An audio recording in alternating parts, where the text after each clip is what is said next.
This is his second setback because of Lilith's puppet. He must have wasted at least 80% plus of his resources and would be forced to stay low and leave the hunt to us. Athena mentioned with a neutral tone, resembling somewhat of a robotic voice. She was the unijin of gemstones, metal, and minerals, which was quite obvious from her dazzling outfit. Unlike her flashy appearance, she was calm, composed, and always thinking several steps ahead. She possessed a quiet confidence and an air of serene authority, unlike Hephaestus, whose personality matched an erupting volcano. So, anytime she spoke, the rest quieted down and listened to her. Based on the massive size of the radiant divinity lockdown, you are right. Artemis nodded with a gentle look. Tisk, typical behavior. Poseidon scoffed. His entire motto is to act first to win first regardless of the situation. Now, he has gotten burned twice and needs to mend his wounds. Some chuckled at his words and some could only shake their heads, knowing that he had hit the nail on the head when it came to Hephaestus' attitude. Brother Poseidon, I believe this is the best chance to conquer some parts of his territory. Zeus shared with a composed look. If I was in your position, I would make sure he understands the consequences of the risks he always takes. There was an oceanic/snowy domain, volcanic domain, nature domain, metallic domain, desert/earth domain, windy mountainous domain, thunderstorm-based domain, and lastly, a peculiar light/darkness-based domain. Each domain or territory was under one of those unijins' rulership. Because their territories shared borders with the central territory, it made the Eternal Kingdom resemble a massive colorful pizza from a distance. This also meant that some unijins shared boundaries with two unijins and some shared with just one unijin. In the case of those two, Hephaestus shared boundaries with Poseidon and Apollo, while Poseidon shared boundaries with Hephaestus and a wasteland leading to the edges of the kingdom. Since the entire point of conquest and expansion was for the sake of bringing more territory with celestial energy roaming on it, plus increasing their territorial pressure, Poseidon was left with only one direction, and that was Hephaestus' territory. Fortunately for Hephaestus, Apollo was a peaceful neighbor, and as long as no one invaded his place, he wouldn't bother encroaching on anyone. Just like in this case. You don't have to tell me twice. Poseidon smirked a bit. Knowing that bastard's personality, I always had an inkling that he might be crazy enough to camp the gate and leave his place unprotected. Don't tell me you prepared for this? Before his peers could grill him for answers, Poseidon merely smashed his trident on the ground, causing a small puddle to emerge. Then, he turned into a water elemental, seeping into the puddle and mixing in with the massive underwater network of the Eternal Kingdom. There he goes. He didn't even bother to discuss the bounty with us, Aeolus said with a faint chortle, his high-pitched voice resembling a hummingbird's. If I am right, he must have prepared his forces to invade Hephaestus' territory in case this situation occurred. Zeus remarked calmly. With Hephaestus' current shortage of heavenly force and divinities, it won't be a fun experience for him at all. The unijins knew that radiant divinity had many other utilizations than just turning it into a considerable lockdown area. Hephaestus used it in that manner since he was confident in his capabilities in beating up Felix without relying too much on his laws, and it also ensured that Felix had nowhere to go. But in their battles, it was a different story entirely. It hasn't been a day since the kid's arrival, and there are already 2 major battles occurring. He is truly my superstar, Apollo said with flushed cheeks in excitement and a tint of weird horniness in his eyes, like he genuinely got off from such drama. Zeus and the rest were already used to his antics and didn't react much. Even the fact he allowed Felix to escape while he had the perfect chance to capture him didn't bring much emotion to them. They knew that it would be their fault for expecting anything else from him. Hephaestus was also thinking the same until he realized that he was about to get screwed out of his resources over nothing, forcing him to reach out for Apollo's assistance. Apollo, I know that you don't care about anything else besides your entertainment, Demeter advised with a stern tone, resembling a mother chiding her child. But if you are planning to carry on with your crap, you should return the celestial cage to the rulers and drop out of the event. It's not a joke to them, and you know it. While the 3 rulers worked in unison with the unijins to fulfill their end goal of reaching the other side without many complications, It didn't mean that they would let any Unijin disrespect or walk over them. The Unijins knew that the three rulers stayed on the low because of lacking celestial force to banish or punish them without seriously affecting their end goal. With an easygoing smile, Apollo went to Demeter and placed his arm over her shoulder, uncaring about her twitching eyebrows. "Your face is too beautiful to have a serious expression all the time. Relax a little," Apollo remarked with an enticing flirty voice. "How about we head home tonight and allow me to turn this frown into a smile with my new score?" Alas, Apollo's broke into light particles and manifested on the other side before the spit could even fly an inch. As the light and darkness Unijin, everything he does was at the speed of light, which pissed off most of the Unijins as it was near impossible to touch him without getting rid of his laws. "Haha, you're lucky we have company." Apollo licked his lips as he remarked telepathically. "Otherwise, I would have swallowed it." But no one defended Demeter as she wasn't a helpless woman in distress without the power to protect herself. "It's my fault for trying to advise an idiot," she commentated with an irritated look. With Apollo's unreliability, Poseidon and Hephaestus about to wage a war among each other. "We are the only ones left in the hunt. What are your plans?" Zeus returned the conversation to the topic at hand, wanting to take advantage of the lack of his competition to win the hunt. "None for me."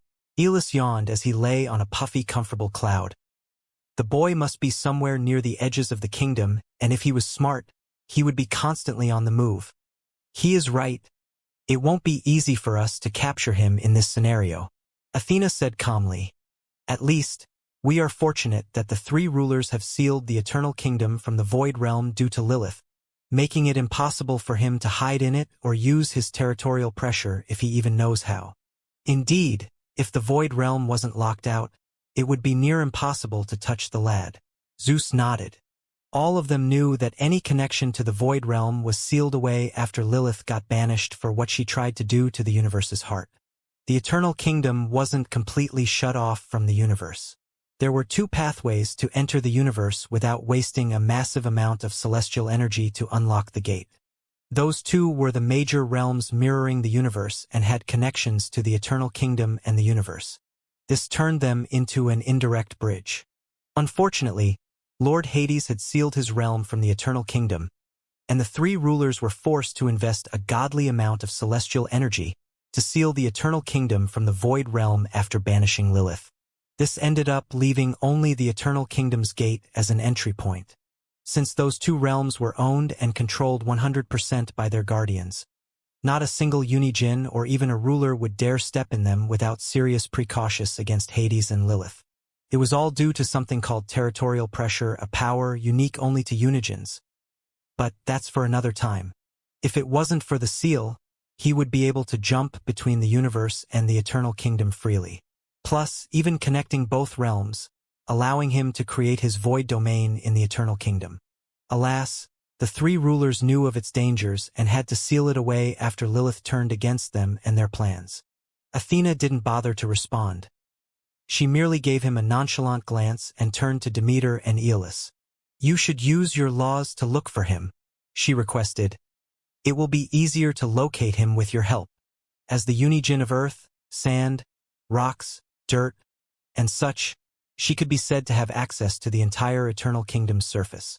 While the ground itself wasn't created by her since no Unijin would accept staying above her domain, she was still able to manipulate it within the limits imposed by the three rulers. In this case, she could create creatures or whatnot across its entire surface to search for Felix's whereabouts. The same applied to Aeolus, the Unijin of wind, atmosphere, clouds, and sky in general. She is right. With your eyes on the ground and the sky, it will be easier to find him. Artemis agreed with a delicate voice. "I already said I plan on doing nothing. I ain't leaving my territory unprotected. Hephaestus is about to pay the price, and I don't want to be next." Hephaestus had the best chance of pulling it off, and he still failed with his preparation. "I never said we would use the information to hunt him," Athena said with an unruffled look. "I want to have eyes on him since I know he won't be sitting at the edges quietly. He didn't come all the way here to hide. He will be forced sooner or later to make a move and get closer to our territories." After all, don't forget, he isn't the same as us. She said the last part with a hint of seriousness in it, making everyone frown their eyebrows. Asna's core, Zeus remarked with a solemn tone. He is somehow able to take full advantage of it, and absorbing celestial energy is one of its powerful effects. While they needed the brilliant runic divinity of the second ruler to absorb celestial energy and strengthen themselves, Asna and the three rulers had direct access. In other words, Felix also had direct access to the celestial energy released across the Eternal Kingdom's surface. He could directly absorb it to empower himself or transform it into one of his two celestial flames. There is no celestial energy near the edges, and he is bound to target one of our territories if he wants to absorb the celestial energy in it. Athena said calmly, "We have to know who will be his target, so we can either prepare to defend ourselves or take advantage of the chance to assault him while he is close. When you put it this way, I don't mind putting in a bit of effort. That's all I am asking." Athena thanked him with a head nod and excused herself from the gathering by turning into mineral particles and merging with the ground, returning to her realm through them. Until we meet again. While their relationship wasn't as intense as water/fire unigens, they were still considered conflicting neighbors, and they always took benefit of any opportunity to invade the other. When Aeolus left, Demeter and Artemis followed suit, having no interest in staying behind with the pervy Apollo. In the end, he was the only one left near the Golden Gate. He looked around him with a faint, easygoing smile like nothing in the universe matters to him. But soon enough, half of that smile turned crooked, making his expression resemble a terrifying half.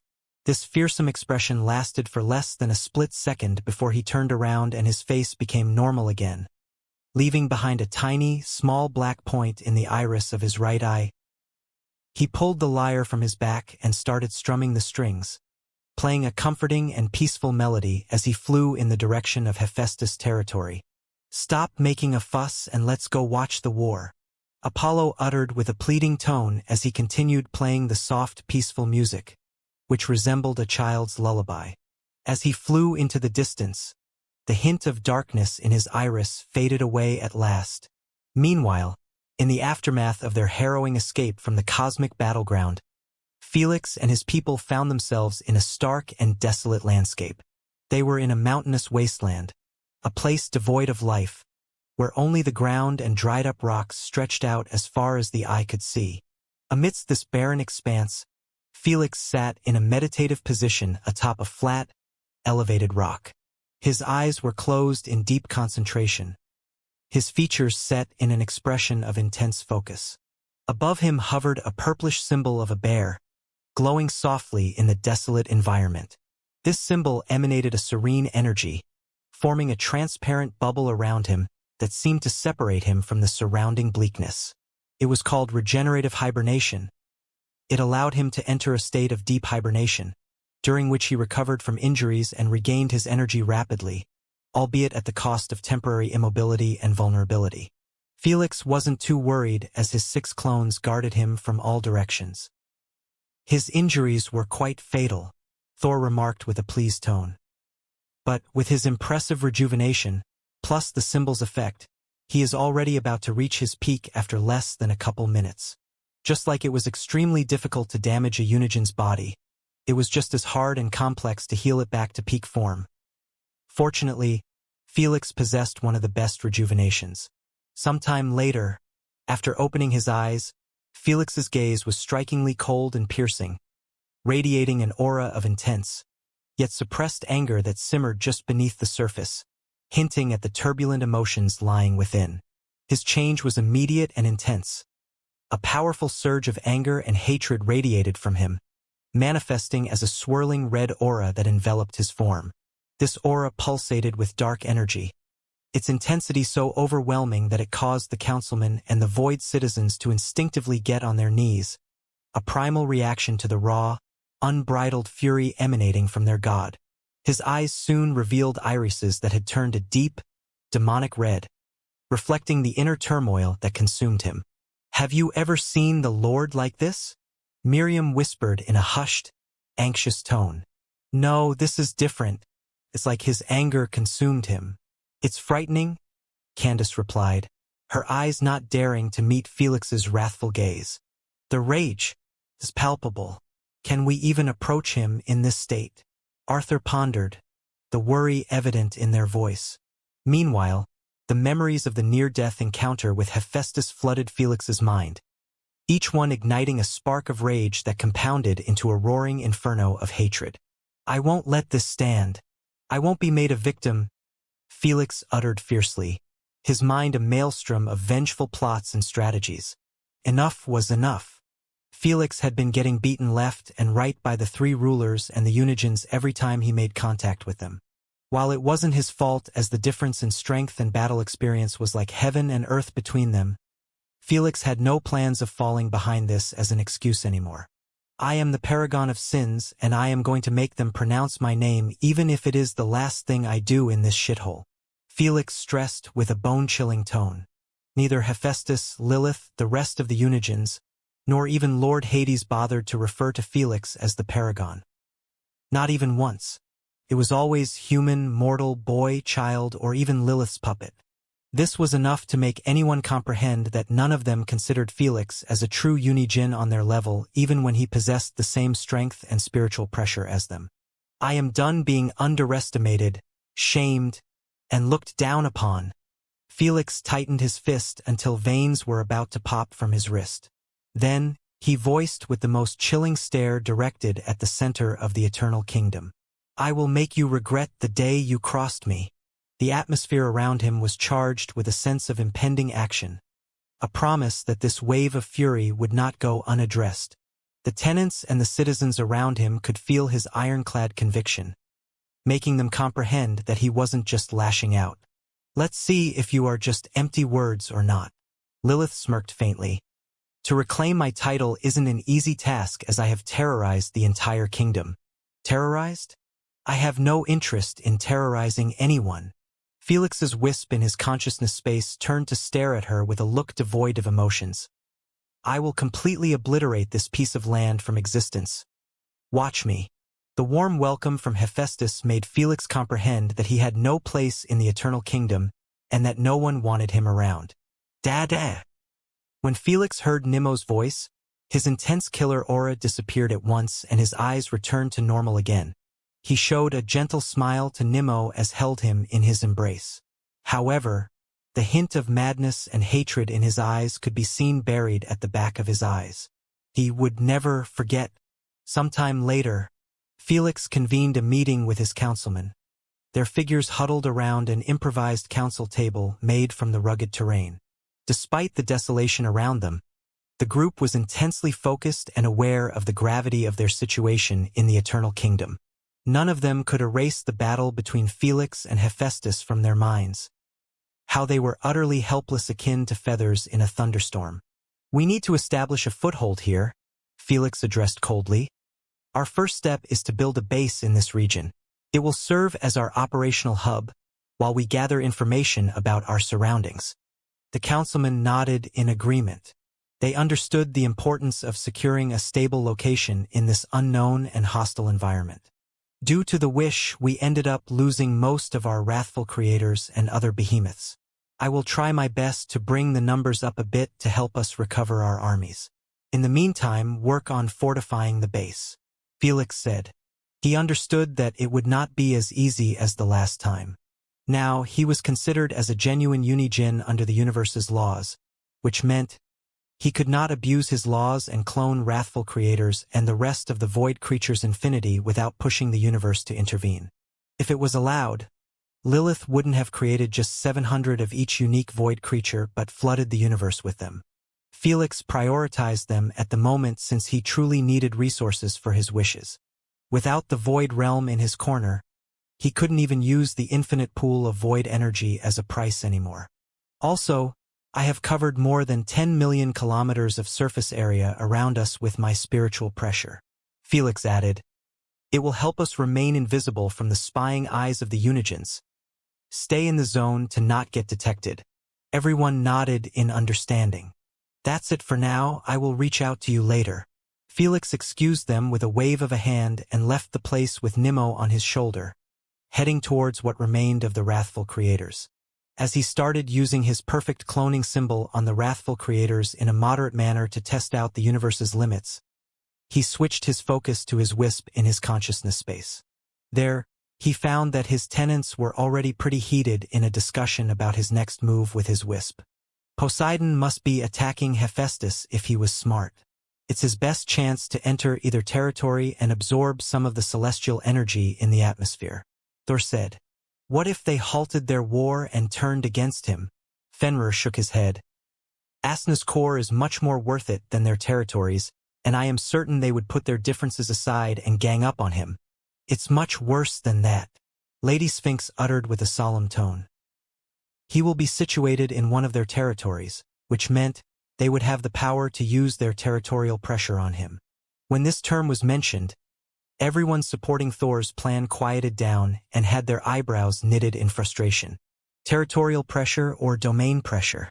It could be uttered to be additive to a Unigen's spiritual pressure, allowing them to gain an edge over their peers within their territories. It was a formidable power exclusive to Unigens, embodying the essence and authority of their respective domains. This ability enabled a Unigen to harness and project the full magnitude of their domain's energy onto their targets, creating an overwhelming force akin to the immense pressure experienced by a commoner at the depths of an ocean. When activated, it manifested the core elements and characteristics of the Unigen's realm, be it the crushing weight of the sea's depths, the suffocating heat of a blazing inferno, or the unyielding force of a mountainous landscape. This power not only symbolized the Unigen's dominion over their territory, but also enabled them to exert an almost tangible, physical pressure, encapsulating their targets in an environment where the Unigen's will was absolute. This was one of the many reasons why Unigens needed radiant divinity as a barrier when entering their peers' territories. Without it, they would always be at a disadvantage. Without the divine barrier used by Hephaestus in the spirit realm, Lord Hades would have steamrolled him in an instant. What a dilemma! He needs celestial energy to counter the domain's pressure, but the only way to get celestial energy is to be in one. Candace sighed. It was indeed a difficult dilemma. Felix and the tenants understood that making rash decisions in such situations was unwise. If you had access to the Void Realm, it would make things much easier. Candace frowned. Is there really no possibility of breaking the seal apart? If it were easy, Hephaestus wouldn't have struggled to break Lord Hades' seal after everything he had invested in his operation. Felix shook his head. Breaking the seal on the Void Realm wasn't in his mind at the moment, as he understood that it would be the same as going against the three rulers' hold of the seal. As the ones erecting it, they would be defending it. Regardless of the amount of celestial energy he could gather, it would never be close to the amount in their possession. As for using a wish, the price would be enough to force him into slumber for eons to come. What I am more irritated about is the fact the rulers still have sight of me, Felix said with a cold tone. I need to get rid of their constant snooping before considering making any move. While Felix's spiritual pressure was able to protect him from the Unigen's eyes, it could do nothing against the three rulers. That's because their spiritual pressure was higher than his and Unigen's, allowing them to bypass their barriers. Fortunately, at the stage of Unigen's, there was no such thing as being completely dominated by another one with a higher spiritual pressure. They would be oppressed and be at a disadvantage, but not to the point where they could not move their bodies or souls. The universe would never allow such a massive imbalance between Unigens and the three rulers, knowing that if the three rulers could freeze Unigens with a mere look, there would be no need for their existence in the first place. A wish will work, giving you a temporary barrier, Lilith shared casually while licking a lollipop near the pool. Since those old geezers want your ass badly, they will most definitely invest plenty of celestial energy to break it apart and keep you under their radar. In other words, not worth it, Thor remarked. Not precisely. Felix asked Lilith, how long will it last? Usually, it lasts a couple of minutes, Lilith answered. With the ruler's intervention, it might not last a couple of seconds at best? A couple of seconds, Felix murmured while holding his chin thoughtfully. You have a plan in mind? Lord Marduk asked with an intrigued look. I don't know if I should call it a plan. Felix smiled coldly. But, At this point, I don't really care anymore. The quick-witted ones quickly figured out what was in Felix's mind for him to react like this. They couldn't help but agree with his statement. It's not a plan, it's a suicide mission. Lady Sphinx knitted her eyebrows. It's too risky. You will have only a few seconds. Lilith chuckled.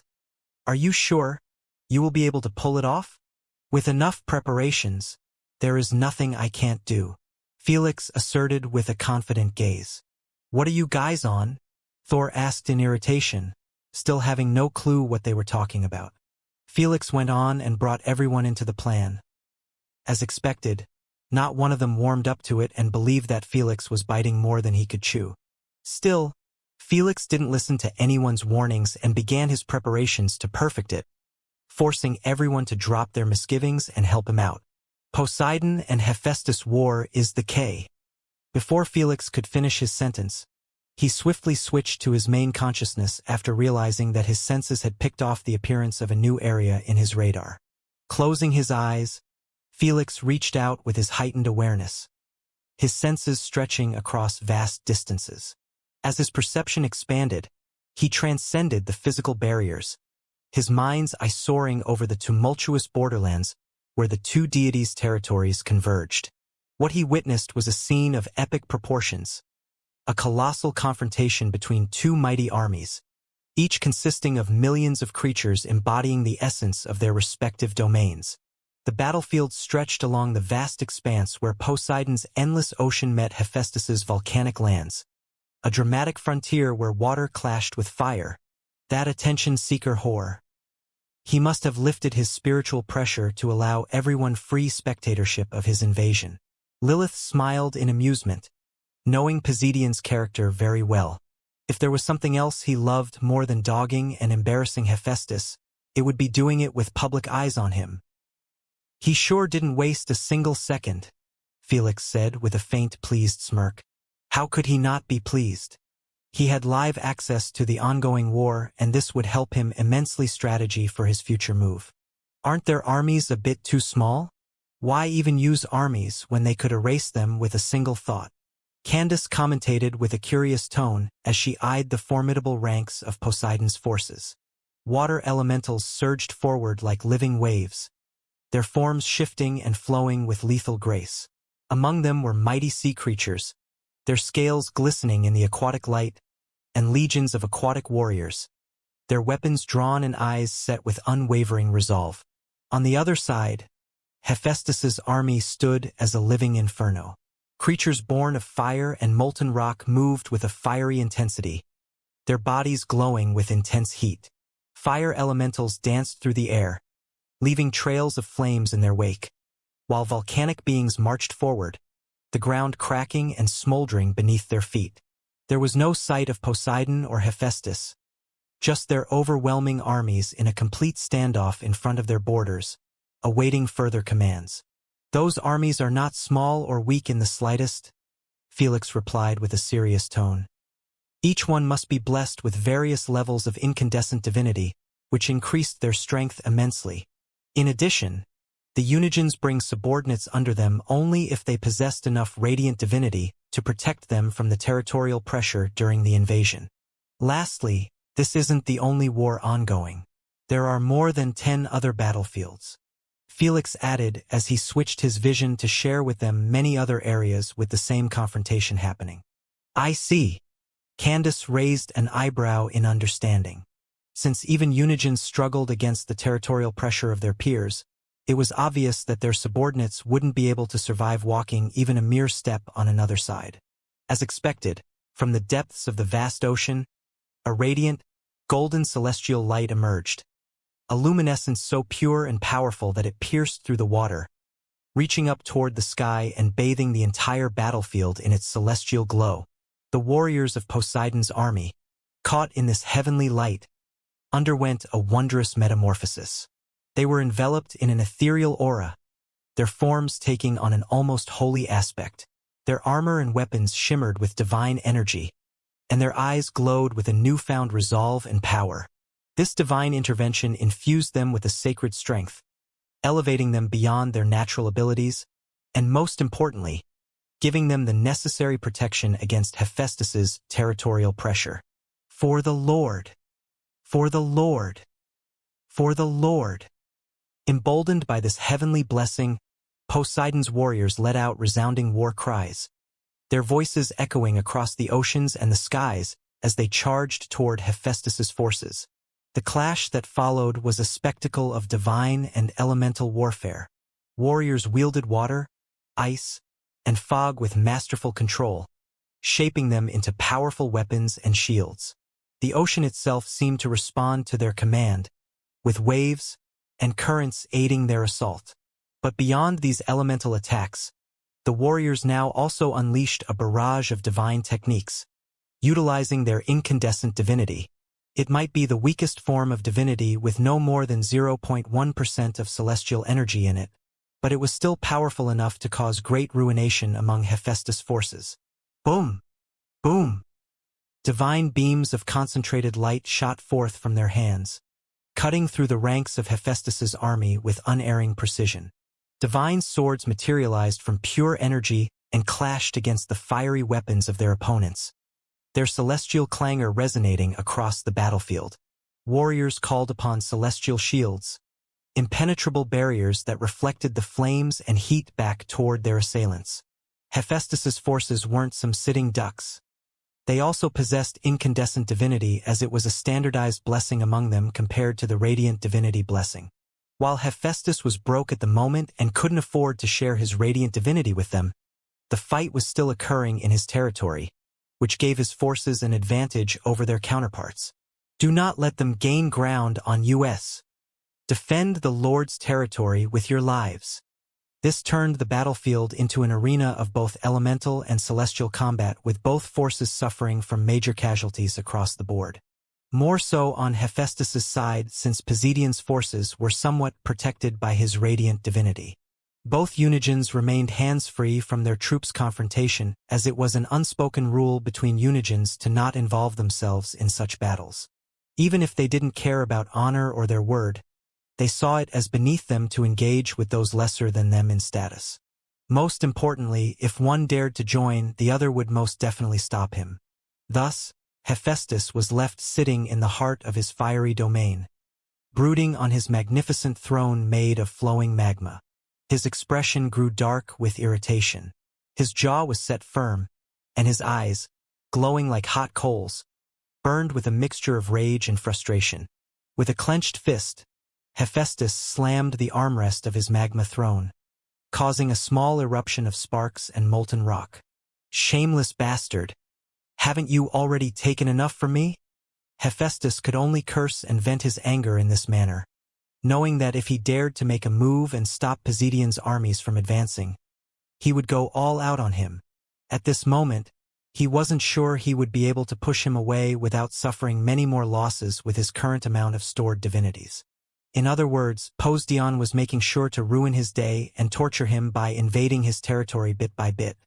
That's what Hephaestus and many other Unigens were left to believe with those two's heated and conflicting relationship. But in reality, Poseidon's motives go deeper than this. At the moment, a strategic meeting was taking place in the heart of Poseidon's underwater palace, a grand structure of coral and pearl shimmering beneath the ocean's surface. Poseidon sat upon his throne of seashells and tridents, his presence commanding and regal. Beside him stood his right-hand subordinate, Admiral Nereus, a seasoned warrior known for his tactical acumen and unwavering loyalty. Nereus's appearance was striking, with long, flowing hair that seemed to float in the water, and eyes as deep and blue as the ocean itself. His position under Poseidon was much higher than even Duke Humphrey in the eyes of Hephaestus. So, one could imagine him possessing his radiant divinity blessing directly from the three rulers compared to others needing it from Poseidon. With a thoughtful expression, Admiral Nereus questioned, "My lord, why do I sense there is more to this war than a mere territorial dispute?" Poseidon's eyes narrowed, a hint of a cunning plan flickering in his gaze. Astute as always, Nereus. This war is but a stage, a lure for a greater player in this game. Admiral Nereus arched an eyebrow. Is it the ascendant mortal? Do you intend to draw him into our conflict? With a slight smile, Poseidon replied, "Exactly. By prolonging this battle and showcasing our strength, it gives the boy a spectacle to ponder upon. He's calculating, always watching and waiting for the right moment to strike. I am certain if we gave him some time to settle down and lick his wounds, he would realize that our war is the perfect chance for him to act up and try to steal some of our celestial energy. That's my real target." Admiral Nereus considered this, his tactical mind analyzing the implications. "A clever ploy, my lord. But we must tread carefully. Lord Hephaestus and the rest of the Unigens will most definitely see through our plans if we prolong this war more than necessary. This will give them a chance to participate in the trap, complicating the situation more than we would like." Poseidon leaned forward, his eyes reflecting the depths of his domain. "That is a risk I am willing to take," he said coldly. "I am no longer interested in playing war with that prick. It's time to evolve and join the upper ranks. Capturing Asna's core is the easiest path at the moment." Suddenly, he showed a shrewd smirk. "But still, don't worry. I am not going to wait until the kid gets lured in slowly. I will give him one last shove if he doesn't make his move in the upcoming weeks." Nereus bowed slightly, acknowledging the wisdom of his lord. "As you command, my lord. I shall ensure our forces are prepared for any eventuality, whether from Hephaestus or the mortal." As the meeting concluded, Poseidon gazed out into the vast ocean from his palace, his thoughts as deep and unfathomable as the seas he ruled. This war was more than a clash of elements. It was a chess move in a larger game of divine politics, and Poseidon was determined to emerge as the master of these turbulent waters. If it wasn't for Poseidon's character and his constant desire to seek out the spotlight, everyone would have assumed his true motive right from the beginning. It was a simple definition of pattern recognition, and no matter how intelligent someone was, it would be difficult for them to ignore the pattern and jump straight into questioning. But as Admiral Nereus said, this would not last for long, and it wouldn't be long before everyone realized that his motives go beyond making a fool of his rival. But for now, even Felix wasn't suspecting anything from the war. Though, as a careful person from a young age, he always considered anything he walked into as a trap. In this case, whether it was a trap or not, in his eyes, it wouldn't affect his plan negatively in the slightest. A week later, the construction of the Void Nation's base was progressing at an impressive pace. The Void citizens worked tirelessly, their every action coordinated and purposeful. The base began to take shape, rising from the barren ground like a beacon of hope and resilience. Everyone had a role to play, and they performed their duties with a sense of urgency and commitment. From the setting up of defensive perimeters to the establishment of living quarters and command centers, every task was carried out with efficiency and precision. Having a base was a must since it gave everyone something to call home in this heartless and unwelcoming kingdom. Even if it was a temporary base, it was better than being homeless. While his citizens were working their asses off, Felix wasn't lazing around either. He was focusing his entire efforts on cloning wrathful creators and accelerating the creation of void creatures through any means necessary. As expected, the universe was soon to interfere and halt his infinite cloning glitch the moment he cloned more than 600 wrathful creators. The instant the number of wrathful creators reached 700, their original number, the universe began sending warnings by tightening the golden shackles on him, putting him in the worst possible pain ever. Felix was forced to swallow the pain and continue abusing his laws as he knew that his plan depended on them. If it wasn't for the universe's punishments, he would have evolved his entire nation. Unfortunately, he was able to help out only his councilmen with some new symbols before the universe gave him a warning to go no further. After all, he was bestowing laws, not elements. It's been a week since the start of the war, and Poseidon's troops have steadily been gaining more territory for their lord. Felix commentated as he spectated the war's condition with his tenants. "Neither Unigens have made an appearance," Thor remarked with a deep frown. "Is this how wars between Unigens are? Send their subordinates to fight while they keep each other in check with divinities? How is this any different than what elementals do in Formother Siamese's galaxy? Well, either this, or they could go all out on each other and waste their divinities just to end up in the same spot," Jormungandr replied. If the other Unigens are greedy, they might jump over their borders and seek to invade them, taking advantage of their weakness. Lady Sphinx added, I know, but still, it doesn't change the fact that it's quite boring like this. Thor shook his head. If this is their only source of diversion in this forsaken land, then no wonder they created us to make the universe livelier. The rest of the primogenitors chuckled, knowing that he was taking a jab at the Unigen's boring and void lifestyle. If entertainment is what they seek, then I am going to shove it down their throats until they beg me to stop. Felix smiled coldly. Oh, is it time to make the first step? Lord Loki asked with a hint of glitter in his eyes. He received his answer soon enough. Felix switched his focus to the slothform clone and activated the out-of-body slumber symbol for 4 clones at once. The moment it manifested above his head, slowly, their physical forms began to relax, entering a state of deep, peaceful slumber, while their spirits started to disengage from the confines of their corporeal body. There was a moment of transcendence, a feeling of liberation, as Felix's spirit fully separated and emerged from his physical form.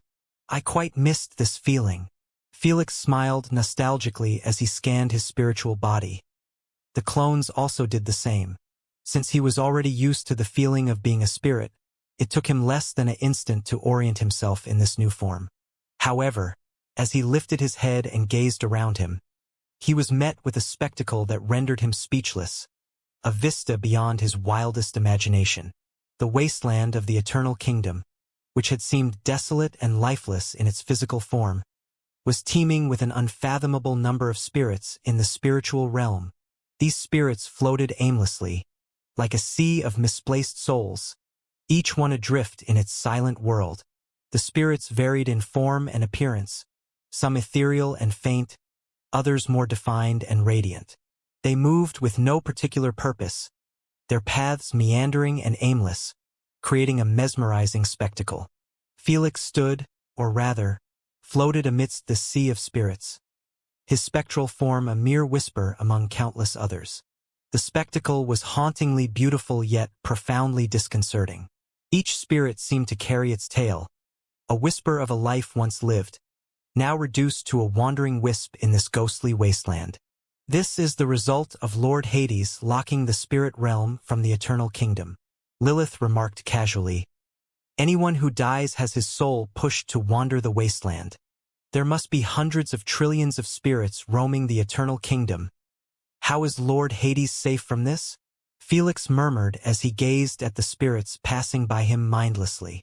In his eyes, as the guardian of spirits and souls, he should be punished for locking his realm from those poor spirits who had nowhere to go. The universe punishes him only for what happens to spirits in his realm. Lilith answered casually, whatever happens outside has no relation to him. Since the universe doesn't have a consciousness to reason that him locking his spirit realm causes this mess, it wouldn't do anything to him. I see. In the end, it all came again to taking advantage of the universe's lack of consciousness. But why did he seal it in the first place? The ancestral dragon Ymir inquired from within his consciousness space. Felix had brought him back to the party after he woke up and noticed that his wisp in the ancestral dragon dimension was gone.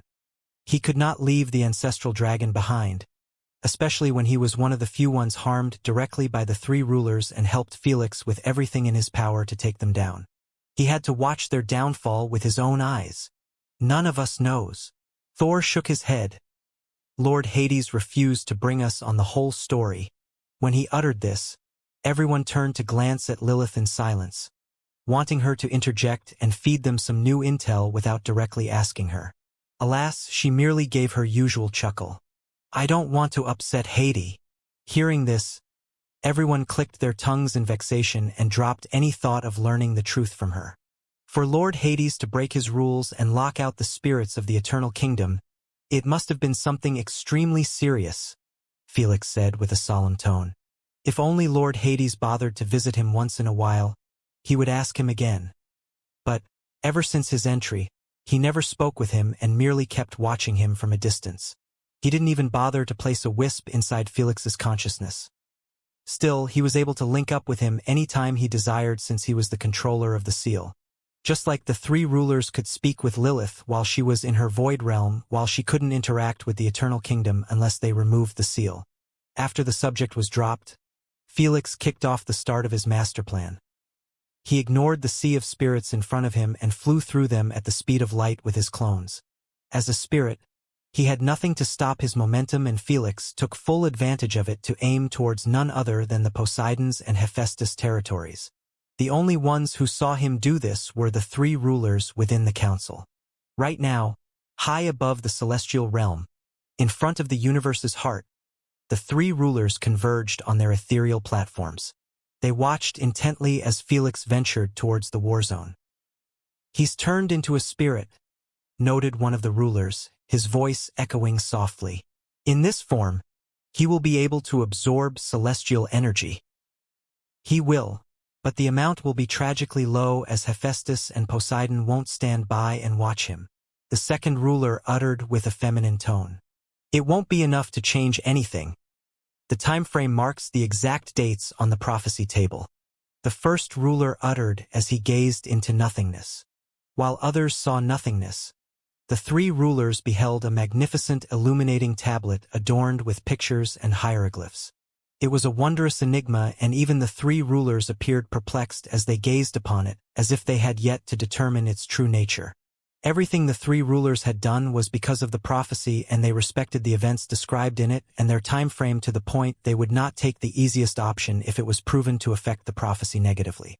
For the three rulers, the supposedly most powerful and authoritative beings in the universe, to respect and follow the sayings of a tablet, it held a great significance, and if anyone were to know it, chaos would arise.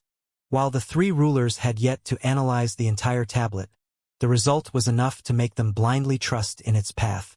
In their luminous, dazzling pupils, a reflection was seen on the top of the tablet, a reflection of a picture drawn with a white substance like chalk. The image was of the universe's heart, the tiny white dot, being enlarged with nothingness shown on the other side. This image was everything the three rulers needed to follow the prophecy's signals and orders to heart, wanting to shape their future to have the final ending. An ending where their freedom was achieved. If this meant watching as Felix wreaked chaos on the Eternal Kingdom for a while, it didn't matter to them. Where did the tablet come from? Why wouldn't the three rulers use their powers to gaze into the future instead? Why was the other side associated with their freedom? Only they had answers to these questions. As long as the time frame remains the same and our freedom is still guaranteed, I don't care what he does. The day where Asna's core becomes ours has already been decided by the prophecy. The first ruler uttered into the nothingness. In the vast and boundless depths of Poseidon's territory, Felix arrived as a spectral entity. He floated ethereally above the tumultuous underwater landscape, his spirit form untouched by the physical constraints of the ocean. "I can feel the presence of celestial energy, but it's too low to absorb reliably." Felix kept on his journey, heading into the depths of Poseidon's territory with one of his clones. The other two were sent to Hephaestus' territory, and he always switched his focus between them to keep himself updated on everything. With his impressive speed, it took him no time to reach an area where celestial energy could be felt at a comfortable rate.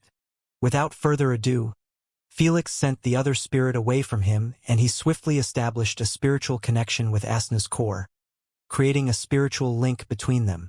This connection was more than just a link.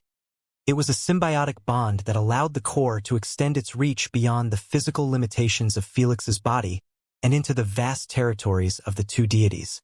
It was a known fact that Unigens didn't need their cores to be with them to have their powers, like the previous situation with Lilith and vice versa. As expected, the instant the link was established, Asna's core went hippo mode. Streams of celestial energy flew invisibly toward Asna's core, funneling through the ethereal links established by Felix's spirit. This was occurring with all four spirits across the two territories simultaneously.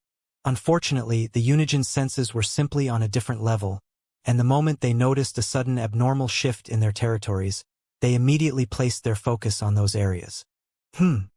At first, they were a bit confused as they couldn't see anything besides the noticeable reduction of celestial energy, but soon enough, it clicked in their minds what it could be. With an icy expression, They activated their spiritual vision and Felix was caught red-handed with his clones, stealing their most precious resource. The moment Felix felt their bone-chilling gaze affixed on him, he merely gave them a faint cold smirk accompanied by a middle finger and then cancelled his sloth symbol's effect. Poof, poof, poof, poof. All spirits exploded into mist and disappeared out of sight, returning the two territories to their original form. However, a small portion of celestial energy was gone forever. That little weasel. I should have known better with Lilith's stupidly all-round powers. Poseidon's eyelids twitched as he had completely overlooked the fact that Felix had many irritating symbols to help him sneak into their territories without jeopardizing his safety. Hephaestus had the same reaction, but he was excused as his mind was completely invested in saving his territory. Unfortunately, such tricks can work only once, Poseidon uttered coldly as he prepared this time to blow Felix's spirit the instant it entered his territory. I dare you to enter again. Hephaestus shared the same sentiment and had already expanded his spiritual pressure to spot even spiritual beings within his territory. None of them have done this before since it consumed their spiritual pressure on a greater level compared to focusing only on the physical. Meanwhile, after Felix's focus returned to his main consciousness, he noticed that a portion of his soul was gone. This didn't surprise him much as he had expected this to happen after getting rid of his clone spirits forcefully. If I didn't go for it, they would have caught me, Felix commented with a faint smile. But a trade-off between celestial energy and a portion of my soul is always worth it. How much did you absorb? Thor inquired. Compared to what Asna left me in the spirit realm, maybe 2% of it? Felix smiled wryly. That's it. Candace raised an eyebrow in surprise. I have expected such results, to be honest. Felix explained to her. Hephaestus must have opened the portal to the spirit realm from the central zone of the Eternal Kingdom, not his territory.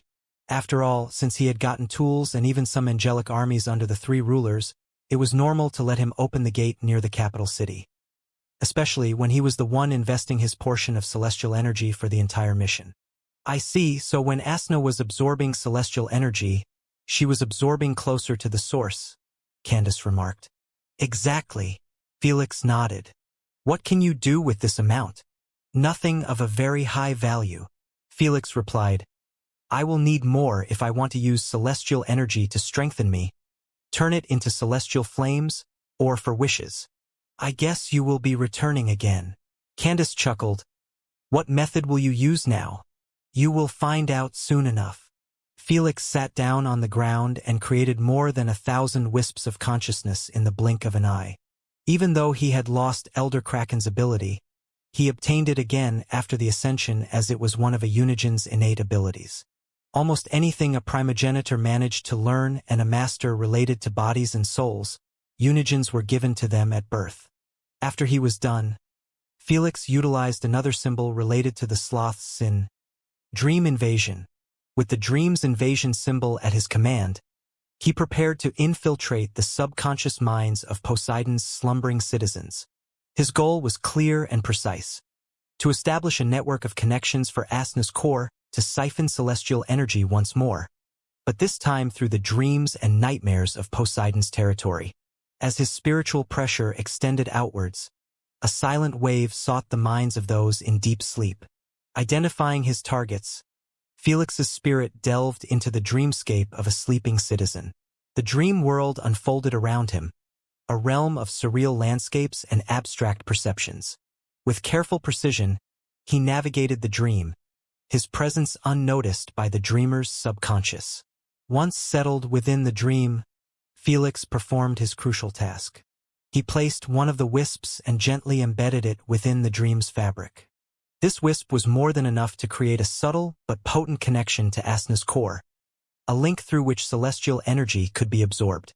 Repeating this process with the efficiency and speed only the Paragon could muster, Felix invaded the dreams of over 1,000 of Poseidon's citizens simultaneously. Each dream was a unique world, but his purpose remained singular across all of them. As each wisp was placed, a vast network of energy channels began to form, converging towards Asna's core.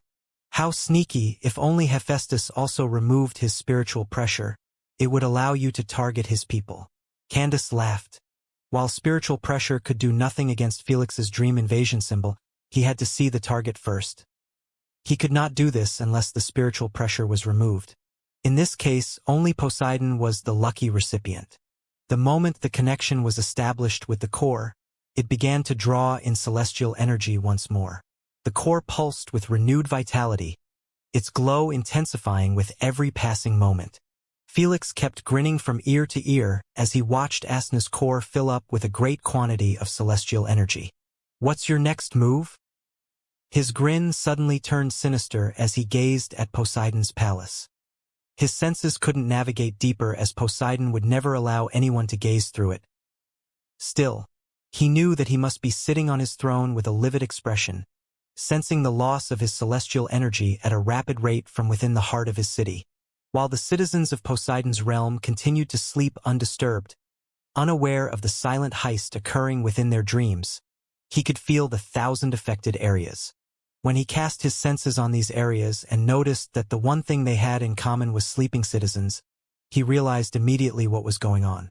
"Brat, you were starting to push your luck," Poseidon uttered coldly as he gazed into the sky. Without an ounce of hesitation, he tapped his trident on the throne's floor once and the problem was solved. As expected, not an ounce of remorse for mortal lives. Felix snickered after noticing that all his targeted citizens were eliminated by Poseidon. He didn't bother to wake them up even when it was the easiest option. He straight out eliminated them in cold blood. Felix had anticipated such a reaction and still went for his plan. When he said that he didn't give a shit about anyone residing in the Eternal Kingdom, he wasn't joking in the slightest. He treated everyone as his enemy and he had zero mercy in his actions. If it wasn't for the symbol's limitation of being at 1,000 invasions at once, he would have gone for everyone sleeping in his territory. After witnessing the death of the citizens before his eyes, Felix's senses were cut off abruptly. He opened his gaze without much of a response and smiled coldly. He returned his spiritual pressure protection on his territory again, this time for good. He had to. Otherwise, there is nothing he can do to stop you from invading his citizens unless he protects them individually with his spiritual pressure. That's too much of a trouble for him. The tenants were laughing and enjoying themselves. They found entertainment in Unigen's pain, making them feel like spectators. How could they not be pleased? The rest of the Unigens must have noticed and started asking questions. Lady Sphinx asked, "Will you continue pushing them? Or will you commit to the final part of the plan now?" "It's not the time yet." Felix shook his head. "We are still dealing with Unigens, and the only reason I can pull up a fast one on them is because they don't care that much about the quantity I am stealing. It's annoying, but not threatening to them. I have to make them feel threatened. No, I have to make all of them feel threatened." Felix narrowed his gaze coldly. Only then will I make my final move." While Felix wanted them to feel threatened, the reactions of Apollo, Demeter, Artemis, Zeus, and the rest to his daring theft of celestial energy ranged from mockery to curiosity. Some were directed at him and the majority were at the other two. Apollo, ever the artist and lover of drama, chortled at the spectacle. Leaning back on his darkness cloud, he quipped, "He sure knows how to put on a show. Stealing from Poseidon and Hephaestus together? I expected nothing less." Demeter shook her head. "Pitiful party tricks. He will soon run out of them, and the amount of celestial energy stolen will be barely enough to last him a couple of minutes in a fight against us." Artemis, usually more reserved and contemplative, expressed a mixture of amusement and admiration to one of her subordinates. "He's like a cunning fox, isn't he? Always finding new ways to survive and thrive. I wonder what he plans to do with that stolen celestial energy." Artemis was also one of the Unigens like Apollo who kept a close eye on Felix's mortal journey from an early age, making her understand just what kind of person he was. In her eyes, there was no way he would be settling down with stealing bits of celestial energy forever. Would he use the energy to invade Hephaestus, Poseidon, or even one of them? She wondered. Meanwhile, Zeus observed the events with a deep, thoughtful frown. stroking his beard. I smell a scheme. A well-crafted scheme. Lilith's successor will never settle down for such tricks. Athena, the goddess of wisdom and strategy, watched intently, her eyes reflecting a keen analytical mind at work. If I was in his place with his sets of abilities, I would steal just enough celestial energy to give me a shield against radiant divinity plus territorial pressure. Then, launch a serious invasion attempt at Hephaestus, who is currently the weakest link in our circle. Even if he doesn't defeat him, he will be able to prolong his stay in his domain enough to restore what he has lost and even gain 10 times the amount or more. As each Unijin watched Felix's exploits, the gods' reactions highlighted their personalities and interest in this battle. Apollo's love for entertainment, Demeter's connection to the earth and its beings, Artemis's appreciation for cunning and survival, Zeus's authority and interest in power dynamics, and Athena's strategic and analytical thinking all came into play. Yet, none of them scheme on making a move, wanting to spectate from a distance to get a better reading. Meanwhile, in the void base, suddenly, Felix switched to his main consciousness after picking up on an invasive aura within his spiritual pressure zone. The moment he extended his senses, he spotted almost invisible birds gliding effortlessly through the skies, their forms merging with the air currents. "We were found," Felix remarked calmly. "Took them long enough." As these winged birds reached the vicinity of the Void Nation's base, they circled above, their presence as light as a feather, yet their observation keen and thorough. They surveyed the layout, the defenses, and the activities within the base, gathering valuable information with every graceful swoop and glide. "Aren't you going to stop them?" Candace asked telepathically. "No, I want them to watch." Felix smiled coldly without bothering to even glance at the birds. Upon gathering the necessary intelligence, the winged birds dissipated like mist, carrying the information back to Aeolus. In his domain, a realm where the winds whispered secrets and the air was alive with knowledge, Aeolus received the reports from his feathered spies. With a contemplative expression, he contemplated the findings. "Interesting, he neither took down my scouts nor changed his location. Is he inviting us?" Without delay, Aeolus relayed the location of Felix's base to the other Unijins. Following this revelation, various Unijins sent their scouts. Since the location was now known, all the Unijins with networks reaching the wasteland were able to arrive at the location almost instantly. Athena created feathered spies from minerals in the soil, Artemis utilized the nearest plants to the location, Demeter used the soil itself, and Apollo was on a different level as he utilized the light itself to create holographic scouts. Even Hephaestus, Poseidon, and Zeus sent their scouts. Zeus created an entire thunderstorm away from Felix's spiritual pressure, dominated area, while the other two took advantage of the underground volcanic and water networks. All in all, no one decided to sit this one out and had to put their eyes on Felix. "It's quite lively now." Felix showed a faint mocking sneer after his senses picked up on dozens of eyeballs affixed on his void base. He knew that they knew that he knew that they knew. So, it made them even more intrigued about his reasoning for not changing his location or getting rid of their scouts. Unbothered by their attention, Felix carried on with the second part of his plan. He went to the main plaza of the base and gathered all Void citizens in a vast open area in front of an elevated platform. As he stood on the platform, his presence commanded the attention of all. "You guys know what to do," he uttered calmly as he invoked the perfection manifestation symbol, a powerful emblem of the Pride Sin laws. As he activated the symbol, it materialized above him, radiating a brilliant golden light. The symbol pulsed with an almost magnetic allure, captivating the eyes and hearts of those who witnessed it. As the Void citizens beheld the spectacle, they felt an overwhelming surge of pride and reverence towards Felix. Their spontaneous reactions turned into vocal praises and expressions of worship.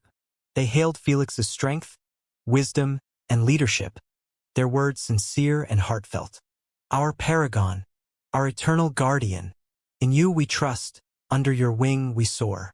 O great paragon, your power rivals that of the sun, your mind as vast as the cosmos. In your hands lies the fate of worlds, and in your eyes, the fire of 1,000 stars. All hail the paragon." the bringer of light and shadow, whose wisdom guides us through darkness and whose strength upholds the heavens. This outpouring of admiration and devotion created a feedback loop of energy. Felix's perfection manifestation symbol thrived on this sincere praise, converting it into raw strength that flowed back into him and his clones. This was the effect of the symbol. It fed on the sincere worship and praise of those lower than Felix in rank, and the more sincere they were, the stronger the temporary enhancement. As the praises continued, his strength began to increase at an astonishing rate, a tangible manifestation of the bond between him and his people. Felix's form started to glow with a resplendent golden light, reflecting the intensity of the admiration he was receiving. His skin shimmered like molten gold, a visual testament to the power he was accumulating. Once Felix and his clones were fully imbued with this newfound strength, glowing with the collective pride of his people, he knew it was time to act. With a nod of acknowledgement to his citizens, he signaled his two clones, Wrath and Pride, to proceed with the next phase of their plan. The clones set off towards Hephaestus's territory. Their mission was clear, and with the energy of their people fueling them, they were more than ready to confront whatever challenges lay ahead in the fiery domain of the god of the forge. As they departed, the Void Nation's base erupted into cheers and chants, the citizens watching with a mix of awe and anticipation. They had played their part in empowering their leader, and now they eagerly awaited the outcome of this bold move against Hephaestus. As I have predicted, he is planning to battle Hephaestus with his clones, taking advantage of his weakness and his possession of celestial energy. Athena remarked with a slightly pleased tone, respecting Felix's intelligence to use clones. This would help him keep Asna's core safe and engage in battle to steal more celestial energy. But why is he allowing us to see his movements? Athena soon frowned. Hephaestus must have witnessed this scene too. She knew that Hephaestus would most definitely be prepared to battle against Felix's two clones and make sure he came out of this without too many losses. What is he really planning? Athena placed a finger on her chin, deep in her own thoughts. Meanwhile, Hephaestus' reaction was the total opposite. His face was marked with a mocking look as he gazed through the eyes of his scout at Felix's two speeding clones. You think 2 clones will be enough to hold me down? It seems like the beating I have given him wasn't enough to set him straight. Hephaestus stood up from his throne with his hammer leaning against his shoulder. His expression was that of utter coldness as he got himself prepared for the upcoming battle. Just as he planned on leaving the throne chamber, the scouts showed him a familiar sight. Suddenly, the clones started to shimmer with a mysterious green glow. Then, in an instant, the clones vanished. The green light dissipated as quickly as it had appeared, leaving behind a void where Felix's clones had stood just moments before. While Apollo and the rest of the Unigens were left surprised and curious about Felix's clones' location, Hephaestus turned grimmer after noticing 2 invading auras at the very front of his realm's entrance, a place dominated by fire, molten landscapes, and smoldering skies. Then, Felix switched his main focus to the Pride form clone and requested Asna's core to channel the celestial energy they had absorbed and turn it into celestial flames. Slowly, the air around the clones shimmered, and a faint white glow emerged, coalescing into flickering white flames. The flames grew in size and intensity until they enveloped the clones completely. Whoosh! Whoosh! The clones' forms became brighter and more radiant, their figures now silhouette of blazing white fire. I am supreme. Rampage! Without an ounce of hesitation, Felix and his clone activated those 2 symbols above their heads. One doubled Felix's current strength, which was already significantly enhanced through perfection manifestation symbol, while the other increased his power by 1% each second. With these 3 symbols combined, and celestial flames feeding them, Felix's 2 clone strength had already surpassed 60 million BF and was still on the rise. Abruptly, Hephaestus made a dramatic entrance befitting his fearsome reputation. Rumble! With a monumental force that shook the realm, Hephaestus emerged from the lava, rising like a colossus from the depths of his volcanic kingdom. Towering over the landscape, he was a gargantuan figure, his body forged from the same fiery elements that made up his domain. The air around him distorted with the intense heat emanating from his form, and his eyes burned like twin furnaces, full of power and wrath. In his massive hand, he wielded his gigantic divine hammer. With a movement that sent waves of lava splashing in all directions, Hephaestus lifted the hammer and pointed it directly at Felix and his clone. The gesture was both a challenge and a declaration of war. Then, in a tone that resonated like the clash of metal on an anvil, Hephaestus addressed them with a cold, menacing tone.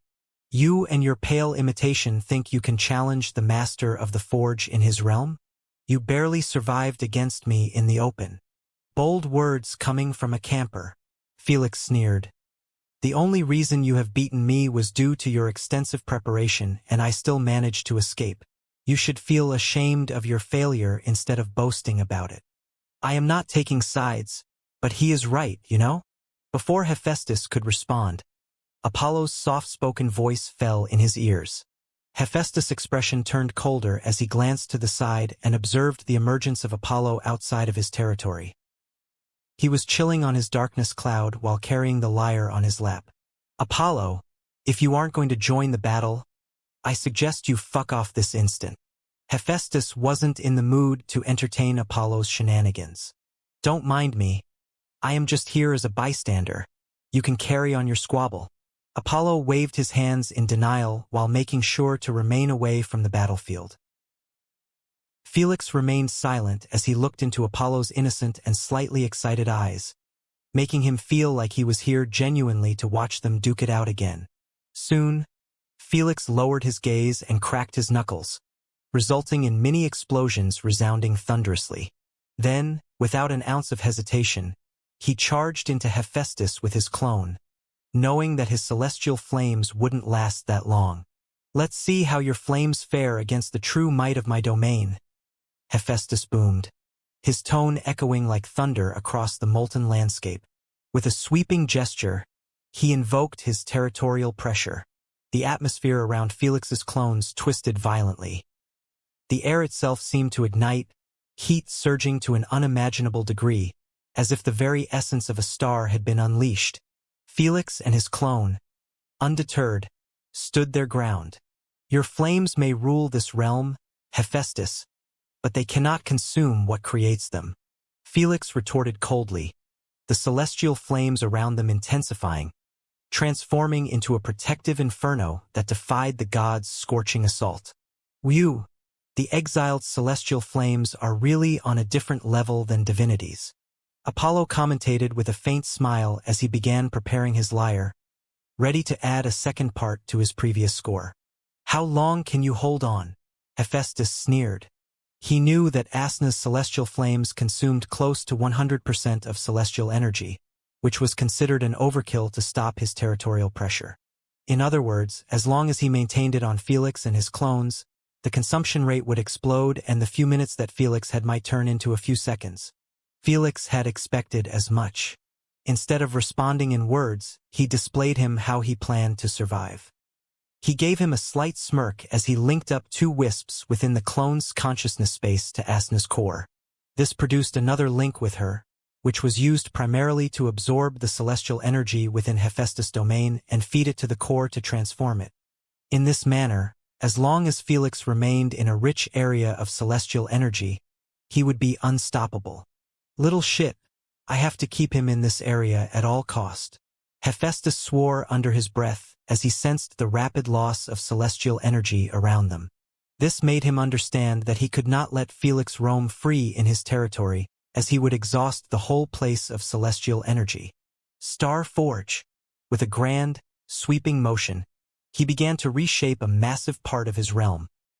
The ground trembled and heaved as he exerted his divine will, causing lava and magma to surge upwards, swirling and coalescing into a gigantic, seething sphere. This sphere, a microcosm of his volcanic kingdom, radiated intense heat, with rivers of lava pouring across its surface. The sphere began to close in around them, its walls a cascade of molten rock and fiery plasma, menacing to engulf them in its unrelenting embrace.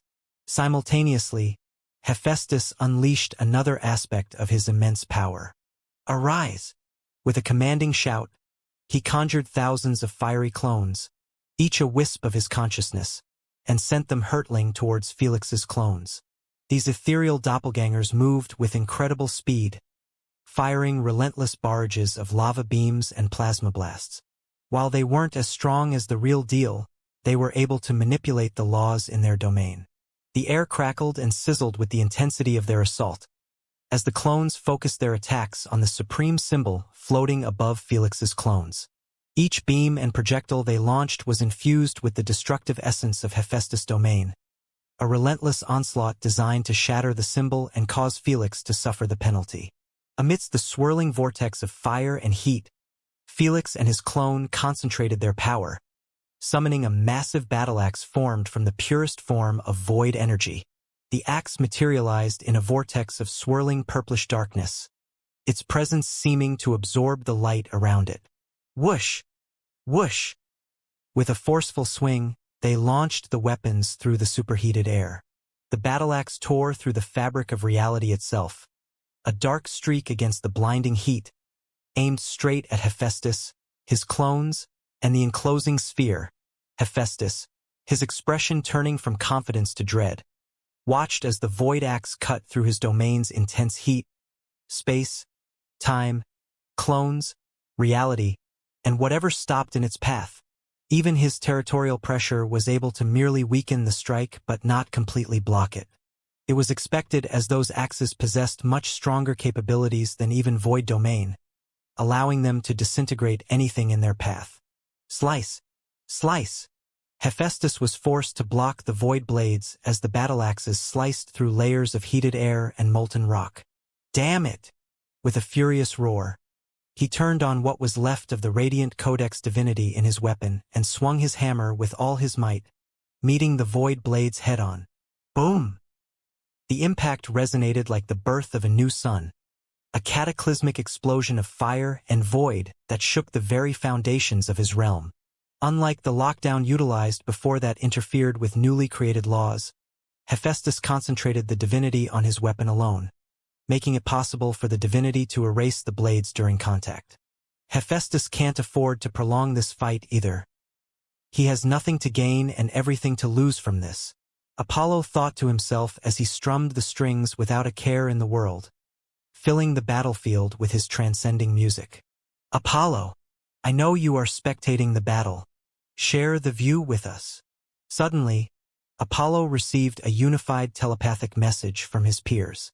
While they couldn't use their spiritual pressure to spy on the battlefield, they knew that Apollo wouldn't miss this for the world. Since he was already near Hephaestus' territory, they were certain he would spectate the fight live. I thought you would never ask. Apollo chuckled as he shared the battle by utilizing light photons to recreate a one-to-one mirror with the battlefield. Since photons traveled at the speed of light and the Unigen's territories were all linked to the center, the images delivered had almost no delay. In simpler terms, it was like he created live TV broadcasting for his peers with light photons instead of radio waves. The moment the Unigens tuned in to the battle, they were surprised to see a heated back-and-forth showdown between Felix and Hephaestus. Felix, wielding a potent mix of void and evil energies, unleashed a barrage of formidable abilities. Void energy swirled around him, mingling with sinister, malevolent forces, creating a spectacle of terrifying beauty. With every move, Felix conjured devastating attacks, black void orbs that absorbed light and heat, tendrils of dark energy that lashed out like whips, and waves of malevolent force that distorted the very air they passed through. Each ability was aimed with precision, a relentless assault that tested Hephaestus' defenses to their limits. With his massive hammer, Hephaestus parried and countered Felix's onslaught, his hammer leaving trails of fire and molten rock with every swing. The clashes between his hammer and Felix's dark energies sent shockwaves rippling through the domain, a symphony of destruction that echoed in the churning magma below. As Felix said, now that he was prepared both mentally and physically for the battle, the result would not be the same. Especially when Hephaestus had no divinity lockdown, no stars prepared, and most importantly, Felix had the protection and enhancement of celestial flames. X2. On paper, the human and his clone has the upper hand. The only reason he isn't already bringing Hephaestus to his knees is because of his lacking battle experience. Athena commentated in the shared telepathic space. Indeed, it's almost impossible for the boy to hit Hephaestus unless he lost his divinities or enhanced his strength to the point he leaves an unbridgeable gap that experience can't cover. Zeus agreed with a solemn tone. It's about to happen all right if Hephaestus doesn't get rid of the supreme symbol. Aeolus remarked lazily as he watched Hephaestus' clones try their absolute best to destroy the symbol, but to no avail. It won't be easy. The human has the symbol protected with his life, Demeter said with an indifferent look while observing how Felix had the symbol covered in a void barrier, an evil energy barrier, a bit of celestial flames, and an intense spiritual pressure barrier. Yet this wasn't all. He summoned his 7 Hydra tails for himself and the clone and bestowed upon them the duty of the symbol's bodyguards. If they were against Hephaestus himself, they wouldn't fare much, but against his clones operated by wisps and bodies made out of his domain, they tore through Hephaestus' clones with ease. The best part? Since the tails had minds of their own, they weren't restricted by the wrathful separation symbol, which meant each Hydra tail could unleash its unique and sinister law-based abilities. Roar! The first Hydra tail, representing wrath, glowed with a deep crimson hue as it invoked the anger inducement symbol. The symbol radiated a malevolent energy, seeped into the consciousness of the clones, and incited them into a frenzy of uncontrolled rage. Since Hephaestus was already easily irritable and angered, his wisps had absolutely no chance to resist having their desires manipulated. Their attacks became reckless and disorganized, turning them against each other in their blind fury, weakening their coordinated assault. The draconic bear head, representing sloth, released a wave of lethargic energy through the sloth inducement symbol. The nearest clones caught in its languid embrace found their movements slowing to a crawl, their once fiery vigor diminished to listless motions. This sudden sluggishness made them simple targets for the relentless strikes of the Hydras. The rest of the tails used their own unique ways and powers to defend their sides from the Hephaestus clone army. They even utilized symbols under Felix's orders to assist him in his main battle. But since Hephaestus was protected by the radiant divinity, not many worked directly with him. Still, Felix kept abusing them to waste what remained of his radiant divinity, putting Hephaestus in a bad spot. That's what you get for risking it all and failing, Poseidon mocked. He was the only one genuinely delighted by Hephaestus' fuck-up. My lord, why isn't he utilizing resplendent divinity? I don't think he is in a position to try and save it. Admiral Nereus questioned with a deep frown. Resplendent divinity was the 4th divinity and was considered only a bit less potent than radiant divinity's effect. While radiant divinity utilized the canceling effects of celestial energy, resplendent divinity utilized the enhancing effect.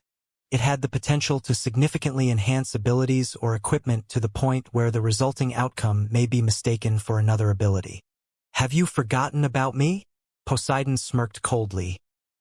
He knows that if he wasted it to deal with mere clones, I will be his next opponent. A unijin without radiant and resplendent divinities at hand is nothing but a free target. I see. This was the reason Hephaestus hadn't used resplendent divinity during his attempt to capture Felix, believing that it was already an overkill to use that much radiant divinity. Alas, when he lost control over the fight, it was already too late to use it then. Still, if he wants to get rid of the clones, he has to use some of it. Poseidon showed an icy smile. I will help him with a little shove. Without an ounce of hesitation, Poseidon merged his consciousness with his domain and commanded the vast expanse of the ocean to surge forward. Rumble! Rumble! The sky itself seemed to bow under the weight of the colossal tsunami that Poseidon conjured. An immense wall of water, stretching as far as the eye could see, rose up with a thunderous roar. It towered over the landscape, casting a vast shadow across Hephaestus' domain, a tidal force of unstoppable might. The Lord is behind us. For the Lord. All hail the god of the seas. Poseidon's armies, an array of sea creatures, water elementals, and warriors adept in aquatic combat, rode atop the tsunami as they bellowed with frenzied looks. They were a formidable sight, their battle cries merging with the roar of the water as they prepared to clash with Hephaestus' forces. The tsunami they rode upon was not just a weapon of destruction.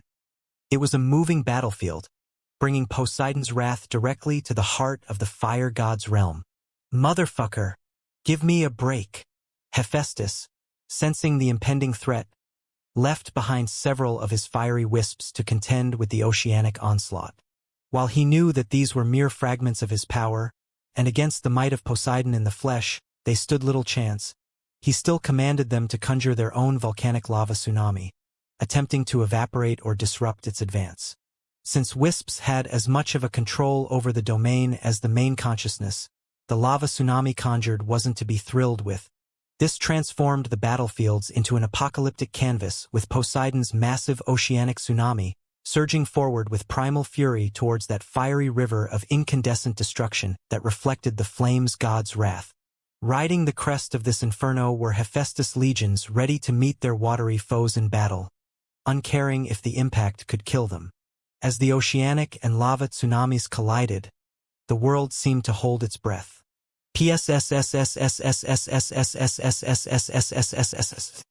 Then, with a cataclysmic explosion of steam and energy, the two forces clashed. The meeting of water and flames unleashed a maelstrom of steam and smoke, the air crackling with the raw power of opposing elements. The battlefield became a circling chaos of water and fire. The oceanic tsunami, with its sheer mass and momentum, attempted to engulf and quench the fiery wave, while Hephaestus' lava tsunami fought to evaporate and consume its aquatic adversary.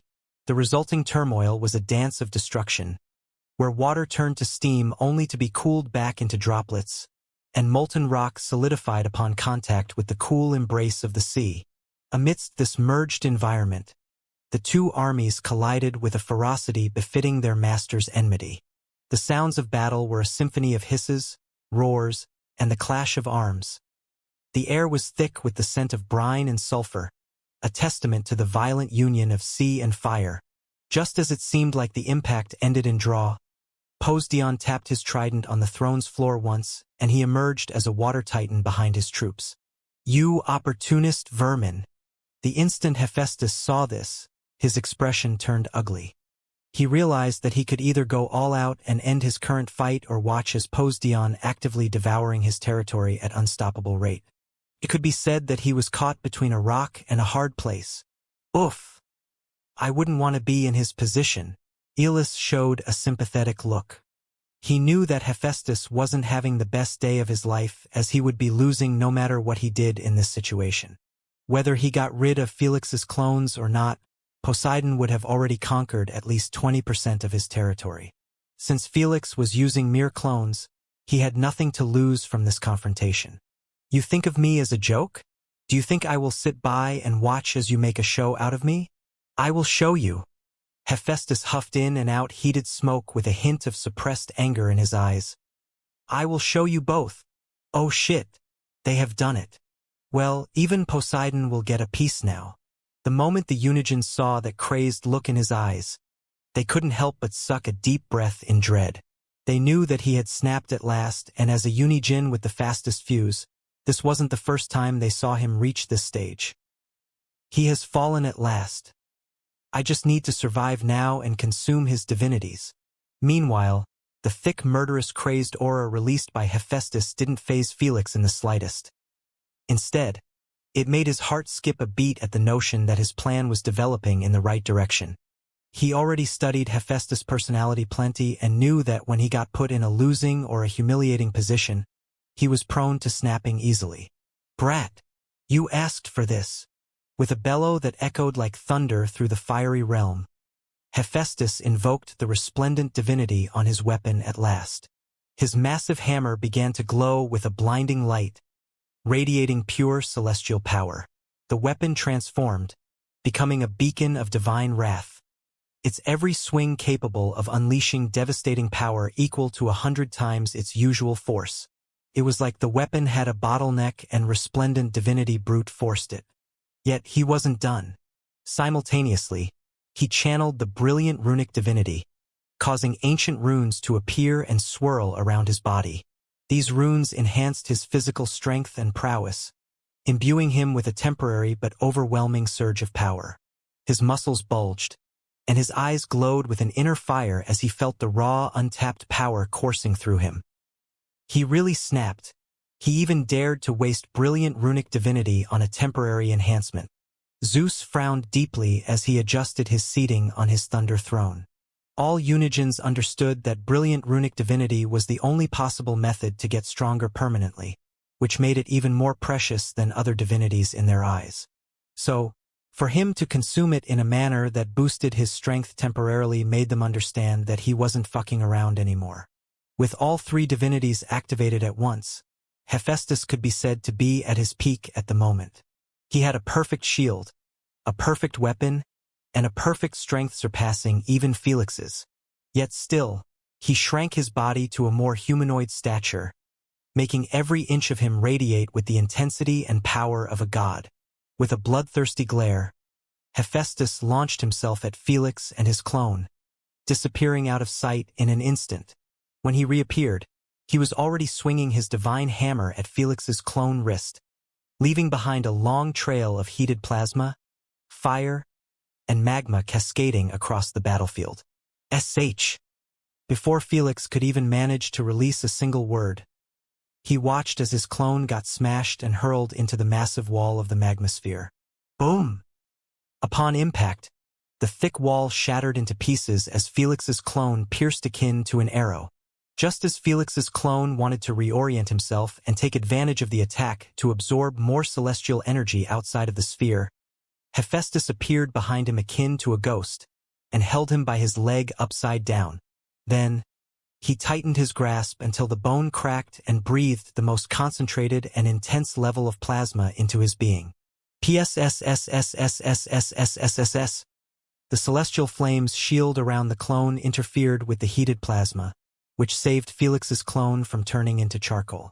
However, both Felix and his clone knew that it was getting consumed at a much more rapid rate like this since the plasma breath was empowered by 100 times through the resplendent divinity. He can't last even a couple of seconds like this, Thor expressed. He has to use greed laws to get out. You know he can't. He barely has enough for the last step of his plan and he can't waste it on anything, Lady Sphinx remarked with a solemn tone. As she mentioned, neither Felix nor his clone even considered greed law as a feasible solution. Still, Felix realized that he had to save his clone before his celestial shield expired and be left for damnation. Abyssal vortex. He waved his palm once in the direction of Hephaestus, and a massive swirling vortex of void energy manifested, reaching up to thousands of kilometers. It was so powerful and potent, it tore apart the fabric of reality in its vicinity. Anything caught in the vortex was pulled apart into subatomic particles. Even Hephaestus' clones weren't able to escape from its defying terror. Yet, Hephaestus wasn't fazed as he observed the approaching pitch black vortex consume this coronal ejection lance. With a cold gaze, he gathered the plasma from a newborn star's corona in his palm, shaping it into a lance of pure energy. He then launched this lance with pinpoint accuracy at the terrifying vortex. Whoosh! Upon contact, the void vortex tried to break apart the lance into subatomic particles, but the particles within the lance were already broken apart and unstable to the point a mere disturbance could cause everything to collapse. This was exactly what occurred as the moment the lance reached the eye of the storm. It turned into a blinding point of light. Then, there was no then. The void vortex, the all-devouring monster, the breaker of realities fell apart and got ate up by the blinding emerging supernova. Void particles had no chance against empowered plasma particles with resplendent divinity, which made Felix understand that a void or evil energy shield wouldn't protect him for shit. So, he was forced to give up on his clone and guard himself and the supreme symbol by enhancing the shielding power of the celestial flames. Naturally, he didn't forget to slip in hunger symbol, desiring to absorb the supernova's energy and empower him. Not a chance. Hephaestus retracted 2 fingers into his chest and the expanding supernova began to shrink like it was affected by a time spell. It continued shrinking until it became into a tiny blinding rotating marble, emitting so much suppressed energy, anyone without proper defenses would die at first sight. With a brutal motion, Hephaestus aimed the same 2 fingers at Felix's clone chest, transforming them into a piercing weapon of searing heat. Before the clone could react, Hephaestus plunged his molten fingers deep into its chest.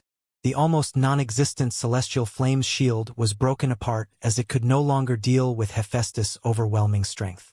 Arg! Felix's clone groaned while holding tightly into Hephaestus' extended arm in his chest, trying his best to escape, but to no avail. He was outclassed in strength, ability's potentness, and divine barrier. There, in the cavity created by his fiery touch, Hephaestus teleported the suppressed marble that pulsed with a contained supernova's power. With a look of grim satisfaction, Hephaestus withdrew his hand and forcefully flung the clone toward Felix. The clone's body, still intact but visibly marred by the god's molten touch, sailed through the air, and his eyes came into sudden contact with Felix's. The moment their eyes locked together, the clone merely gave him a slight head nod and closed his eyes. Click. Then, with a soft snap of fingers resounding in this deafening silence, Hephaestus triggered the marble. In an instant, the marble inside the clone's chest expanded exponentially, replicating the cataclysmic process of a supernova. A blinding light erupted from the clone's form, expanding rapidly into a miniature star that burned with unbridled fury. The light was so intense, so all-consuming, that it momentarily illuminated the entire battlefield, casting stark shadows amidst the flames and smoke. As the light of the supernova reached its peak, it imploded with a deafening roar, collapsing in on itself with the unstoppable force of a collapsing star.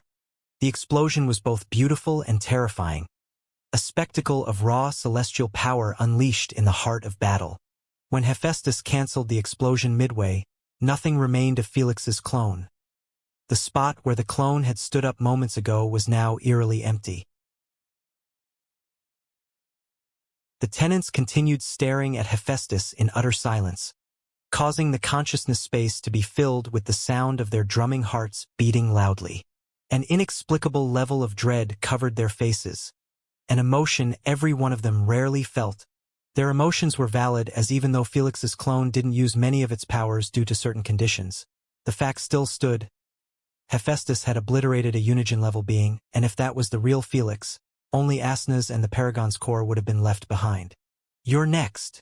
Hephaestus narrowed his bone-chilling eyes at Felix as he manifested 5 tiny star cores above his fingers.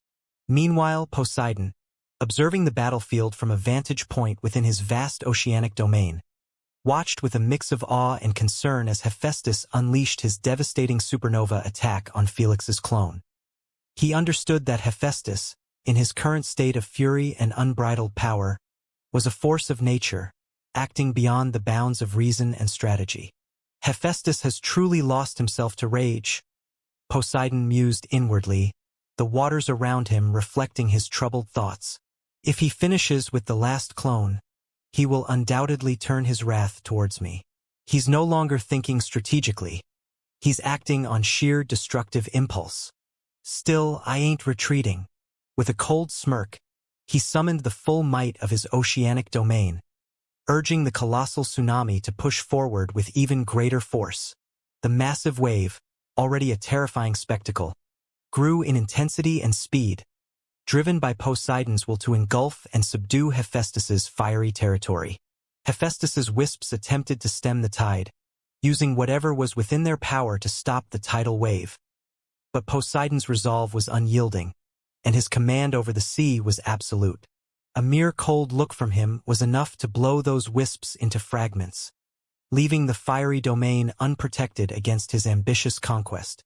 Apollo, Zeus, Athena, and the rest of the Unigens watched as Poseidon's ocean began to consume the land of fire and brimstone, transforming it under the weight of its watery embrace. Nothing and no one was able to stand before him and his oceanic might. All Hephaestus could do was watch as his domain was being devoured, feeling like his soul was being feasted upon bit by bit. Knowing that he could not stop Poseidon unless he dealt with Felix first, Hephaestus didn't have a single notion of fooling around with him. He didn't even taunt or curse as usual. With a series of swift, fluid motions, Hephaestus smashed 5-star cores, one after the other, against the anvil of his hammer. Each impact caused a brilliant eruption of light and energy, transforming the cores into focused beams of plasma. These beams, 100 times more potent than his previous attacks, shot forth with the speed and intensity of a supernova's wrath. The beams streaked across the battlefield toward Felix. Their brightness was blinding, their heat unimaginable, capable of turning anything in their path into ash. Felix, realizing the immense danger these plasma beams posed, quickly assessed his options.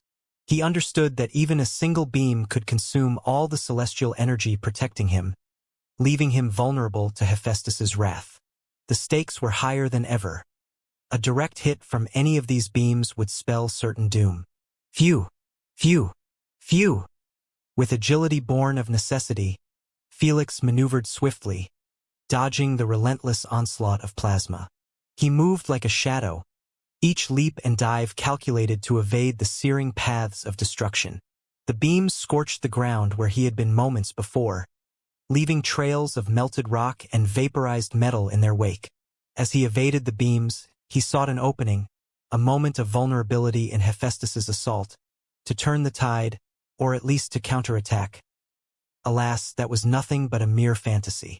Hephaestus might have lost himself to anger, but his battle sense had just gotten much better, akin to a warrior entering the zone in a moment of barbaric rage. Thus, Felix found himself incapable of touching him regardless of what ability used. The few times where something did land, his radiant divinity shield blocked it. I can't keep up.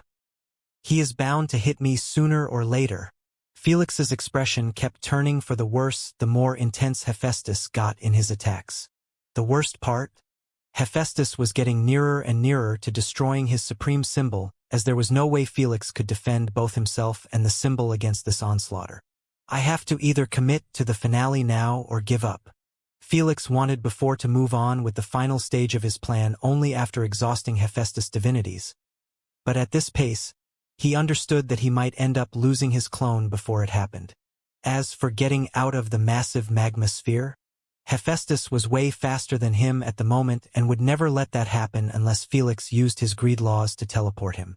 Even then, Hephaestus would appear instantly in front of him since they were battling above his domain. I have to commit. I won't have a better opportunity like this. As Felix was avoiding death by inches, he understood that opportunities were too rare. Where could he find a uni-jinn with almost no divinities on him again? Just this small taste made him understand that unijins with the 3 divinities utilized at once were complete monsters. He couldn't imagine battling one of them with a much more quantity than Hephaestus while he barely had enough to sustain his celestial flames shield. No matter what he did, the balance would always favor the unijins. The tenants remained silent, as they understood the risk Felix was about to partake, and they didn't want to cloud his judgment with their opinions at such a critical moment. Thus, they kept their mouths shut and watched as Felix commenced the last part of his master plan. Back at the Void Nation's base, Felix's main consciousness, which had been monitoring the battle from afar, suddenly sprang into action. His eyes snapped open, revealing a depth of resolve and cunning. With focused intent, Felix invoked the greed laws. His first wish was to cloak the clone next to him from the prying eyes of the 3 rulers and the unijins. Just as the price was about to get paid and the wish could commence, Felix made a second wish to teleport him to a specific location. The 2 wishes overlapped, and the moment the clone disappeared from the celestial eyes, he was already gone from Felix's side. The unijins watching both the battle and Felix's base from their lofty vantage points noticed the clone's sudden disappearance. Where did his clone go? Did he send him to help in the battle?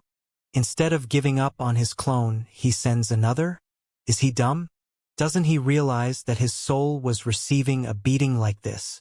However, as they scanned the battle between Hephaestus and Felix, there was no sign of the clone. The confusion started to set in, their celestial brows furrowing in perplexity. Just as they were grappling with the mysterious vanishing act, Felix made his second wish, a risky wish that no one would anticipate Felix to dare do not in a million years. "Get me to the battlefield." A moment after Felix uttered his wish, he materialized right into the fray with a confident stride.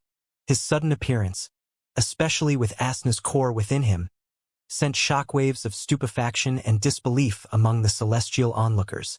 What? Did he lose his mind? Ha! Even Athena was left with widened eyes, her brain working on extra juice to analyze this brazen act of bringing the coveted Asna's core directly into the heart of the battle. However, in an instant, she broke out of her daze and swiftly left her throne, aiming to join the battlefield without an ounce of hesitation. The same decision was made by every Unijin as they all had one single thought in their minds. A chance! What Felix had just done was the equivalent of bringing a fat piece of meat into the dens of the wolves. None of them spent a single moment caring about the protection of their territory when Asna's core was literally a few seconds away. Have you lost your mind? Meanwhile, Hephaestus was left staring at the real Felix standing in front of him with a startled gaze. The brazenness and confusion were too much. It quenched some of his anger and made him halt his assault, leaving some room for his brain to process this God-sent opportunity placed before him.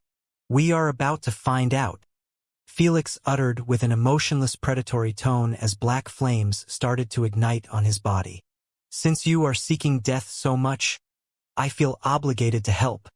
Before Hephaestus could finish his sentence, in a coordinated burst of energy, Felix and his clones' bodies suddenly ignited with wildly intense flames. The flames that enveloped the clone were of a brilliant white hue, while Felix was wreathed in deep, dark celestial flames. The intensity of these flames was such that they transcended the ordinary spectrum, signaling a surge of power on a cosmic scale. As the celestial flames roared around them, magnificent wings unfurled from their backs. These wings, composed of the same ethereal fire, spread wide, casting an awe-inspiring silhouette against the backdrop of the chaotic battlefield. The spectacle was both beautiful and terrifying, a manifestation of power that blurred the line between a celestial and a Unijin. What? How? Impossible! Where is he getting this much celestial energy? The intensity of these celestial flames was so immense that Hephaestus felt their searing celestial heat from a distance. As the god of the forge, he should be immune to the nuances of flame and heat. Yet, he sensed a burning force unlike any he had ever encountered before. It was a heat so pure and overwhelming that it began to erode the very essence of his three divinities.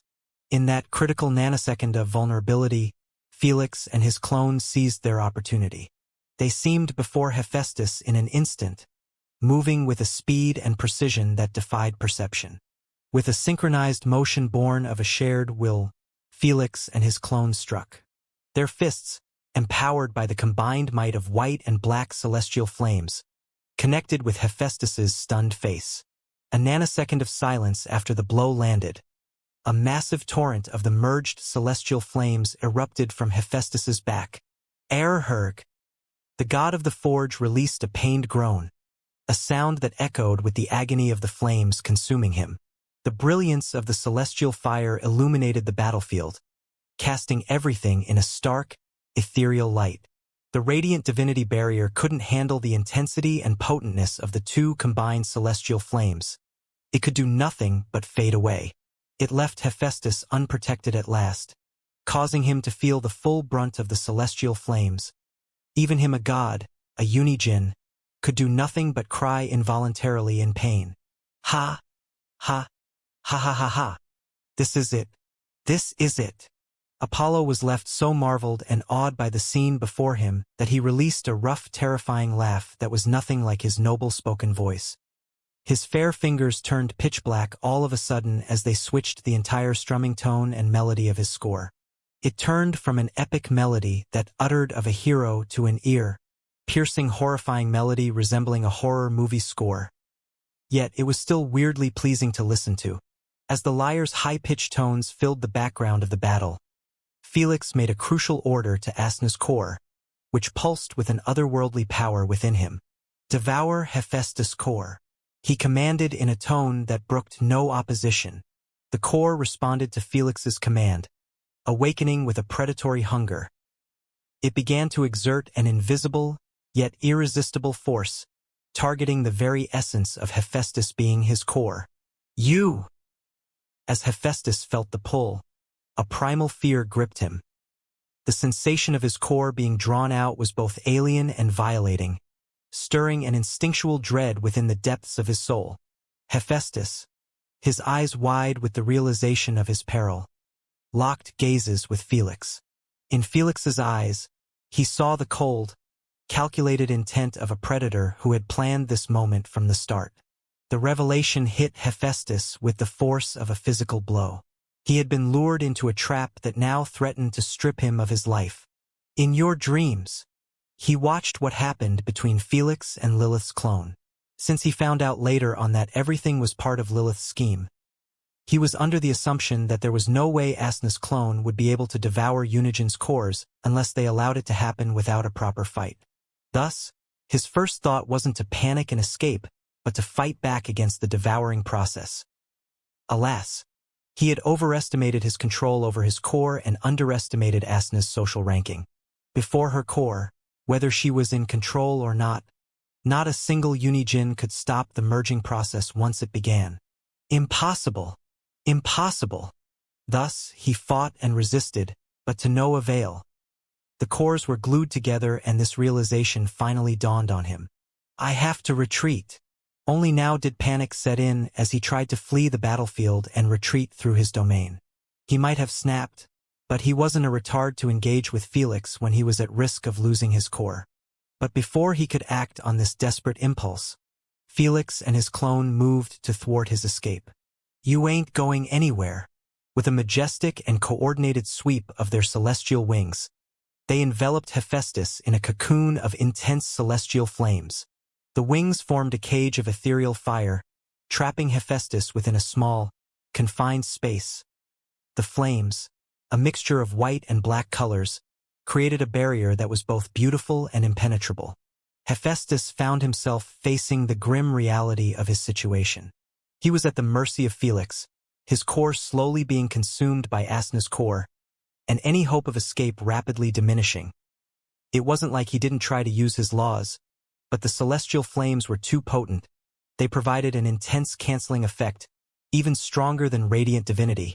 What's worse, the black flames were burning him alive, making him feel a type of pain he never thought was possible in his eternal life. If it wasn't for his grit and pain tolerance being on a godly level, he would be crying his eyes out like Duke Humphrey and anyone who experienced the black flames before. I just have to hold for a second or two. Arg! That bastard will be here. Before Hephaestus could put his hopes on Posdion and other Unigens to rescue him, he suddenly noticed his body being surrounded by a green glow with Felix. When his bloodshot eyes came in contact with Felix's face, he saw the most sinister, unruly smile he had ever seen in his life. It was so diabolic, so evil, so sinful that Felix's face seemed to overlap with Lilith's. He always seen Felix as a mere child, a mortal, who was way over his head for daring to ascend and join their ranks. But now, he suddenly felt the same kind of fear and nervousness when dealing with the worst Unigen to grace this universe. And he couldn't help but reflexively utter the infamous name, Paragon of Sins. The last part of the name came out of his mouth after the scene around them shifted dramatically.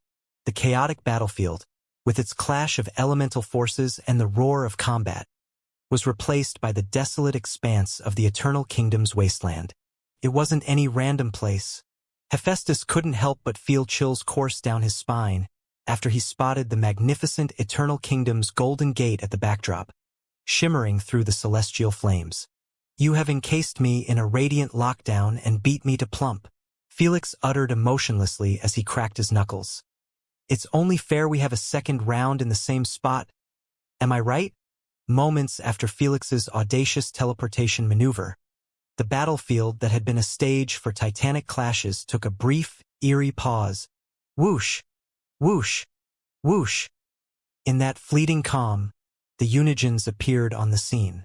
They materialized in a majestic display of their divine presence, each bringing with them an aura of their law dominion. We were too late. Athena knitted her eyebrows in displeasure after noticing that only Apollo and his eerie music were left behind. Apollo remained where he had been, his fingers moving frenetically across the strings of his lyre. He didn't seem to have noticed the disappearance of Felix and Hephaestus, appearing like he had completely lost himself in his horrific score. As the Unigens observed, a creeping darkness began to shroud Apollo's form. The light that typically radiated from him was being slowly consumed by this encroaching darkness, painting a stark contrast to his usual resplendent appearance. The Unigens exchanged glances, a mix of irritation and concern etched on their features. He is having one of his crazed episodes. Zeus, zap him off it, Artemis requested. Zeus didn't need to be told twice as he sent a bright golden electrical charge to Apollo, causing him to twitch involuntarily and interrupt his magnificent performance midway. The moment the music stopped, the darkness seemed to withdraw back within Apollo. His pitch-black pupil returned to normal and his skin became luminous again. At first sight of breaking out of his zone, Apollo scanned around with a muddled look for a moment before he realized what happened. "Ah, I am most appreciative of your assistance, but I am truly bummed out." Apollo ruffled his hair akin to a frustrated artist as he said, "I was so close, so damn close to finishing it." His peer's eyelids twitched in vexation and decided to ignore his existence again, knowing that it wasn't the time to deal with this bipolar psycho. "I found them. They are near the Golden Gate," Athena shared with a solemn tone as she used her senses to spy on the ongoing confrontation. The others tuned in as well, and when they saw what Felix was doing to Hephaestus, words refused to come out of their lips. They merely kept spectating in utter silence as they bore witness to a scene of brutal domination that would forever change the dynamics of their pantheon. They watched as Felix relentlessly assaulted Hephaestus with a ferocity that was both awe-inspiring and terrifying. Felix, empowered by the might of both white and black celestial flames, was a whirlwind of unstoppable destructive force. Each punch he delivered to Hephaestus was a maelstrom of searing pain and power, the flames intensifying the impact to levels beyond mortal comprehension. His kicks, swift and merciless, were like comets streaking across the sky, each one landing with the force of a celestial body colliding with a planet. Hephaestus, renowned for his strength and resilience, was reduced to a mere plaything in Felix's hands. Boom! Boom! Thud! The once mighty deity was thrown around like a rag doll, unable to mount any defense against the onslaught. With every blow Felix landed, Hephaestus's body deteriorated further, his divine essence crumbling under the relentless barrage. Zeus and the rest hadn't experienced the white celestial flames for a very long time, as only Asna and the three rulers could wield it. But they could not forget the small taste all of them had been given by the three rulers to put them in their place. This made them understand on a personal level that Hephaestus wasn't allowing himself to be treated as a rag doll. Without divinities to counter the celestial flames or weaken them, it was nothing else but a weapon of absolute ruination. Each punch and kick were simple, straightforward, and had not an ounce of martial arts behind them. Yet, they landed on Hephaestus's body like magnets. He is infusing celestial flames into his attacks, causing them to have a canceling effect, X100 enhancement, plus the overwhelming strength increase, Demeter said with a stern tone. It's like three potent versions of divinities merged at once. I don't even know what that black flame is and the full extent of it. With the human's previous enhancement from his symbols and now this, Zeus sucked in a cold breath. He could be said to have surpassed even our peak temporarily. Hephaestus has no chance against him in his current condition. The sight of Hephaestus's bashed body made them accept this fact no matter how ridiculous it sounded. Thud! Thud! Kaboom! Back into the battle, or more accurately, one-sided beatdown. Brimstone cracked and fell from Hephaestus's frame. Magma oozed from his limbs, and lava flowed from his mouth, nose, and wounds like blood from a mortal. The sight was both gruesome and mesmerizing. The celestial flames that engulfed his fists not only inflicted physical damage, but also burned away at the very core of Hephaestus's divine being. Arg! Hephaestus, despite his godly powers, found no respite, no opportunity to retaliate or escape. His bloodshot eyes kept wandering back and forth with each strike he ate, seemingly attempting to find a way out of his damnation. Alas, each attempt to fight back was effortlessly swatted away by Felix, who seemed to be in a state of transcendent rage, fueled by a purpose that went beyond mere victory. His face was stoic, cold, and emotionless, but the rage within his eyes was so potent that the wrathful aura of a dragon kept appearing and disappearing around him, signifying his closeness to activating the rampage symbol's peak. While the tenants' senses were too weak to spectate the beatdown as it was, they were satisfied by the mere delayed sounds of Felix's punches and kicks resounding deeply within them. Those sounds stirred a tumult of emotions rooted in their past traumas and struggles. As they watched Felix overpower the god of the forge, each tenant felt a surge of vicarious satisfaction. "That's it, my boy! That's it!" Thor closed his eyes and drank wine from his jar with his head lowered, listening to the noises, and seemingly imagining himself being the one delivering them. Jormungandr, Elder Shiva, and many others enjoyed the noises that were akin to the most pleasing symphony of their lives. This was more than just a fight. It was a symbolic act of retribution, a way of confronting the celestial beings that had manipulated and controlled their destinies from the very start.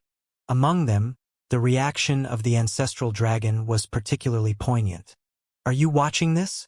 My sons, daughters, sob, I have wronged you, my pride has wronged you. But justice is being served at last. Sob, our justice is served at last." As he watched Felix pummel Hephaestus, his eyes brimmed with tears, not just of sorrow but also of deep, heartfelt relief. Ancestral Ymir's mind was cast back to the harrowing curse that had befallen his race, a curse that had turned them against one another, driving them to the brink of extinction. The memories of that dark time were vivid and painful. He recalled the skies filled with the roars and cries of dragons, the fire and blood that had rained down as they fought and slaughtered each other. It had been a time of despair and hopelessness, a period when the proud and noble race of dragons had been reduced to mere pawns in a cruel game played by the celestial beings. Even though Lilith was the one who performed the order to take them down, it was still under the orders of the three rulers to punish Ymir's insolence. He didn't take it upon Lilith as he understood that as the paragon of sins, it was her nature to be the most evil and sinister in her actions. What he blamed the most was himself and the three rulers, especially because they cursed his race's cultivation system and ruined their future forever. While Hephaestus could or couldn't have a part in the destruction of his race, he didn't care at the moment. He felt a sense of vindication as if, through Felix, the dragons were finally having their say, reclaiming a piece of their dignity that had been stripped away by the capricious whims of the gods. The tenants, united in their shared history of suffering and manipulation, found a common voice in Felix's rebellion. His victory was their victory, a moment of triumph over the forces that had long dictated their fates. In Felix's defiance, they saw a glimmer of hope, a chance for a future where they were no longer mere tools of the celestial beings but masters of their destinies. Thu'ud. With a surge of force, Felix delivered a powerful kick to Hephaestus, sending the god of the forge hurtling toward the massive gate. Hephaestus's body, already battered and weakened from the unyielding onslaught, crashed into the gate with a resounding impact. The collision was so intense that it echoed across the wasteland. Hephaestus's back shattered upon contact, a mirror image of the injury he had inflicted on Felix in their earlier encounter. The god of the forge slumped against the gate, his divine form marred by the violence of the blow. I can't fall here, not like this, not to him." Before Hephaestus could even begin to recover, Felix appeared before him, his presence dominating and his expression one of cold determination. Standing over the fallen deity, Felix leaned in, his eyes locking with Hephaestus's. The air crackled with the tension of the moment, the power dynamics between them now starkly reversed. "Don't go limp now," Felix taunted, his voice laced with a menacing calm. "We still have a couple of seconds until your core gets devoured." The words, spoken with a chilling resolve, hung in the air between them. Hephaestus, grappling with the pain and shock of his situation, stared up at Felix, a mix of defiance and a hint of fear in his eyes. He could see the predatory look on Felix that made him understand deep down that unless someone came to his rescue, he would eat him whole. The spectating Unigens understood this very well too, and they shared knowing glances between them. The human is too intelligent to risk all of this for the sake of devouring his core if it's not going to prove to be useful for him later on. Athena, the strategist, analyzed calmly. "He has a purpose for the core, and after witnessing his current peak, I don't want to find out." None of them gave a crap about Hephaestus' life or losing his core. In their eyes, all of their peers might disappear and it wouldn't affect them negatively, knowing that far down in the future the universe would bring them back on again. But if this would result in Felix getting much stronger somehow, none of them dared to sit by and wait for that future to arrive, as they were already struggling to capture him. "Am I the only one curious about the origin of his current massive quantity of celestial energy?" Elis interrupted suddenly. When this matter appeared brought in again, all of them couldn't help but knit their eyebrows in puzzlement. "I thin. Before Athena might finish her sentence, all Unigens suddenly perked up their pairs akin to bats picking on some signals of a peculiarity ongoing. When they followed their senses, it led them to none other than the celestial capital city. To be more specific, they landed on a human floating thousands of kilometers above the city's sky, who appeared seen sitting in a meditation position while a massive amount of celestial energy rushed through his body akin to a flood. It appeared resembling no one was there, and suddenly, he resurfaced akin to a ghost. When they zoomed in on his face and observed that it belonged to none other than Felix, and to be more precise, Felix's other clone, they received their answer in the most shocking way, right above the celestial city. "He dares!" Zeus was the first to exclaim with an astounded look as he watched Felix's clone suck in an unfathomable amount of celestial energy like there was no tomorrow. "Does he think he is safe just because he is using a clone?" Athena shook her head. "Lilith should have taught him better." The Unigens weren't surprised by the fact that Felix's clone had been sent to absorb celestial energy from the central zone. They already had an incline he would have done this. What shocked them was the fact he sent his clone above the central city itself. That's because the city was inhabited by none other than the upper celestial Unigens. "I wonder who will be sent or if the three rulers will take care of him," Artemis remarked. "It's not the time to care about such a thing. Apollo, help us reach the Gat." Just as Athene turned around, seeking Apollo's assistance, her eyelids couldn't help but twitch in irritation after noticing his disappearance.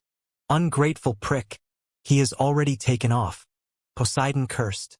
Without needing to be asked, Zeus offered to help them out instead. Unigen's speed was somewhat standardized in the sense that they could all reach the speed of light, but not maintain it for a prolonged period, unlike Zeus or Apollo, who used their laws to achieve it. It was like one needing to brute force it purely through physical prowess while the other had the tools.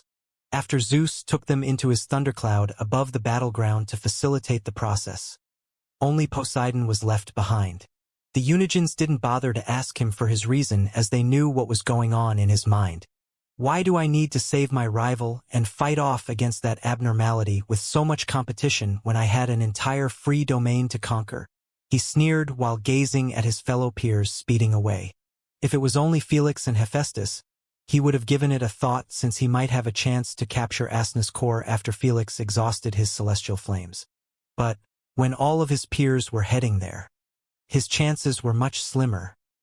He would rather obtain something certain than chase a questionable reward. Without an ounce of hesitation, he turned into an oceanic titan, a colossal figure towering over the landscape, defying rainstorm. With a commanding presence that resonated with the depth and might of water, Poseidon raised his trident, a symbol of his dominion over all aquatic laws. Then he began to spin the trident above his head, each rotation gathering the power of the seas and the skies. The air around him churned with the gathering force as if the ocean itself was responding to the call of its master. As Poseidon's trident spun faster, the skies above Hephaestus' domain darkened ominously. Massive rain clouds, pregnant with the essence of oceanic wrath, formed a brooding canopy, defying rainstorm. With a thunderous roar that resounded across the realms, the clouds unleashed their burden. Gigantic raindrops, each the size of a truck, began to descend from the sky. Thud, thud, thud. They fell with a force that turned their descent into a cataclysmic downpour, each fall crashing onto the fiery land with the power of a meteorite. The impact of the rain was titanic, creating shockwaves that rippled across Hephaestus' domain. The volcanic landscape, home to creatures born of fire and brimstone, was ill-prepared for such an assault. As the colossal raindrops struck the ground, they quenched the fires and lava flows that defined Hephaestus' realm. The inhabitants of the fiery domain found themselves in peril. Arg! Run! It hurts! It's the wrath of the god of seas. Run! The relentless downpour threatened their very existence, forcing them to flee in search of refuge. The once mighty volcanic land was rapidly transforming into a sodden, steam-filled wasteland. Protect the Lord's sacred land. Hephaestus' right-hand subordinate tried his best to encourage the citizens to unite and defend themselves against the powerful rainstorm to at least save their capital city. Alas, each fall was akin to a meteor, causing many citizens to die upon impact instantly. When the others saw this, how could they dare stay behind? Everyone was for himself, and the cities across the massive fiery domain started to get emptied rapidly. Alas, Poseidon was merciless and treated those mortals akin to cockroaches needing to get exterminated for the next renter to live in his new home. No matter how far they ran and how hard they tried, unless they had radiant divinity to protect them, no one managed to make it far against this non-stop downpour. Hephaestus' wisps watched this happen before their own eyes and could do absolutely nothing to change the ending. The moment a wisp tried to use their powers, Poseidon would spot them and erase them with a mere glance. Plus, Hephaestus wasn't really in the best situation to care about the death of his citizens or the conquest of his domain. How could he care about them when his core was being conquered as this was happening? A few moments ago, above the celestial capital city, Felix's clone watched as the invisible sphere around him, protecting him from the eyes of the three rulers and the Unigens, began to crack apart. They sure are quick. Felix's clone frowned, but not an ounce of fear was in his eyes at the suspected of being so close to his mortal enemies. In fact, he was more angered at the suspected of being closer to Asna and still not having the strength to save her. There is a few seconds left before the core gets devoured. I have to hold strong and keep fueling celestial energy. Felix's clone tightened his fists while his heartbeats began accelerating with each crack appearing on his barrier. He had wasted close to everything he had collected of void creatures and even added some of the behemoths to create this powerful invisibility shield. For a shield to hide him from the eyes of the three rulers, it made it impossible for anyone or anything to sense a single thing near Felix. Even the disturbance of celestial energy being fueled into him was hidden. Unfortunately, the three rulers' eyes were like Sauron's eye from the masterpiece, the Lord of the Rings.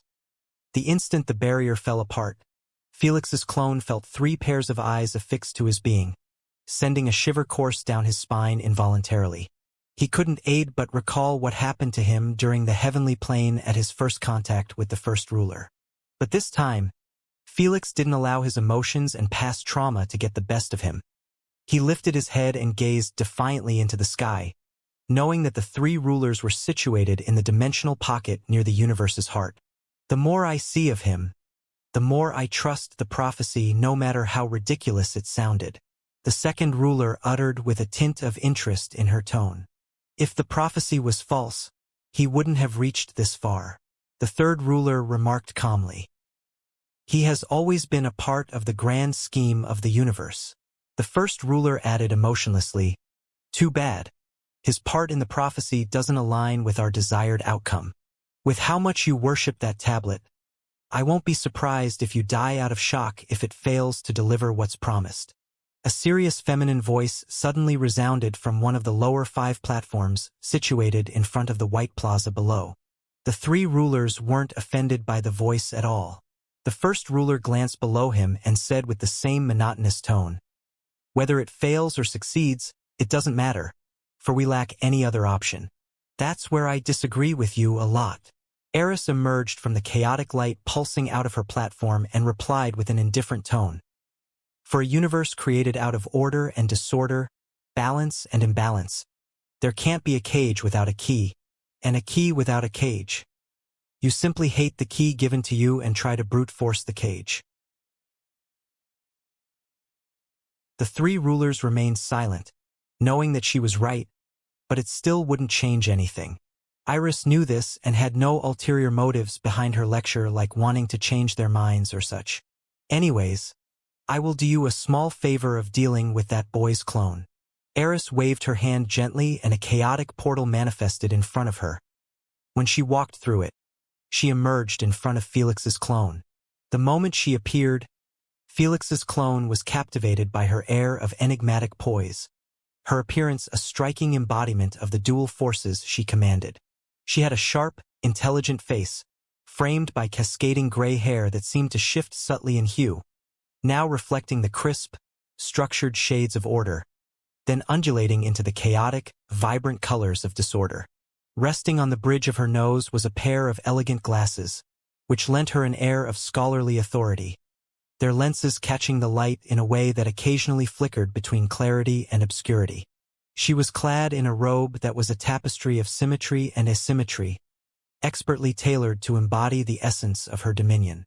The fabric seemed to alternate between strict geometric patterns and swirling, anarchic designs, creating a visual representation of the balance between order and disorder.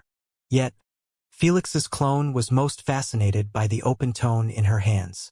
Its pages fluttered gently as if caught in a breeze that wasn't there. The book was an enigma in itself, its contents shifting between meticulously organized text and wildly scrawling script. At first sight, Felix knew that was no ordinary book. "Little one, you are a long way from home," Eris said calmly. "First, put some respect to my name." Felix frowned coldly. "Secondly, you have taken my home." In Felix's eyes, without Asna, his partner in crime and the love of his life by his side, he had no home to go back to. Through Felix's cold and defensive demeanor, Eris was able to notice his sincere emotions as he had meant every word he said. "Interesting. If I may ask, does she share the same love as you?" Eris inquired with a tone tinted with a bit of intrigue. "I was always under the impression that unigens are incapable of love.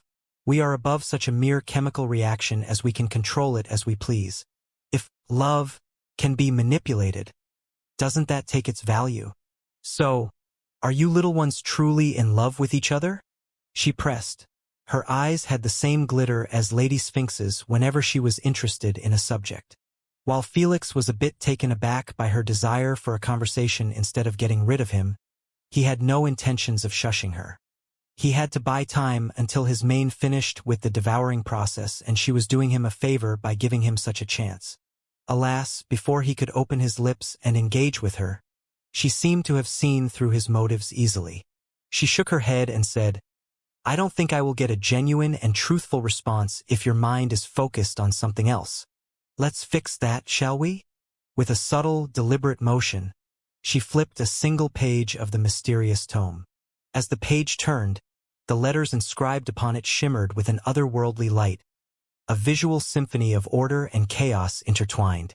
For a fleeting moment, the script seemed to dance and twist upon the page, morphing into shapes and patterns that defied comprehension. This was no ordinary text. It was the written embodiment of the fundamental forces that Eris commanded. At her command, the reality around her and Felix began to undergo a profound transformation. The air shimmered like a mirage, and the very fabric of space seemed to warp and bend. A surreal distortion enveloped them, altering the landscape into something unrecognizable. Gravity fluctuated erratically, causing objects to float and then suddenly plummet. Time seemed to stretch and compress, moments elongating into eternities before snapping back. The elemental forces present in the environment behaved unpredictably, fire freezing, water burning, and light casting shadows. Felix, caught amid this altered reality, found himself in a world where all conventional understanding was turned on its head. Eris, the orchestrator of this chaos, observed the effects with a detached curiosity, her expression unreadable behind the lenses of her glasses. The world around her was her canvas, and she painted with broad strokes of order and disorder, creating a landscape that was both bewildering and mesmerizing. What's going on? Suddenly, Felix's expression changed for the worse after realizing that his spiritual connection with his mane had been cut off. He could no longer communicate with his mane or other wisps. What's worse, the link between him and Asna's core was severed too, which implied his main consciousness was cut off from fuel. The moment this happened, the real Felix felt the severance akin to a rope being snapped in his soul. His reaction was the same as his clone, incapable of believing what had just transpired. His reaction was an understatement. Did I just lose my clone? No. Did I just lose a part of my soul? He sensed like his clone was no longer related to him and that the portion of his soul that controlled it was gone with it. He had no clue whether he got killed or captured, and it fucked with his mind, which left a small opening for Hephaestus to take advantage of. Chance! Alas, before Hephaestus could commit, he got smashed in the face with a flaming knee, breaking his nose into pieces and sending his teeth flying everywhere. Opening or not, Felix was at a point of strength where even his mistakes could be corrected instantly. Still, Felix realized that he couldn't put his focus on his clone at the moment.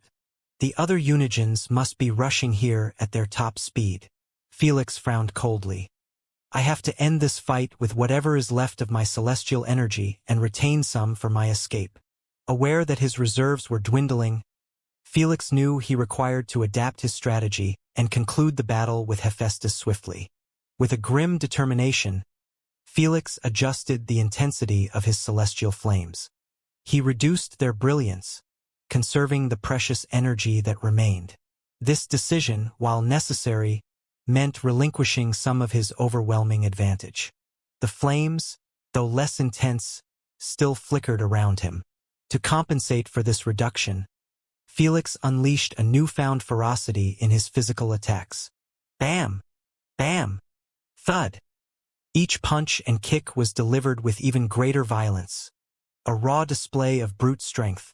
Still, Hephaestus, sensing the shift in the tide of battle, discovered another glimmer of opportunity amidst his dire circumstances. I have to buy time to keep him here. He saw how his peers took off for his rescue with Zeus' assistance and understood that with his speed, he would arrive here in less than 2 seconds, which was in Unigen senses 2 minutes or so. Ararg! So, he roared at the top of his lungs furiously and began trading blows with Felix, using every ounce of his being to fight back.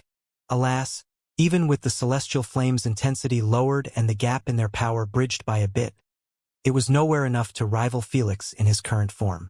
After all, the celestial flames weren't the only thing enhancing Felix's strength. He had multiple symbols at work. This caused Felix's relentless assault to continue unabated, each strike bringing Hephaestus closer to his inevitable defeat through the roars and his desperate last attempts. This was not a movie where screaming and last-ditch efforts could magically turn the tide around. If he had the option to escape, then maybe, but with Asna's core glued to his, he was going nowhere without Felix. This sealed his fate now, and forever. New! With one wretched scream that broke the sound barrier, Hephaestus's core, the very essence of his divine being, inexorably devoured by Asna's core at last. The last bit of it was consumed and Asna's core dimmed down and returned inside Felix, uncaring about the god of the forge, whose soul seemed to have left his rocky body. Hephaestus, now a mere shell of his former self, faced Felix with a mix of resignation and a faint glimmer of hope. As Hephaestus gathered the remnants of his courage to plead for his life, his eyes conveyed a depth of emotion that spoke of regret, fear, and a desperate wish to survive. He knew that as long as his core was within Asna's, He had no control over it, which in turn created his existence subjected to Felix's mercy. In this moment of vulnerability, he sought to appeal to whatever mercy might reside in Felix's heart. I, save your breath. But before Hephaestus could articulate his plea, Felix acted. With a cold and resolute expression, he delivered a final, devastating punch straight to Hephaestus's heart. The force of the blow was catastrophic, piercing through the god's body and emerging from the other side. This act was not just a physical strike. It was a symbolic end to their bitter rivalry and a return of favor to how he killed his other clone. You will regret this. I will return. Remember me, remember. As the last word left Hephaestus's mouth, Felix cast him aside like a discarded relic of a bygone era. The god's body, devoid of its core, began to disintegrate, succumbing to the reality of its mortality. The once mighty figure of Hephaestus crumbled, turning into black ashes carried away by an unseen wind. Each particle that drifted into the air was a poignant reminder of the impermanence of even the mightiest beings. As Felix watched Hephaestus's ashes scattered into the distance, he couldn't help but mutter to himself while activating his greed laws. Are you watching, Asna? I am coming, step by step, but I am coming. Just be patient with me, for I will never forsake you. As the Unigens created an appearance near the battlefield, the last sentence of Felix was the only thing they managed to obtain from this confrontation, echoing in their ears loudly as they watched the scathing ashes of their peer with deep frowns. They traded knowing gazes with each other as it finally dawned upon them that Felix wasn't a child who lost his way and came here, but someone with an agenda, someone who would not let anything stop him from achieving it, even if it meant massacring all the Unigens in the kingdom. We might need to rethink our plans and motives from this hunt. The Paragon has created it clear that he is coming for anyone who stands in his path. Athena uttered with a solemn tone as she eyed her peers. So, are we going to free his path or reinforce our blockade? What's your choice? Meanwhile, inside that peculiar reality, where neither time nor anything made any sense, barely a nanosecond had gone by ever since Felix's clone capture. How did this happen? I am supposed to be protected by my celestial flames from any law-based effect, Felix's clone asked in his mind, but no one was there to answer him. He was left completely alone with Eris in this strange reality. It seems like that vixen hasn't taught you much about me, Eris commentated calmly, akin to a disappointed mother. Are you still on bad terms? Aren't you a bit short-sighted, little one?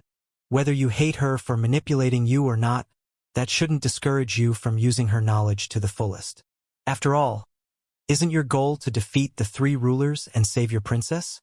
It's doubtful you will achieve it even with her full support. Don't even mention without it. Felix was left silent, having no clue what to retort with. This was their first ever meeting and not even a split second had passed. She had already berated him, questioned his love, and advised him all at once. She was the enemy, but didn't act like one in the slightest and seemed genuinely curious about his every motive, like this whole situation was an interesting experiment to her. Seeing that Felix wasn't responding and seemingly still processing this turn of events, Eris closed her tome and manifested a perfect cubic white table and chairs. Then, she sat down on one side and extended her hand to the other chair, offering with the guiding tone of an elder. Sit down. Your main consciousness has won his battle and retreated to safety.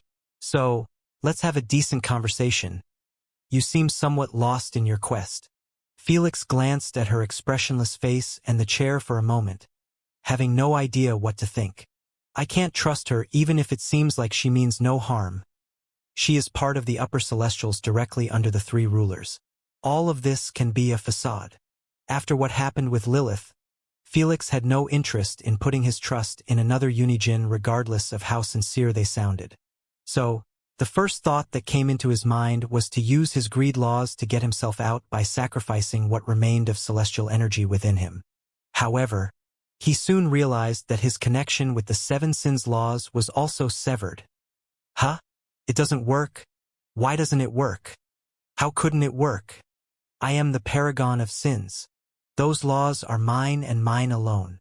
Now, Felix began to feel pure dread rising in his heart as he gazed at Eris' expressionless face. Who could blame him? Unigens were the sole utilizers of their laws, and not even the three rulers should be able to take away his powers to use them. That's something only the universe should have the power to do. How about you sit down now? Eris offered again calmly. I will help you understand.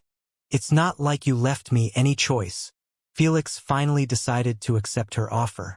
I will answer one of your questions and you will answer mine. Eris offered. How does that sound? Felix nodded in acceptance without much hesitation. He understood that Eris must have some wicked powers in this reality, which might allow her to invade his memories or do much worse if she decided. Hence, it was best to cooperate willingly, at least he would be getting some information back in this way. I already know your question, so allow me to answer it. Eris began, her voice steady and clear. Order and disorder are not merely forces. They are the fundamental underpinnings of all existence. They are the warp and weft upon which the tapestry of reality is woven. Order is the structure, the predictability, and the laws that govern the universe. Disorder, on the other hand, is the unpredictable, the random, the force that brings change and chaos. She paused for a moment, allowing Felix to absorb her words, then continued. You see, my power lies in the balance and manipulation of these two primal forces. I can create realms where order prevails, where everything follows a set pattern, or I can fashion a reality where disorder reigns, where predictability is thrown to the wind. Just like in this reality, where the 7 sins laws have been erased. Erased! Felix was left stunned.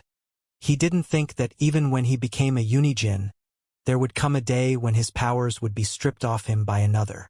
But at the same time, it made the most sense. What was the order? It was the set of rules and laws that the universe abides by. Disorder was the chaos produced when this order was destroyed. As the ruler of those two primal powers, she could change the rules and the laws to her pleasure in this reality, which meant, in a sense, she was higher in universal control compared to Lilith. But, for such a magnificent and omnipotent power, the universe would not allow it to exist without a price. Eris gently tapped her book, which lay open on the table. This book is not just a collection of words. You can say it is a conduit of my power, a tool that allows me to shape reality according to the dictates of order and disorder. Just like your 7 sins laws had limitations imposed by the universe to maintain its balance, this book is my limitation. She shared, unbothered in the slightest above informing the enemy of her powers and weaknesses. Felix gazed at the book and asked with a confused look, how does it work exactly? How can a book limit you from using your powers? A Unijin. Felix could understand the universe setting rulers and structure for even Unijins. But at the same time, it gave them a choice to abuse them and break those rules as long as they could handle the punishment. But based on her wording, it seemed like she couldn't use her powers without the book as a conduit. One question for each little paragon. Eris cracked a faint, emotionless smile. Go ahead. Felix respected the deal even though his curiosity was eating him from the inside. I desire you to answer my first question. Eris questioned with a sincere tone. Is your love between you and the exiled celestial a mere chemical reaction or something different? Let me rephrase. When you ascended and became a Unijin, the ruler of your own body, mind, and emotions, did you feel any change in your emotions toward her? While Felix couldn't utilize his laws, as the paragon of sins, his sense of evil intent or negative emotions was at its peak in the universe. This made him able to discern that Eris wasn't feeding him with rubbish information and was being genuine. At least, this what was his senses told him, and this made him opt to share the truth as well to gain more useful information from her. Truthfully, my feelings were the same while I was a mortal, became a deity, and after I ascended to a Unijin. Felix answered with a serious tone. In fact, they only have gotten stronger with time, and I never once felt like it was a byproduct of a chemical reaction that I can control. It's more than that, it's spiritual, like she is my genuine soulmate, and without her, I will never feel complete again. I don't understand how to describe it any better than this. No need. You have already described it to perfection. Eris placed her fingers under her chin thoughtfully and stayed silent for a moment. Interesting, if his answer can be used as a piece of evidence, then it seems like the prophecy might have some truth to it. What is it? Felix frowned after realizing that this question might not be as innocent and useless as it seemed to him. Is this your second question? Just as Felix was about to give her a head nod, she added, For your information, my questions regarding you aren't that many. So, choose carefully. Also, I will answer only questions regarding me. In other words, she found only a few things about him intriguing, and after getting her answers, she wouldn't bother to entertain him any longer.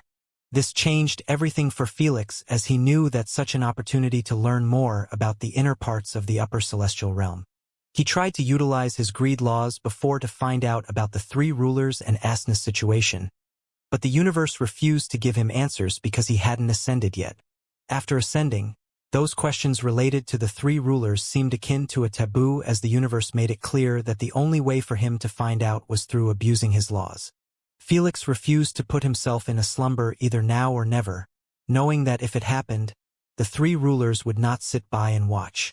No one would be there to protect him during his slumber besides Lord Hades, who was already extremely weakened and serving his punishment. So he postponed it for later. I desire to understand how you managed to bypass the celestial flames effects and if I can achieve it too, Felix queried with a solemn expression. In Felix's view, bypassing celestial flames would enable him to do the same for divinities. This was significant, considering that his three mortal enemies were their owners. Eris looked directly at Felix, her eyes sharp yet revealing a hint of the vast knowledge she possessed. In the end, she couldn't help but break a faint chortle at the thought of him asking her about the ways to defeat the three rulers, while knowing she was part of their assembly. You see, celestial energy is the sole entity outside of the universe's order and system. However, the moment celestial energy turns into flames, divinities, or whatnot, it becomes part of the universal order, bound by its laws. She explained, Anything part of the universe's order is under my jurisdiction, obviously within limits. Doesn't this make you more powerful than the three rulers? Felix sucked a deep cold breath. Felix always had a notion that the unigine of order and disorder would be on a different level of omnipotence. Still, not in his wildest dreams did he expect that she would even be able to affect the celestial flames and divinities. Don't be silly now. Eris shook her head. You know very little of the three rulers' true powers, and it seems like you mistake their strength to be all related to their divinities.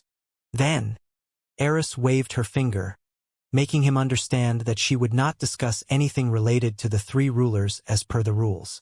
Felix dropped the subject at once, not wanting to push his luck. Still, the question bore a hole in his mind, making him feel like he was treading on a much more foreign territory than he thought. As for if you can break apart the celestial flames or the divinity's effects, well, that's a question for Lilith, not me. Eris advised with a tint of irritation in her tone. That vixen might be manipulative and borderline psycho, but she knows more than she shows. Unless you receive her help, you will never reach the true potential of the seven sins laws. Felix knitted his eyebrows in response, showing that he wasn't too pleased with the suggestion. But at the same time, he began to understand that seeking that witch's help was something inevitable. It took him so much just to deal with Hephaestus, and while he understood that unigines were never supposed to be easy to defeat, it still didn't sit right with him. After all, his end goal was always the three rulers, and if he wanted to even touch their heels, he had to go the extra mile. If it meant lowering his pride and kissing Lilith's ass for her assistance, then so be it. Still, this wouldn't change his plan to snap her neck at the first opportunity presented. His hatred runs way too deep. My turn. Eris interrupted his thoughts with a deep question that seemed irrelevant to her. If I may ask, what's your purpose? What do you mean? Felix raised an eyebrow in surprise, knowing that she wasn't asking about Asna. You know what I mean. Felix went quiet. The question roamed in his mind akin to a wandering ghost, refusing to let go of its grip on him. He knew that the simpler answer would be to live with Asna in a cozy place, free of problems, free of danger, and free of anyone's authority and control. But this was never always his purpose or his aspiration.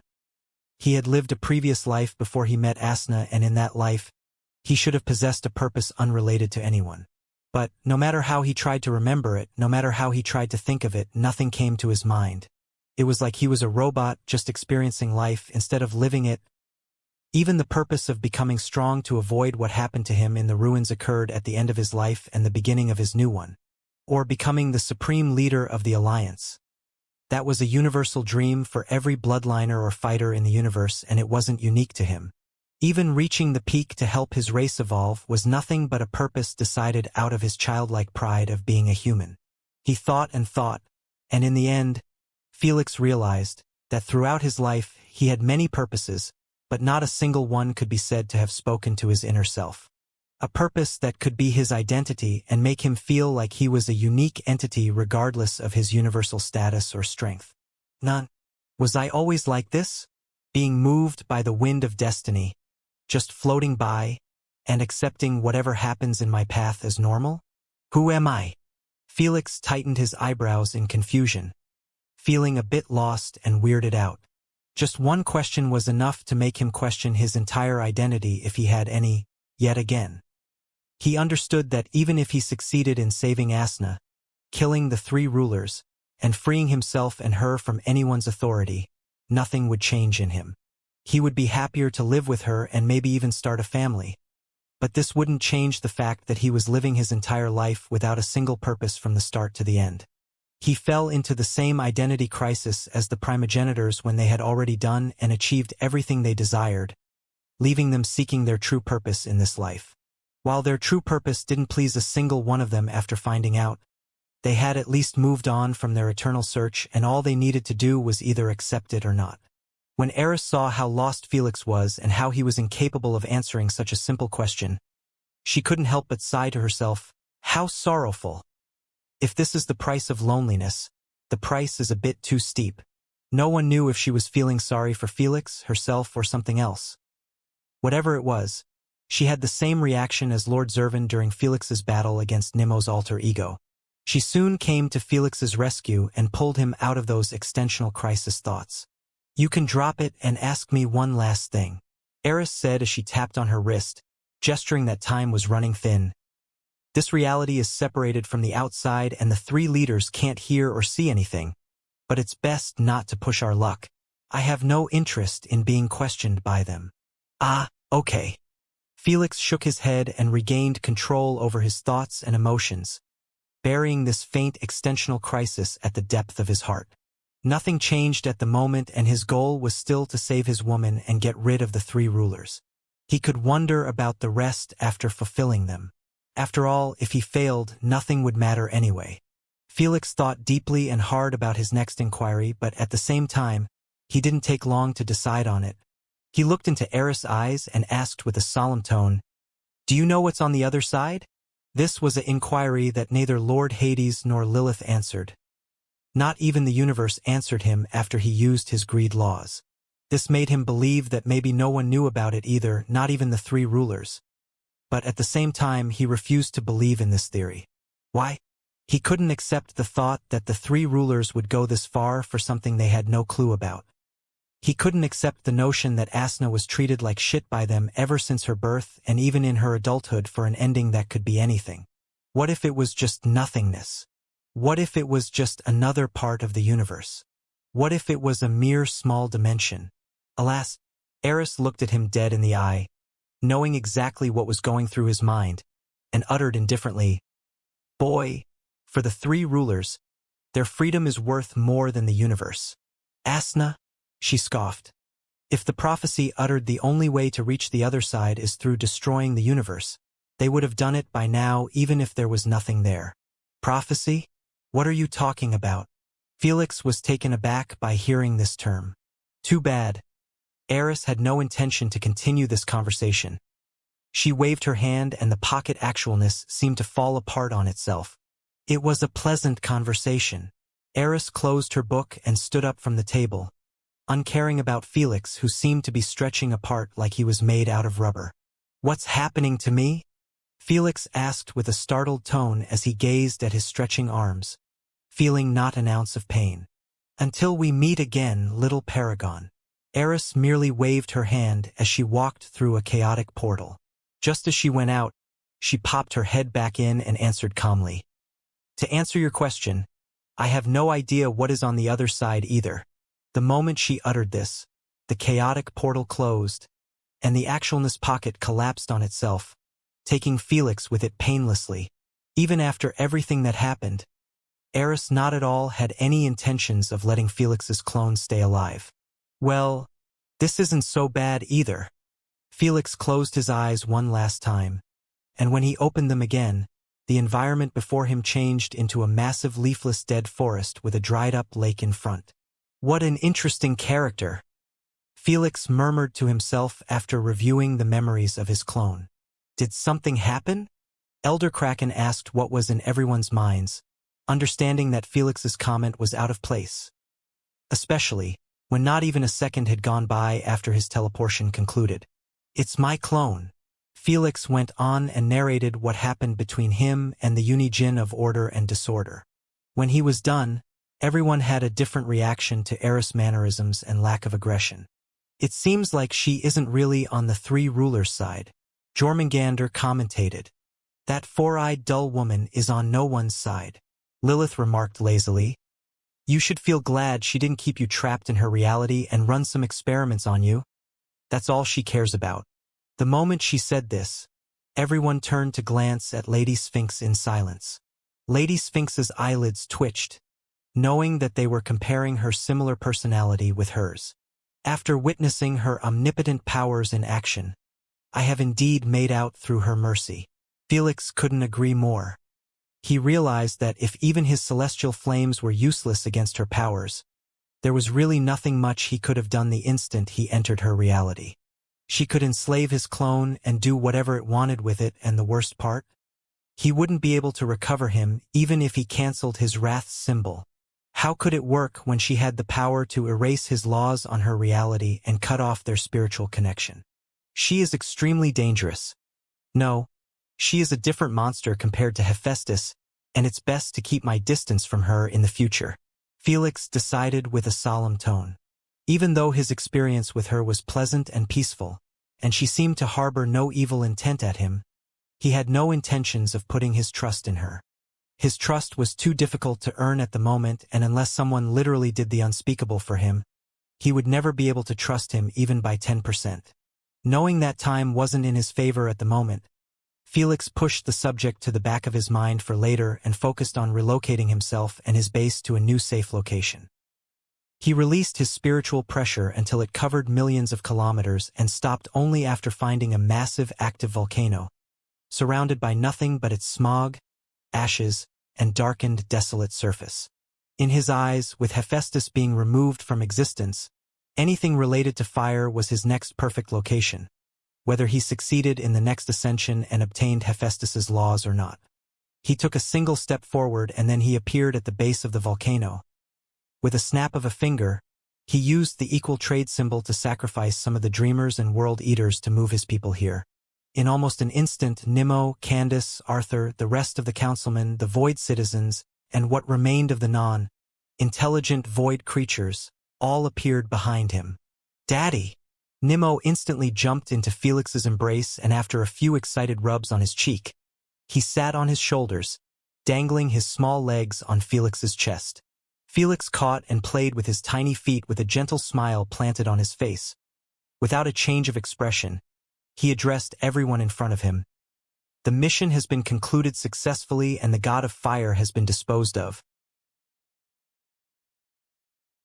Candace, the Ruiner, Arthur, and the rest of the Void citizens were all left with speechless looks, having no idea how to react to his overwhelming statement when he said it in such a manner. Everyone imagined this moment to be epic and glorious, with their god emerging victorious and giving them a speech that would inspire them to work even harder after pulling the impossible. Yet, there he was, fooling around with Nimmo, akin to a stern grandpa turning into a soft jelly after meeting his grandchildren. No reaction? As expected of my citizens, your standards are just as high as mine. But don't worry, this is just the beginning and we won't stop until we bring the entire kingdom to its knees. Now, let's build our new base. Felix gave them a thumbs up with a satisfied expression and then turned around to walk toward the volcano while asking Nimmo about what he had done in his day. Candace and the rest of the Void citizens remained silent for a few seconds, not knowing whether to cry or laugh. That's my god for ya. The Ruiner laughed loudly as he chased after Felix, unbothered by the whole situation. Aya, it is what it is. When they saw this, Candace and the rest could only share some bitter and wry smiles amongst each other before following behind their god, feeling like farmers returning home after a difficult harvest instead of warriors returning from war. Meanwhile, near the Eternal Kingdom's gate, the Unigens were still gathered there in a small circle. Every one of them had a solemn expression. It was understandable as they had just been contacted by the three rulers and got delivered with an ultimatum that went like this. The situation with Asna's core has escalated. You, the great Unigens, have been granted the task of retrieving Asna's core. This mission is of paramount importance. And yet, it seems that the seriousness of this task has not been fully grasped. We are offering you one final opportunity to take this hunt seriously and bring us Asna's core. Your efforts thus far have been lacking.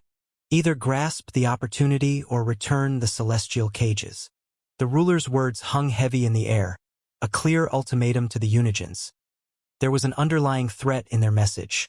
If the Unigens failed to accomplish this crucial task, the rulers themselves would intervene and take matters into their own hands. Although they didn't value their honor or pride, having their reliability questioned was unsettling and shameful. However, emotional manipulation was not enough to convince the Unigens to continue their hunt. It would take more than that. Ah, what a hassle. It's no longer even about the promotion. Demeter rubbed her eyelids in irritation. The Paragon's actions have shown great aggression and I doubt he will halt his operation of saving the exiled anytime soon. As long as he plans to fight against the three rulers, which would leave him with the sole option of continuing to target us. In other words, even if the Unigens wanted to drop off from the hunt and mind their business in their environment, Felix wouldn't allow them to. The only way to avoid having a battle with him was by agreeing to willingly share their celestial energy with him. That's something none of them had any intention of doing ever. It wasn't even about choosing sides in this brazen confrontation anymore. It was about their protection against the invader. If Felix was right here in front of them, he would agree with their take. He had no intentions of being at peace with any Unijin that stood in his path, which meant that the day he decided to invade a territory and absorb celestial energy, they could either close their eyes and let it happen or arm up and take him on. However, there is another route to take and everybody knew deep down what it was. Yet, none of them even bothered to entertain the notion of it. If swearing my alliance with him and joining his cause is the only way to avoid having my celestial energy absorbed, I would rather take him on 10 times out of 10. This thought coursed through everyone's minds as they gazed through their scouts at Felix's old empty void base. In another sense, while they didn't care regarding either party if they were forced to choose one from the other, they would always pick the three rulers without an ounce of hesitation. If anyone knew which they knew regarding the three rulers, they would pick them every time. I guess it's unanimous? Athena didn't have to say much to figure out everyone's decision. Let's get rid of the vermin and return to our routine. Zeus uttered indifferently as him walked away. Contact me as you locate him. Not so fast. Athena stopped him. What will we do with Apollo and Poseidon?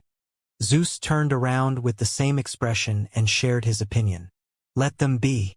I doubt either of them would take advantage of our involvement to conquer our territories. Demeter added, plus, Apollo is unreliable, and having him with us is worse than not.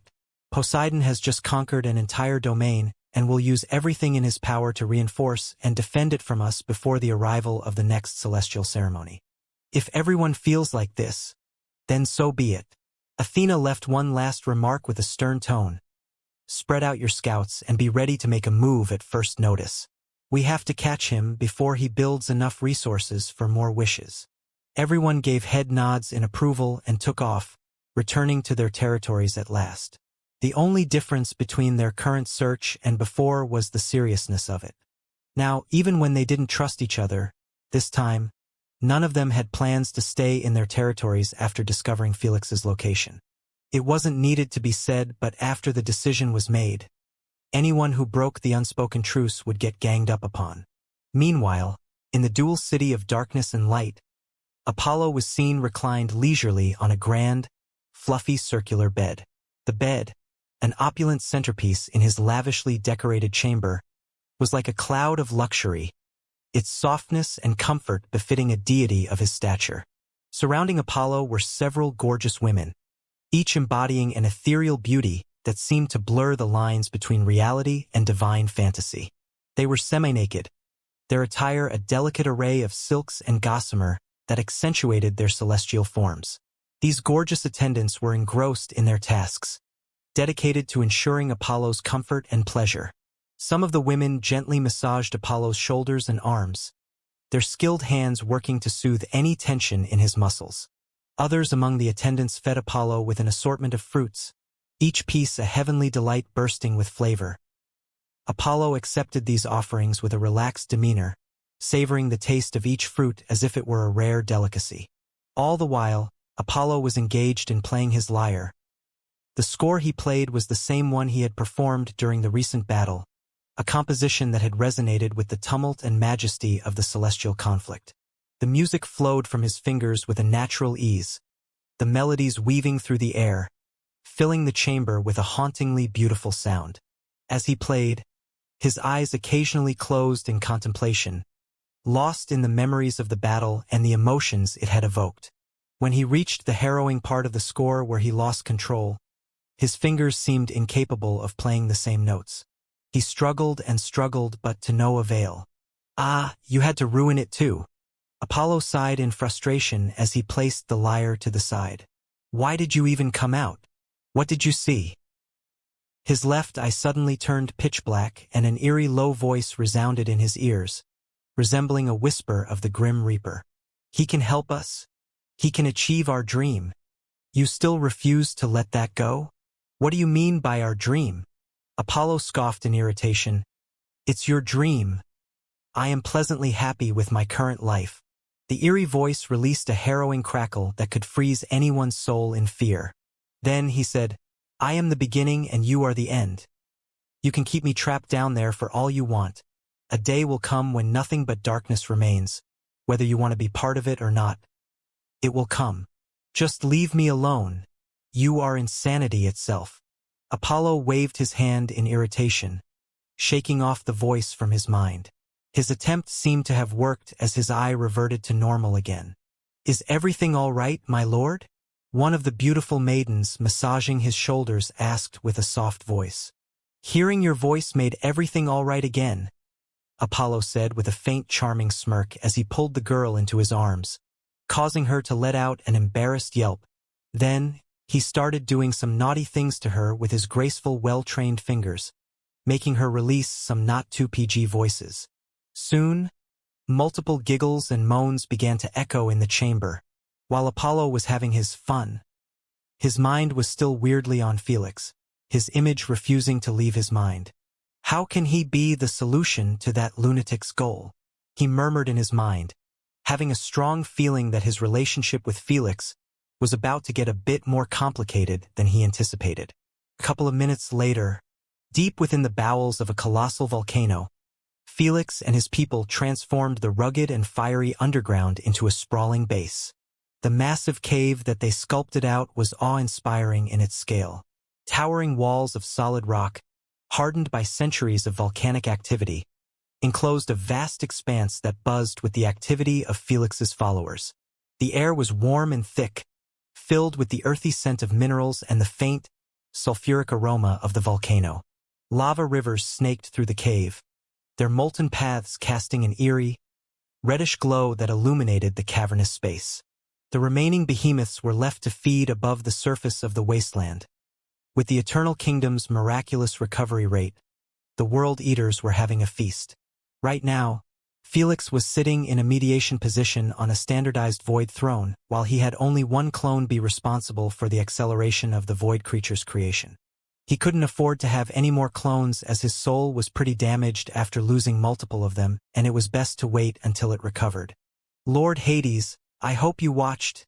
Felix spoke to himself with a faint smile. While Felix wasn't aiming to get revenge for Lord Hades' sake directly, it still felt good to return some of the favor shown to him by Lord Hades. Unfortunately, Lord Hades didn't bother to respond to him. Leave him be, Elder Kraken chuckled. His only reaction to your victory was cracking a faint smile for less than a millisecond. Then, he returned to his expressionless face. That's fine by me. Felix smiled.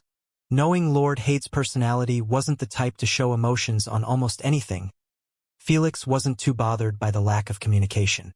For now, he had other problems. What should I do with this now? Felix murmured with a hand on his chin as he eyed the massive fiery core in the sky of Asna's core space. The core was unlike Lilith or Asna. It was like a bubbling star with plasma waves and solar flares. He comprehended that the next step was to test out the ascension possibility, but at the same time, this was unprecedented and no one could tell what would happen if he committed. It wasn't all sunshine and rainbows.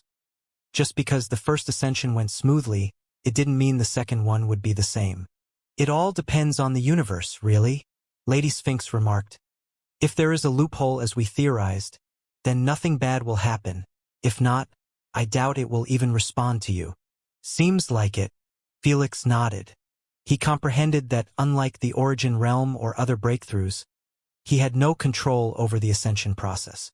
The universe was the one starting it before as Felix was merely attempting to enter the origin realm. I think it's best to switch my consciousness to one of Hydra Tails before I do it. Felix inquired for feedback.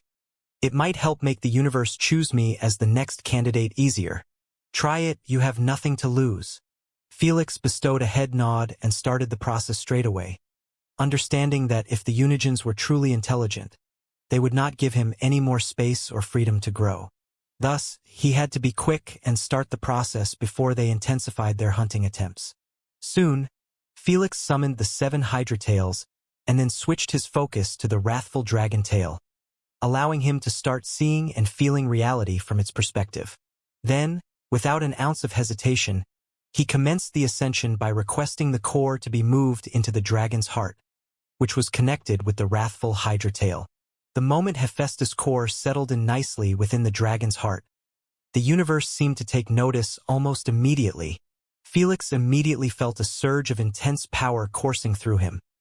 The wrathful Hydra tail and the dragon's heart underwent the most dramatic changes. He could feel the dragon's heart pulsating fiercely, transforming into something extraordinary. It's changing, Felix muttered, feeling the heart morph into a piece of cracked flesh, with rivulets of lava-like energy flowing through the fissures. The sensation was both exhilarating and overwhelming. It's really happening, Lord Shiva commentated with slightly widened eyes. The rest of the tenants shared the same reaction as him, understanding that this was going to change everything. Even without a consciousness, how can the universe allow this? Lord Loki noted with a startled tone. This goes against its entire order and rules. In his eyes, the entire universe operated on balance and order to the point. Even the Unigens were under duty chains to keep them in check. Yet, here he was, watching as Felix, a human, proceeded to his second ascension and the second bestowal of Unigen's divine gifts. The universe does care about balance more than anything, Lilith responded with a causal tone while licking a pink lollipop seductively. While it has no consciousness to reason that Felix shouldn't possess 2 cores, just because he has the candidacy attributes, it will weaken the gifts provided during the ascension to maintain its balance. You mean like the bestowed strength and such? Thor asked with great difficulty, like he couldn't stomach the thought of talking to Lilith. Yep, Lilith nodded. He obtained 25 million BF before, and I am certain this time he will probably obtain half of it or even less. The same will happen to other gifts. The tenants seemed to understand and agree with her take as they had their own dealings with the universe's way of doing things. Just like anything it created, The balance was at its helm. Dragons were powerful, but low in numbers and cursed with uncontrollable pride. Humans were born with a massive talent, but no cultivation system, no superhuman strength, or mental fortitude powerful enough to move objects. All they had was their intelligence, strong adaptability, and cockroach-like reproduction systems sprinkled with strong desires to own everything. Elves had reproduction problems and were too trusting. Slimes were near unkillable with their rejuvenation powers, but their strength was utterly useless. The same theory could be applied to any and every race born in this universe. In the same manner, it was impossible to allow a person to obtain 2 or multiple Unigen cores without changing anything about the enhancements provided. Otherwise, by the 5th ascension, Felix would be at 100 million BF without using a single drop of celestial energy to empower himself. It's still more than worth it. His new laws won't be touched, and they are the real reward. Lord Loki remarked as he watched Felix grunt while enduring the transformation, his body resonating with the raw power of the ascension. Ruu-hur. The wrathful Hydra tail began its metamorphosis at last, each scale cracking and turning into ashen magma. Lava dripped down its surface, glowing with an intense heat that mirrored the volcanic environment of the base. The Hydra tail, it's evolving, Candace observed aloud, a tone of awe in her voice. The tail's horns ignited with blue flames, casting a brilliant light that danced around the room. The flames formed a scorching aura around the tail, a fiery spectacle that symbolized the fusion of Felix's essence with Hephaestus' core. As the ascension reached its climax, Felix felt a deep connection with the universe, a silent acknowledgement of his transformation. The room was filled with the light of the transformation, casting long shadows against the rocky walls. The lava rivers and magma pools seemed to respond to Felix's ascension, their glow intensifying as if in recognition of the monumental event taking place. Finally, the transformation was complete. Felix opened his eyes, now imbued with a newfound power and presence. The wrathful Hydra tail and the dragon's heart had become integral parts of his being, transformed into embodiments of celestial might. Felix stood up, feeling the weight and potential of his new form even when his appearance hadn't changed. It was like the Hydra tail was the only one going through the ascension. Ruu-umble. Just as he wanted to comment on the transformation, a sudden universal thunderclap echoed through the cosmos, a sonic manifestation of the monumental event. Its reverberations were felt across the entirety of the universe, touching every realm and being within it. It's official now, Lady Sphinx remarked with a serious tone. Hephaestus is dead and will no longer return. This was the same thought that went through everyone involved. Before, even after Felix got rid of Hephaestus' soul, he still had the chance to return in the far future if Felix ever lost control over his core. That's why Hephaestus said he would return and he should remember him, confident that no matter what Felix did, he would always return. But now, Felix was considered officially by the universe as the new guardian of fire and magma. In other words, if the core was lost and Felix's soul was gone, he would be the one returning in the far future. Well, this won't sit well with the other Unigens, Felix remarked with a faint cold smirk, understanding that they were smart enough to figure out the truth on their own. Such a universal realm across Thunderclap resounded only for such scenarios connected to Unigens, and at this moment, there weren't many options to choose from. As he expected, the instant the thunderclap landed in the Unigens' ears, every one of them frowned their eyebrows and gazed into the distance with a tint of puzzlement in their eyes. After a few moments of brainstorming on the source of the thunderclap, their hearts skipped a beat after realizing that only one option could explain the timing. Impossible. That's just impossible? Second ascension? Was this his reason for targeting Hephaestus' core? It can't be. The universe will never allow such a blatant break of its order. Never. No one dared to believe their assumption even if it was the only feasible outcome. Without hesitation, they reached out to the three rulers and requested their confirmation, knowing that Felix should be on their radar. The three rulers neither seemed impressed nor surprised by the whole matter. They merely reported back with an indifferent tone. He has ascended again. It was like they already knew Felix was going for it and would succeed in pulling it off. After Athena, Zeus, and the rest received their confirmation, they sat on their thrones in utter silence. Even with a confirmation, it was still too difficult for them to accept it. A Unijin with control over 8 types of laws was already too strong in their eyes, and now he was geared up with the laws of fire, magma, plasma, and anything connected to heat. How could they acknowledge it? If he still can continue with multiple ascensions somehow, then he will be coming for us. Not for our celestial energy, but for our cores. Aeolus gulped a mouthful in dread, having a slight feeling of being a prey creeping up on him. This was the first time he ever sensed like his life was in danger, since no one could kill Unijins even if their souls were erased. But this was different. He made the universe consider him as the second replacement without giving it the chance to even consider reviving the dead Unijin. In another sense, it would lead them to a true death, and none of them had ever considered about it before or were ready mentally to acknowledge such a damning fate. Change of plans. Athena reached out to all Unijins at once and uttered with a cold tone. This is a matter of life and death now. We are in the presence of not an invader but a Unijin slayer. Use everything to find him and take him out before he grows stronger than our reach. Poseidon, Apollo, this is also connected to your life, and I refuse to have you stay it out. I ain't planning on doing that, Poseidon replied coldly.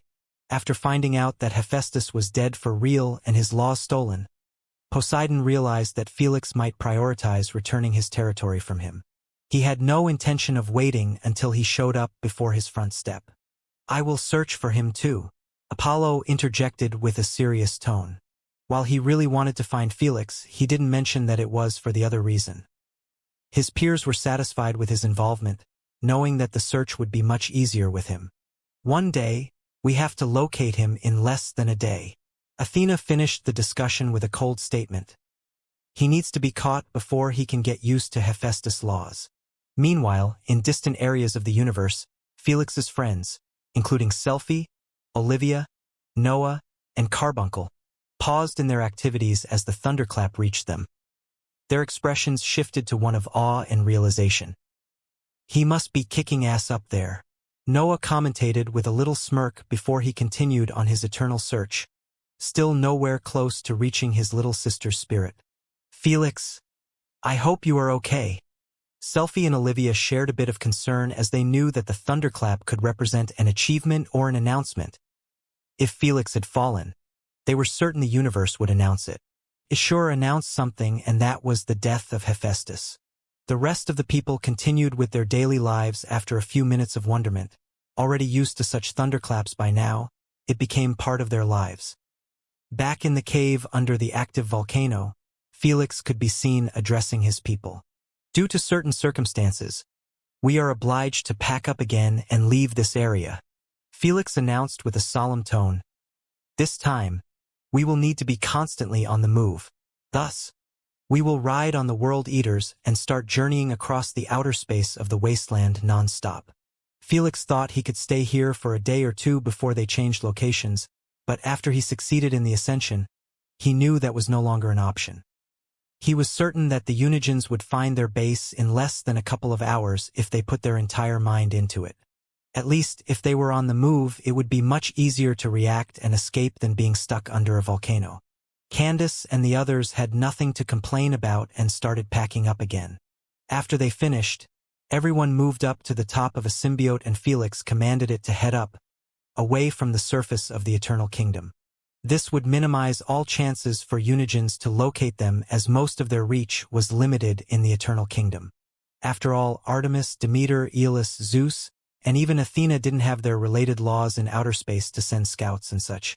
After half a day of non-stop searching for Felix and his people across the entire surface area of the Eternal Kingdom's wasteland, all the Unijins lifted their heads and gazed into the sky with an irked expressions.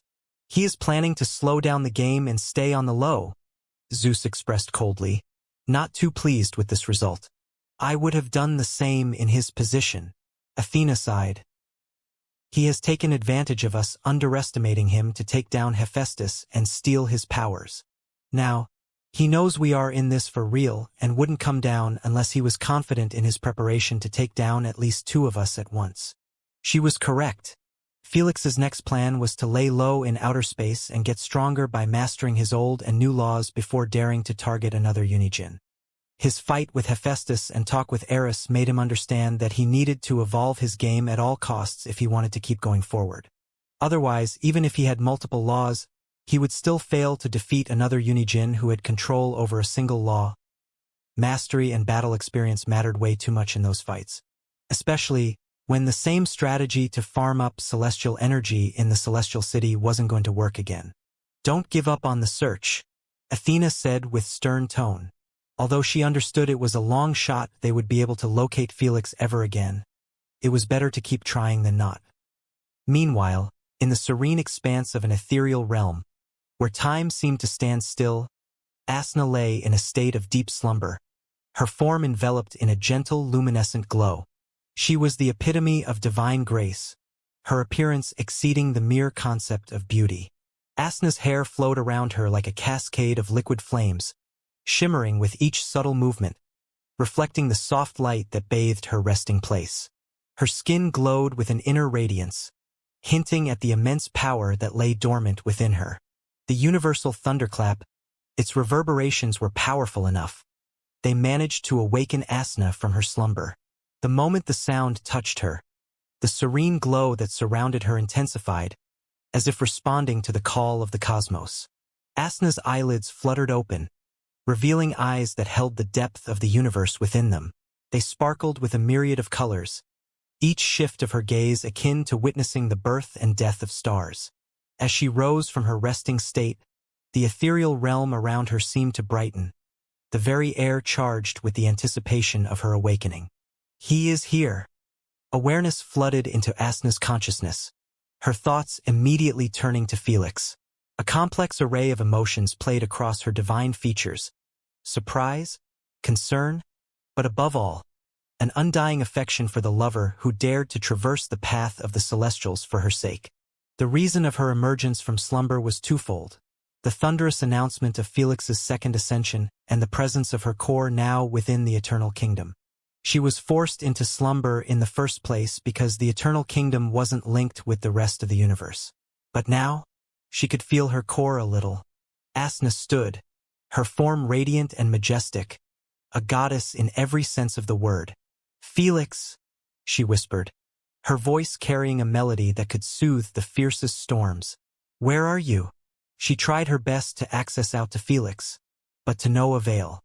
She came to realize that the celestial pocket dimension was also sealed from the Eternal Kingdom. This made her able to feel her core's presence, but not control it, send a message through it, or anything of the sort. While she couldn't communicate with him, Felix was able to feel her presence through her core the instant she opened her eyes. It was like her core came slightly alive. This sudden awareness struck Felix with the force of a comet, leaving him shocked, excited, and overwhelmed with a torrent of emotions. His heart surged with a mixture of joy and longing, the sensation of Asna's presence igniting hope and desire he had kept carefully guarded. Without hesitation, Felix reached out, calling into the vast expanse of the universe. "Asna!" His voice, laden with emotion, sought to bridge the cosmic distances between them, to touch her, to confirm that the connection was real.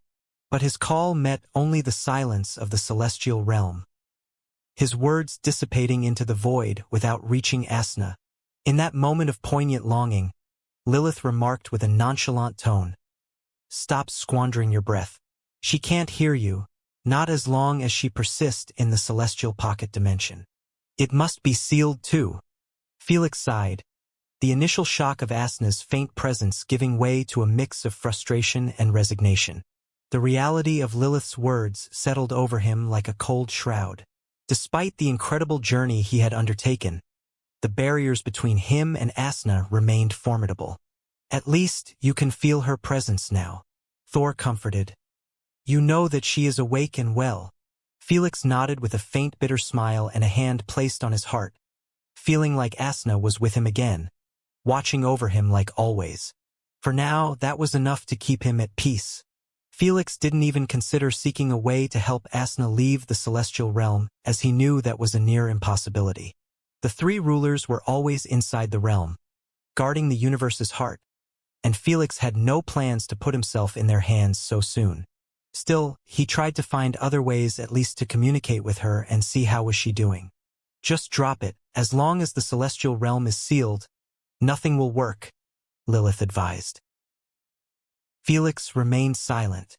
He already knew that the seals would make any plan or method fail miserably. That's why he chose the only time when it was widely known that the celestial realm remained open for a decent period. You were thinking about doing something during the celestial ceremony? Lilith raised an eyebrow in surprise. How bold! You truly don't fear death. Everyone showed the same reaction as Lilith, giving Felix startled looks. Isn't that where all citizens of the Eternal Kingdom gather? Including the Unigens and three rulers. Thor sucked a deep breath. How are you planning to make a move during it? Everyone knew that the celestial ceremony was one of the most important events in the Eternal Kingdom. It was the only time when the three rulers accepted all the collected celestial energy from their territories and traded it off for a percentage of their divinities. It was held every century for the sake of collecting a decent portion before trading it off. This was also where new mortals were blessed by the three rulers with some divinities for their achievements unrelated to their gods. Yet, the most played out and significant event was the celestial duel. It was the only legal and approved method by everyone for the Unigens to steal celestial energy from their peers without touching their territories. It was through a direct challenge between Unigens, where both parties needed to agree. The winner was rewarded with the decided portion of the other. Most Unigens participated on it only for entertainment purposes between them, since they wouldn't need to worry about their territories while in battle. Under the attendance of the three rulers, most Unigens behaved themselves. I don't aware yet, but I know there must be a way to manipulate the ceremony to our advantage. Felix replied with narrowed eyes. In Felix's mind, the Unigens and the three rulers would never postpone the ceremony due to him. While this would provide him a chance to prepare ahead and take advantage, it also meant that all of them were confident he wouldn't be able to harm them in any fashion. Even if he decided to pay a visit to their territories to steal celestial energy. In other words, the three rulers are going to be guarding all the Unigens' territories in case one of them decided to be funny. Felix shared. This means the three rulers wouldn't hesitate to strike me, no matter how much celestial energy was going to cost them. It's way riskier than going to the ceremony. Thor stressed on his point. At least during the ceremony, they might not bother to make a move while everyone was around. Everyone believed the same, knowing that it was better to ride this wave of nonchalance from the three rulers than poke them. I will ponder of something. Felix murmured the last part. I have to check on her. I have to. A couple of months later, in the vast, silent expanse of outer space, where the darkness is punctuated only by the distant twinkle of stars and the infinite peace of land, Felix could be seen sitting on the top of the world-eater raccoon's head. He allowed Nimmo to practice his laws through playing with the behemoths, and he wasn't pulling his hands. I guess we are somewhat further now to create a real star. Felix to himself as he glanced at the far-away Eternal Kingdom. He spent the past months fooling around with fire, magma, plasma, and anything else heat-related. While he had enjoyed himself, he had yet to create a star without worrying about nothing. After all, with the Unigen senses, it would take only one of them to be gazing at the sky to realize the addition of a new star. At least now he had the chance to teleport away if he got caught. Without hesitation, Felix extended his hands, palms facing outward. His focus was intense, a concentration so profound it seemed to bend the very fabric of space around him. The energy from Hephaestus' core coursed through him, a turbulent river of divine fiery power that he was only now beginning to understand and harness. He envisioned the star, not just as a celestial body, but as a symbol of life, warmth, and the light that guided through darkness. Slowly, Felix began to gather the cosmic dust and gas floating aimlessly around him, using his will to compress them into a dense sphere. The materials coalesced under his command, drawn together by the invisible force of his intent. As the mass grew, so too did the pressure within it, a mounting force seeking release. The heart of the nascent star began to glow faintly, the first spark of life within its core. Felix's eyes shone with reflected light, witnessing the birth of something magnificent from the raw materials of the cosmos. It was like he had the power not to just destroy, but create, add something of real value to the universe's system. Now, he whispered, injecting a surge of Hephaestus' fiery essence into the heart of the sphere. The reaction was immediate and explosive. The core ignited, a brilliant flash of light that pierced the surrounding darkness, marking the birth of a new star. Candace and the rest of the Void citizens watched in awe as the star blazed to life, its light steady and strong. As he floated there, basking in the light of his creation, Felix felt a deep connection to the cosmos, an understanding that he was part of something much greater.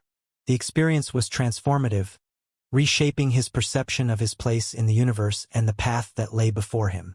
If I ascended 6 more times and obtained the powers to rule over dozens of laws, will my existence be closer to the universe? He muttered in his mind as he watched the source of life burning before him. Will that be enough to bring down the 3 rulers? As Felix asked, expecting no one to answer him, he couldn't help but focus on Lilith. Then, he closed his eyes and took a deep breath before snapping them open with a different type of look. That breath was his pride, his dignity, his face, all for the sake of his loved one. I desire to know how strong are the rulers compared to the Unigens, Felix asked. Oh ho ho, what do we have here?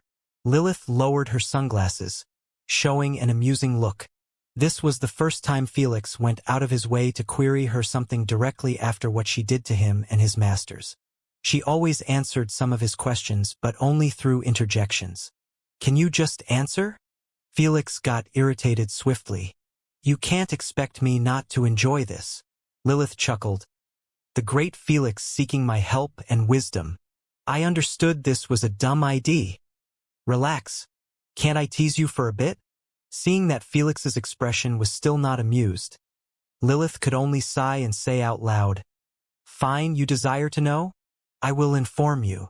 Everyone's ears perked up in intrigue while their expression showed an untold amount of seriousness.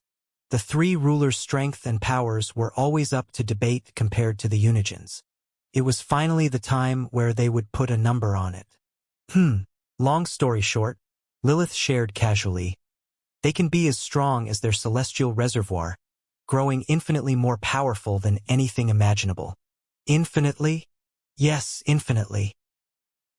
Uncaring about everyone's stunned expressions, Lilith continued, her gaze piercing into the distance. The 3 rulers possess a strength that is not static. Their power has the potential to grow infinitely, bound only by the amount of celestial energy they can access and harness. This is all you should know to understand that those beings are close to untouchable if they decide to go all out. Felix absorbed her words, the implications slowly dawning on him. The cosmic battle for power was not just about the might one started with, but the ability to accumulate and expand that might. At this moment, he came to realize that the 3 rulers should never be thought of from the same perspective as Unigens. Any being with the ability to grow infinitely implied that his existence was at the apex. For him to even be named in the same breath as them, he needed to join that apex first. Lilith saw the realization dawn on Felix's face and nodded, affirming his understanding. Yes, your ascensions, your battles, even the star you've just created, they are all part of a larger tapestry of power. Unfortunately, the rulers have positioned themselves at the nexus of celestial energy, drawing upon it to fuel their endless growth. Even I don't know their current level. I see. Felix nodded, a new determination kindling within him. Understanding the true nature of the ruler's strength didn't make him lose his confidence, but provided him with a new lens through which to view his journey and the challenges ahead.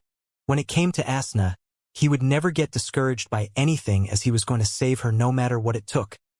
That's a promise he had to keep. Knowing this changes everything. It's not enough to match their current strength. You must find a way to surpass their growth potential. Lady Sphinx commentated calmly. In other words, when it came to the three rulers, there was no such thing as surpassing an amount of bloodline force to be able to defeat them. Their strength had already overcome this stage, and for Felix to reach the same platform as them, he had to escape from such limitations as well. Having the ability to ascend multiple times is currently the only available option to achieve this state. Felix shared his thoughts. I believe that if I reached the seventh ascension, the universe might consider putting me in the same breath as the three rulers, since my social status would not be on the same level as other Unigens. He believed that the universe might separate him from the rest of the Unigens since his status would be much higher than theirs, knowing that the universe was all about balance. It would be nice if it happens, but one can only hope, Thor replied. Asna, being a celestial herself, might also possess the same infinite growth potential. Elder Kraken suggested. I believe if you found a way to save her and return her core, she will be the true danger to the three rulers as long as she awakens. What's your thoughts on this? Felix glanced at Lilith, wanting to add her into their conversations willingly, to extract information. I would agree, Lilith chuckled. If your little girlfriend were to awaken, she would be the bane of the three rulers and their plan. Before anyone could react to this surprising, but somewhat expected piece of news, she continued, too bad. The celestial energy required for her awakening is on a different level. How bad? If compared to the amount I stole? 1,000 times. Felix narrowed his eyes. Lilith merely pointed a finger upward as a response. 10,000 times? The finger was still up. 100,000 times? I don't have time for this. Lilith's eyelids twitched and replied, it's beyond a century billion. The moment Felix and the tenants heard this, they were left staring at each other in utter stupefaction. They expected her to be an energy-devouring monster, but beyond 100 billion times what he stole. That was simply unimaginable. Why does she need so much? Felix sucked a deep breath. I knew Unigens devour tons of energy to rouse their full strength, but still, if this was what everyone needed to awaken, then the universe would have not a single awakened Unigen roaming around. Your girlfriend is a special breed, Lilith uttered with a slightly envious tone. She is kind of a mixed creature with attributes of celestials and Unigens. She can harness, absorb, and control celestial energy, but at the same time, she has compatibility with all laws and elements, plus possesses the ability to awaken like Unigens. Mind you, the three rulers can't awaken. When she was put like this, everyone noticed that Asna somewhat neither was a celestial nor a Unigen. She was both and none. None in the sense that she had yet to rouse and establish her genuine powers and capabilities, while at the same time, she had yet to create her own divinity. The celestial white flames were something standardized among the three rulers too. In other words, she had yet to explore an inch of her true strength. Is this why she was sealed? Felix's pupil narrowed in focus after it dawned on him that Asna's presence was a direct hurdle for the three rulers' master plan. It's one of the main reasons, Lilith confirmed it. There is no way the three rulers can allow her to rouse when she is going to exhaust all the resources they had painstakingly collected for eons. As expected, Felix's expression got cold. This means unless the three rulers succeeded in their plan, Asna was bound to be either imprisoned or banished away from celestial energy sources for the rest of her life. Yep. Lilith added oil to the fire with a sinister smile. Also, the majority of the Unigens agreed to her exile when they heard that celestial energy would be dried up from the land for the next eons if she were ever to awaken. Why do you think none of them are sympathetic to her imprisonment even when it happened twice? In their eyes, she is even more risky than the three rulers. The more she spoke, the more Felix's body temperature rose until he felt like he could melt anything nearby. Even his eyes started to turn red with liquefied lava gathered near the tips akin to tears. Ho! Little one, relax, relax, Thor remarked while cleaning the sweat on his forehead. Ah, it burns.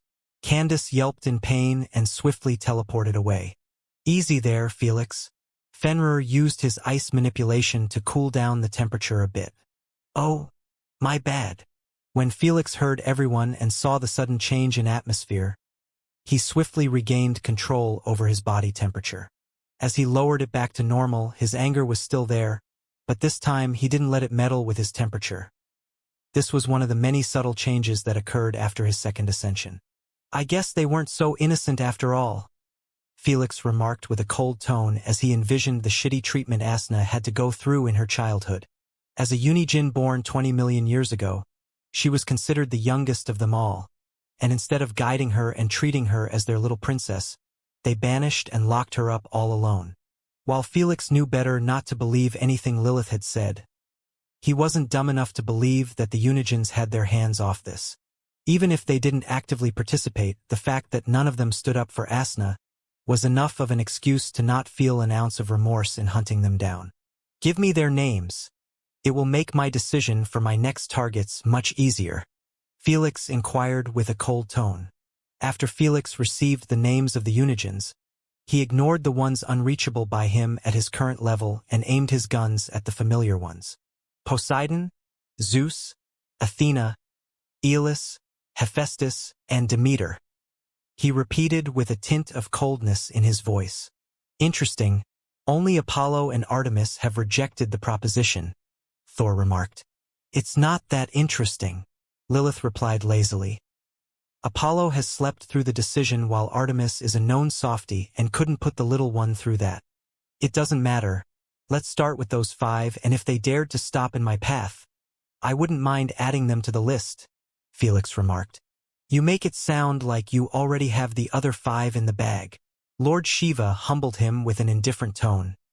"Do you have a plan in mind to take one of them at least?" "No, not yet," Felix replied with a deep frown. He wanted to both establish a connection with Asna and take down a Unijin or 2. But both situations required some serious planning, and at the moment, he didn't have much. He could see a small line to achieve both missions during the celestial ceremony, but at the same time, he couldn't pull it. In the end, he placed the planning in the back of his mind and focused on improving his strength and foundation first. Without the necessary strength, even if he had the plan ready, he wouldn't have what it took to pull it off. Now that he had somehow gotten closer with Lilith during their last conversation, he had less of a struggle to request her assistance in mastering the true potential of his sin's laws. Lilith merely showed a faint smirk, like she had expected him to cave in eventually. Although she knew that his vengeful thoughts towards her hadn't changed, she wasn't too bothered by it. "Come down here," she said. Upon entering Asna's core, Felix noticed Lilith sitting on the floor. Her robe was slightly raised, revealing some of her inner thighs. Felix walked forward and sat across from each other. The atmosphere was heavy with anticipation, as Lilith prepared to delve into the depths of the sin's laws. "Felix," Lilith began, her voice low and imbued with a gravity that demanded attention, unlike her usual playfulness. "You have only begun to scratch the surface of the sin's law's true potential. These laws are not just tools for battle. They are a reflection of the deepest, most primal aspects of existence itself." Lilith leaned forward, ensuring Felix grasped the significance of her words. The true terror of the sin's laws lies in their ability to manipulate and control the very essence of desire. Felix and the tenants couldn't help but nod their heads in agreement with solemn looks. The notion of the 7 sins laws being restricted by some symbol's effects didn't sit well with them. In their minds, the ruler of the 7 sins should rule anyone and anything with a tint of desire in their system. For example, the 3 rulers weren't pure desireless beings. They sought their freedom and would do anything to make it happen. That alone should speak volumes of their intense emotions related to this issue and how Felix should have the possibility to manipulate it to his advantage. However, he had gone through all the unlocked symbols after he ascended, and there was nothing there that was powerful enough to work on them. Lilith's gaze held Felix's, ensuring he comprehended the weight of her next words. "You have ascended into the paragon of sins, but in reality, you became a mere starter Unijin with basic understanding and access to your powers. You think the 25 million BF, some inner enhancement, and those unlocked symbols are everything. Not even close. Unijins are just like any other being with powers. The universe bestows the tools and we are left to use them within its allowed confinement. Lilith remarked calmly, we also invent, learn, master, fail, and sometimes succeed in utilizing our laws. In your case, you haven't inherited anything I have achieved in my peak.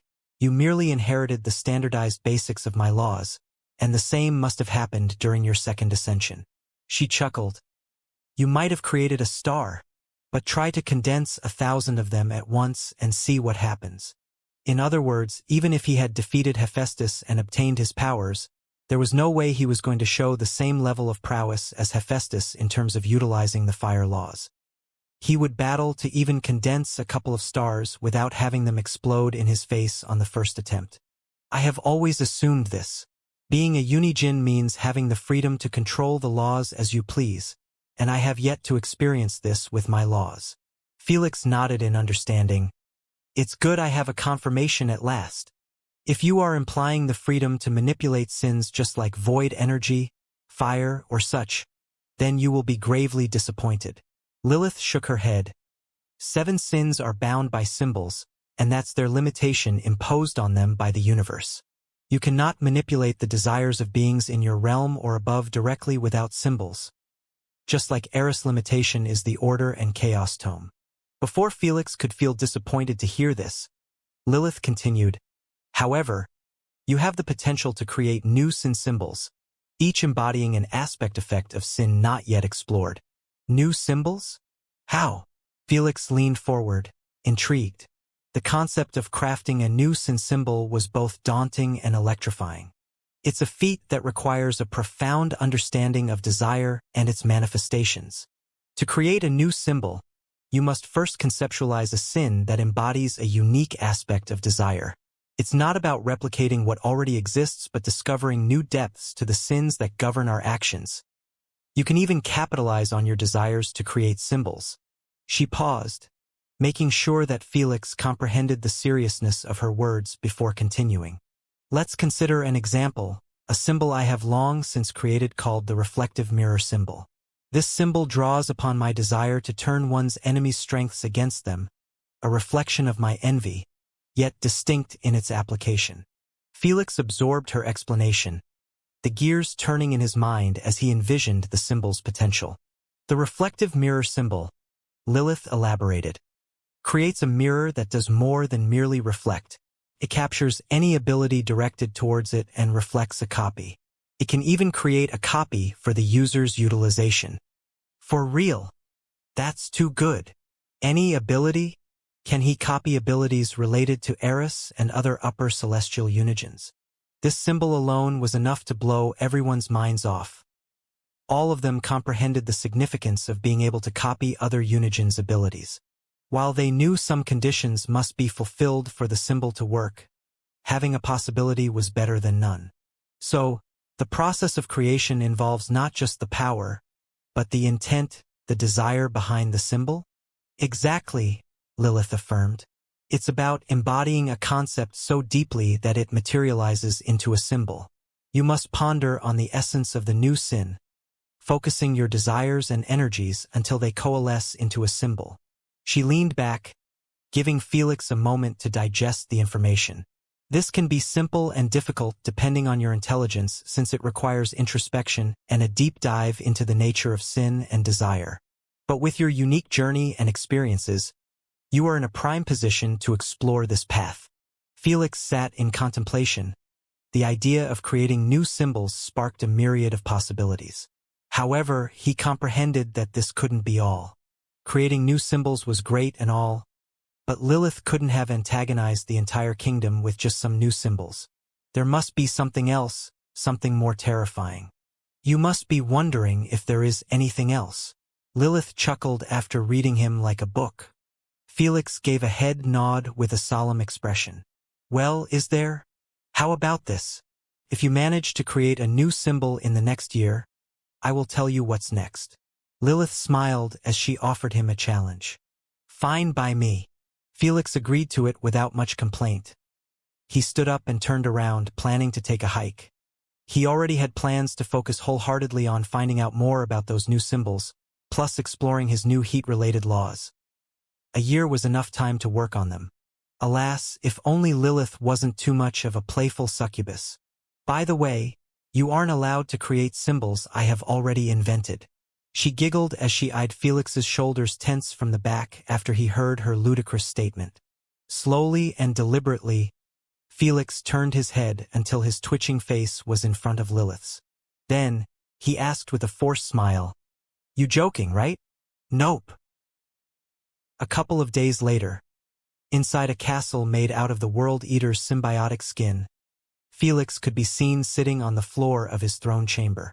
He had his eyes closed, delving deep into the concept of greed, contemplating its multifaceted nature. He recognized greed as a force that drove beings to amass power, wealth, and resources beyond their needs, often at the expense of others. Yet, he also considered greed's potential to inspire ambition, motivation, and the pursuit of excellence. The duality of greed, Felix murmured, it's a source of destruction, yet also a catalyst for growth and achievement. This dichotomy, the destructive and constructive faces of greed, became the foundation of his meditations in the past days. Hours passed as Felix remained in deep contemplation, his mind weaving through the intricate tapestry of desire that greed represented. Slowly, an idea began to crystallize, an insight into how greed could be harnessed in a new, controlled manner. "I'll call it the avarice amplifier symbol," Felix decided, his voice echoing softly in the throne chamber. The symbol he envisioned would embody the dual nature of greed, enhancing the user's abilities by amplifying their desire for power. However, this amplification would come with a caveat. It would require the user to consciously balance their ambition with the risk of being consumed by their greed. In a sense, it was a perfect symbol with the right limitations to allow the universe to permit its existence. After all, without the universe's approval, new symbols couldn't be added. The symbol won't only boost my strength, speed, or capabilities in proportion to my greed, but also test my ability to manage the intensified desires it invoked, Felix remarked. In other words, the greater the user's ambition, the more significant the enhancement, but succumbing to greed's destructive aspect could lead to a loss of control, making the symbol a double-edged sword. With the concept fully formed in his mind, Felix began the intricate process of manifesting the symbol. He was already taught the process by Lilith. He extended his hands, focusing his energy and intent on the space before him. Slowly, a glowing greed fox sigil began to take shape, its lines and curves swirling into existence, embodying the essence of greed's potential and peril. As the avarice amplifier symbol solidified, Felix felt a surge of satisfaction. He had not only created a new sin symbol, but also encapsulated a fundamental truth of existence within it: the balance between ambition and restraint, the fine line between achieving greatness and falling into ruin. "You did it." Thor raised an eyebrow in surprise. "Wasn't it a bit too easy?" "It was never hard in the first place," Lady Sphinx replied calmly. "All he needs is a logical concept that utilizes his laws and the universe's approval. With those two conditions, a new symbol would come to life. Ignore him. He is just used to how difficult it was for us to create every single damn ability." Jormungandr chuckled with a bitter look. The difference was indeed a bit too much, but it was understandable. Unigens operated in a different field than primogenitors when it came to manipulation. How could the owners of laws be taught anything or struggle to learn or master something? As long as the conditions were fulfilled for the creation of their abilities, they would come to life. Nothing more, nothing less. Good symbol, unfortunately. I have already invented a replica which I call insatiable infusion symbol, Lilith called out lazily. Tisk. Felix clicked his tongue in annoyance. He already anticipated that Lilith would have created the same symbol since it wasn't really that complex or unique. Still, he dreaded the thought of her creating every possible and known symbol in existence, making it an impossible mission to invent something new. Kotham. Suddenly, with a wide smile, Nimmo kicked open the door to the throne chamber. "Daddy, I want play." "Little god, you can't disturb the Lord's work." The Ruiner came chasing after Nimmo with an exhausted expression like he would rather deal with an army of 10,000 royal dragons than handle Nimmo. "It's all right, Ruiner," Felix said with a faint smile as he caught Nimmo in his embrace. "My apologies, my lord.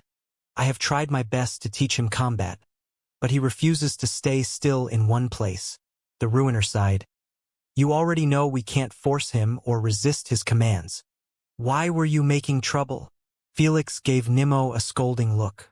Felix had assigned the Ruiner to teach Nimmo early after he realized that he was growing a bit too fast and was losing control over his strength. Just yesterday, he beat up 2 Void citizens to a pulp after they were assigned as play dates. Yet, because Nimmo was considered born out of his soul, he also possessed godlike domination over the Void citizens, which he abused to get out of his classes. "I want play with you," Nimmo said with a sorrowful soft voice. "Is that so?" Felix's tone softened a bit. If he wasn't in the process of recovering his soul to its peak, he would have created a clone and used it to spend some quality time with Nimmo while he was working on other matters. But he couldn't do this for quite a while, and Felix didn't want to shut himself from Nimmo, knowing that no one could handle him but him. "I can do both." "All right, let's play," Felix ordered. "Ruiner, you may leave." The Ruiner bowed his head and took off swiftly like he was scared Felix would change his mind. "Nimmo, ready yourself," Felix instructed as he threw Nimmo away from him, his voice firm yet encouraging. Nimmo did a backflip and landed on the ground, resembling a miniature version of Felix with his curious eyes and determined stance. "Ready, Daddy?"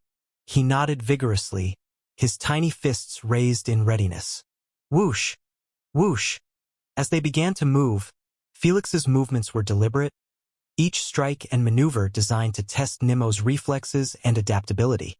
Nimmo, for his part, was eager, trying to mimic Felix's techniques with varying degrees of success, his youthful exuberance making up for his lack of finesse. Still, between the exchanges, Felix's mind wandered to the new symbol he had created. Thud! Boom! Thud! Right now, each block and counter he executed was mirrored by thoughts on how the symbol's power could be both an incredible asset and a formidable challenge to its wielder. Felix decided to use it as a learning lesson for Nimmo, as he wanted to shape his personality the opposite of Lilith's. "Nimmo, greed can drive us to surpass our limits," Felix mused aloud. "But unchecked, it can also lead us to our downfall." Nimmo, panting slightly from the effort, paused to consider Felix's words. "Like fighting?" he asked, tilting his head in confusion. "You know when push and when hold back?" Felix smiled, impressed by Nimmo's quick grasp of the concept. "Exactly," he replied, launching a gentle offensive that Nimmo managed to dodge with surprising agility. In combat and inside wielding the sins, balance is key. You must always be aware of your desires, channeling them to empower you without letting them take control. As the spar continued, Felix subtly incorporated a varying intensity of his attacks to simulate Nimmo's growth. He found out before that Nimmo was capable of utilizing both the 7 sins laws plus void laws as long as he was taught how. In this spar, Felix tried his best to teach him the new symbol he had created, by either incorporating the concept or utilizing it in front of him. Nimmo, absorbing every lesson, started to understand not merely the physical aspects of combat, but too the deeper implications of wielding power responsibly. After multiple attempts, even when he was extremely young plus barely capable of proper speech, Nimmo managed to learn the avarice amplifier symbol and use it inside combat. "That's the one," Felix praised as he watched a fox-like green aura surrounding Nimmo while the symbol itself was manifested above his head. "Show me what you got." Whoosh! Whoosh! As they commenced their spar, Felix could sense a change in Nimmo. The boy's usual calculated approach was replaced by a more aggressive and reckless style. With each successful block and counter, Nimmo's confidence surged, fueled by the symbol's power. His eyes, a vivid shade of green, betrayed the influence of the avarice amplifier symbol, its power enhancing his physical capabilities in real time, reflecting his growing desire for strength and victory. Nimmo's attacks became faster, stronger, and more unpredictable. The air around him seemed to crackle with raw energy, each strike carrying the weight of his burgeoning greed for power. Interesting, the enhancement was extraordinary, but the influence on the mind is too much. Felix, observing the transformation, recognized the signs of the symbol's darker influence. Nemo's technique was devolving into something wild, uncontrolled, and barbaric, far removed from the disciplined approach he had been taught. Thud! Felix parried another wildly thrown punch, stepping back to gauge Nemo's condition. "Nemo, focus!" he called out, attempting to break through the haze of greed clouding his judgment.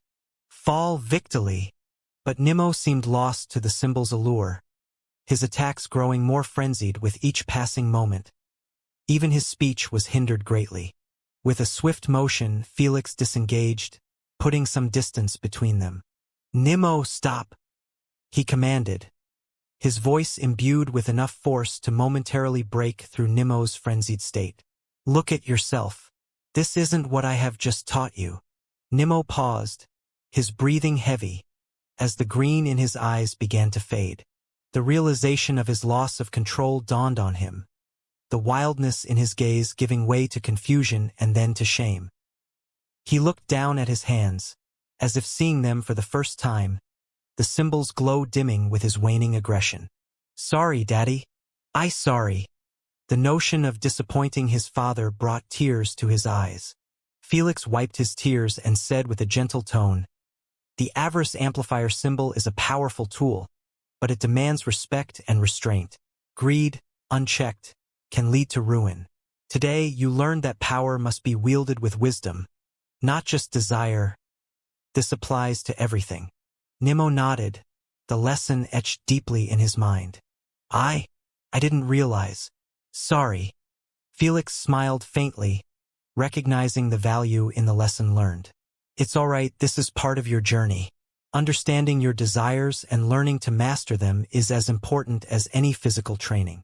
For Felix, this was a reminder of his responsibility as a mentor and a father, guiding Nemo not just towards physical prowess but towards becoming a balanced and wise wielder of the sin's laws. He acknowledged that the 7 sins laws were capable of ruining someone's personality, leading him down a horrible path if misused. He was an adult when he ascended and still found it difficult to control his desires sometimes. Don't even mention a child with a blank slate. Thus, Felix didn't hold back in his teachings. Sometime later, "You did well today, Nemo," Felix said, pride evident in his voice. "Daddy most powerful." Nemo beamed, his respect for his father deepening after each spar. "I still have to get much stronger to save your mother," Felix said as he touched him on the head. "So, go spend some time with Candace until I am done with work. I helped Daddy save Mommy," Nemo proclaimed with his fangs protruding in anger. "You already helped me enough today." Felix meant every word as he had managed to deepen his understanding of the creation of new symbols through their spar. After some other reassuring words, Nemo took off with a wide smile and a glimmer of excitement in his eyes, seeking to show Candace and the rest what he learned. "Phew, children sure are a handful," Felix chuckled to himself as he returned to his seated position. Avarice Amplifier seemed to have enhanced Nemo's strength by 20% or even 30% before he started losing control. Lady Sphinx analyzed, "You might receive a much bigger enhancement. Let's test it out." As Felix activated the symbol, a vibrant, fox-like aura enveloped him, its ethereal tails swirling around his form like flames. He could feel the surge of strength coursing through his veins, each muscle fiber tensing with newfound vigor. His senses sharpened, the world around him coming into focus with unprecedented clarity. The power was intoxicating, seductive in its intensity. Plus 10%, plus 20%, plus 30%, plus 40%, plus 50%. With every passing second, Felix felt the boost in his strength, agility, and elemental prowess climbing, reaching a staggering plus 50% all-rounded enhancement. But with this ascension came a barrage of greedy thoughts, whispering promises of endless power and urging him to seek more, always more. Why stop here? Imagine what you could achieve with even greater strength. You could reshape the world, bend it to your will. No one could stand against you. Those thoughts assaulted him non-stop, causing Felix to struggle to maintain his focus. The symbol's influence tugging at the edges of his mind, tempting him to succumb to the greed that powered it. He could feel the fox-like aura pulsing, its glow intensifying with his growing desires. Gritting his teeth, Felix fought against the tide of greed, reminding himself of the symbol's true cost. He knew that yielding to these desires would only lead to his downfall, ensnaring him in a cycle of insatiable hunger for power that could never be satisfied. Enough is enough. With a Herculean effort, Felix reined in the greedy thoughts, the fox, like aura beginning to dissipate as he regained control. Huff huff. Breathing heavily, he took a moment to reflect on the experience. It's indeed a potent symbol, but wielding it required an unimaginable level of discipline and mental fortitude. Felix commented while wiping his sweaty forehead. It seems like 40% to 50% is your current limitation, Lady Sphinx remarked. If utilized with his other enhancement symbols, like I Am Supreme, Rampage, and such, the boost will be much deadlier, Thor added. I doubt it. Felix shook his head. Don't forget that my other enhancing symbols require conditions and have their limitations. I can't defend I Am Supreme symbol if I am fighting against my thoughts, and the Rampage symbol already messes with my mind a bit through rage. I can't add Greed too in a critical battle that requires complete concentration. In other words, Felix acknowledged that if he went and decided to stack up all the enhancement symbols at once, the side effects would also stack up and might ruin his battle. If only there was a way to combine the symbols into a much more potent symbol to limit the drawbacks, Felix murmured. Upon saying this, his gaze quickly shifted towards Lilith. He observed a faint smile on her lips, which she quickly concealed. Is this the next level you were talking about? Felix asked with an eager look. He had already tried to combine and merge symbols before through willing it, but the symbols refused to budge. He gave up on the thought, believing that it might be impossible. But now, knowing that Lilith verified there was a next level of Sin's manipulation, he had to revisit this idea. Alas, Lilith merely shrugged her shoulders as a response. Beats me. Felix's eyelids twitched. He understood that Lilith had no intentions of helping him explore the next level of manipulation unless he succeeded in the challenge. At least, he was now confident that merging symbols was a viable option. Let's continue with the creation of the symbols. Felix held his chin thoughtfully. What's next? Should I try to merge the heat-based sins with a sin? I might be able to create a whole new symbol. Felix discerned that the only way for him to create a new symbol was to think out of the box and utilize assets that Lilith had no access to. Otherwise, even if he spent the next million years developing one symbol after another, he would never be able to invent something new. Lilith had billions of years to develop symbols while he had only a decade. It wasn't happening. Since Hephaestus's core was merged with the wrathful Hydra dragon head, then I believe there must be a path to merge those laws in a symbol. Lady Sphinx supported Felix's theory. They are quite compatible with each other. Elder Kraken nodded. Felix also recognized the compatibility between those laws and decided to start simple and explore them. Fire essence. Felix's focus was absolute as he called forth the essence of fire, feeling the scorching blue flames swirl around him, a dance of potential destruction waiting for direction. Then, he invoked a wrath symbol dubbed Dragon's Fury, causing a manifestation of a massive crimson dragon to emerge above him. This dragon was utilized as an offensive attack instead of boosting Felix's strength. Felix wanted to use it multiple times in his previous battles, but there were always better options. Are you planning to merge the dragon with fire essence? Thor inquired. Yes. Felix extended his hands, palms up, as the ethereal blue fire danced between his fingers, casting a surreal glow over his determined features. Fuse. With a whispered incantation, Felix released the essence towards the dragon. The air around them tensed, charged with anticipation, as the blue flames met the dragon's crimson form. For a moment, time seemed to stand still, the world holding its breath as the fusion commenced. The transformation was instantaneous and awe-inspiring. The dragon scales took on a new luster, a vibrant display of reds and blues mingling to invent a spectacle of living flame. Roar! With a mighty roar, the creature unleashed a torrent of fire from its maw, a blaze that illuminated the darkness of space. Yet, as the flames died down, a look of dissatisfaction crossed Felix's face. The dragon, for all its newfound power and the spectacle of its fire, did not meet his expectations. It was a creature of flame, yes, capable of spewing fire that could melt stone and scorch the earth, but to Felix it lacked more. It was merely a beast of fire, not the embodiment of the elemental fury and profound depth he had envisioned. I wanted more than just fire, Felix murmured to himself, his voice barely audible over the crackling of residual flames. I seek a dragon capable of feeding off both wrath and fire in tandem, allowing it to transcend its original form. This is just a dragon with fire. Then, you have to create a new symbol from scratch with those two laws as its foundation, Lady Sphinx suggested. It's the only way I see forward. Felix nodded in agreement.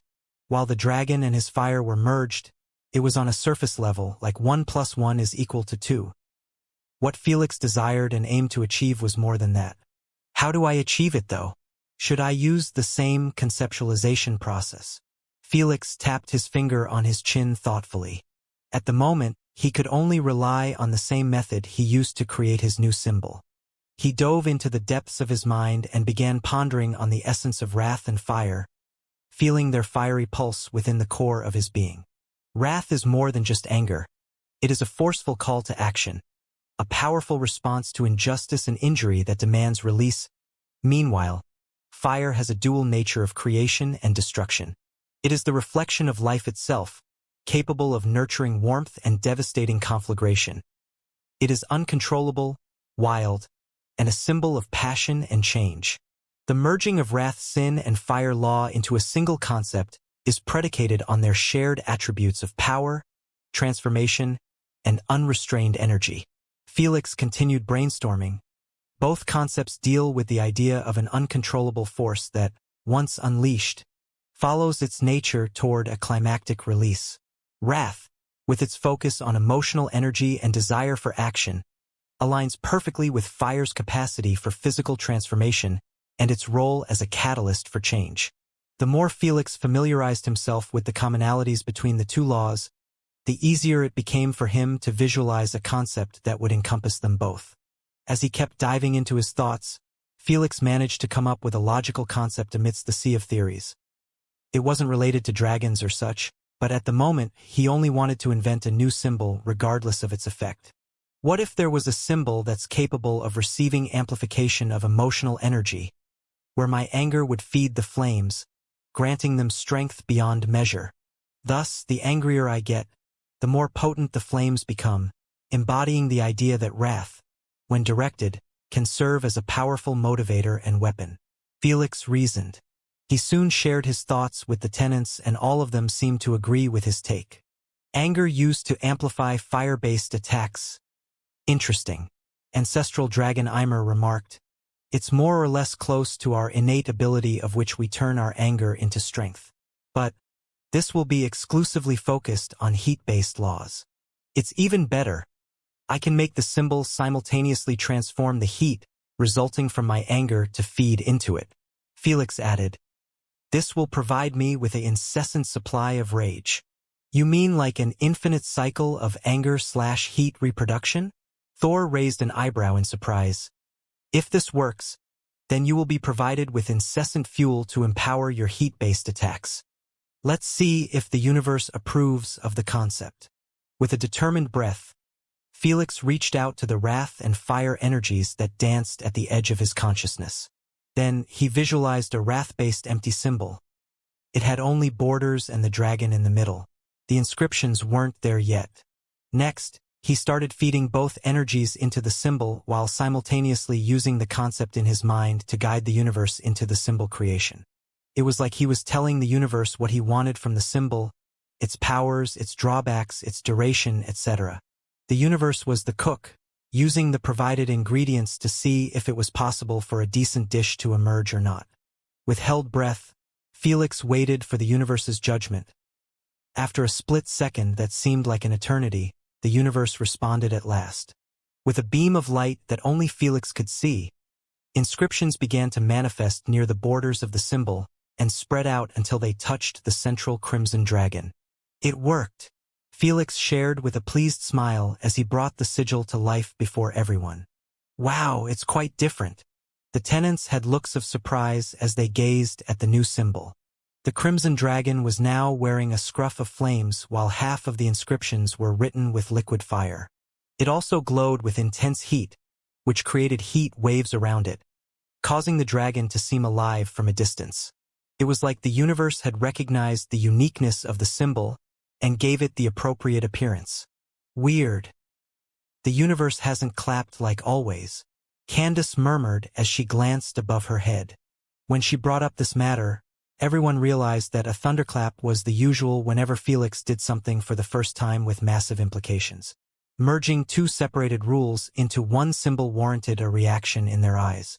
Unless, everyone swiftly turned to gaze at Lilith with stunned expressions.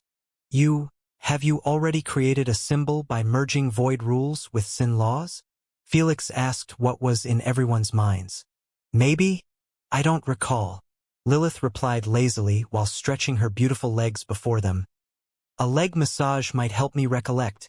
Felix and the others ignored her teasing and engaged in a discussion, knowing that her reaction was enough of an agreement. I thought only Felix could merge laws for symbols since his wrathful Hydra tail possessed both laws? Candace wondered.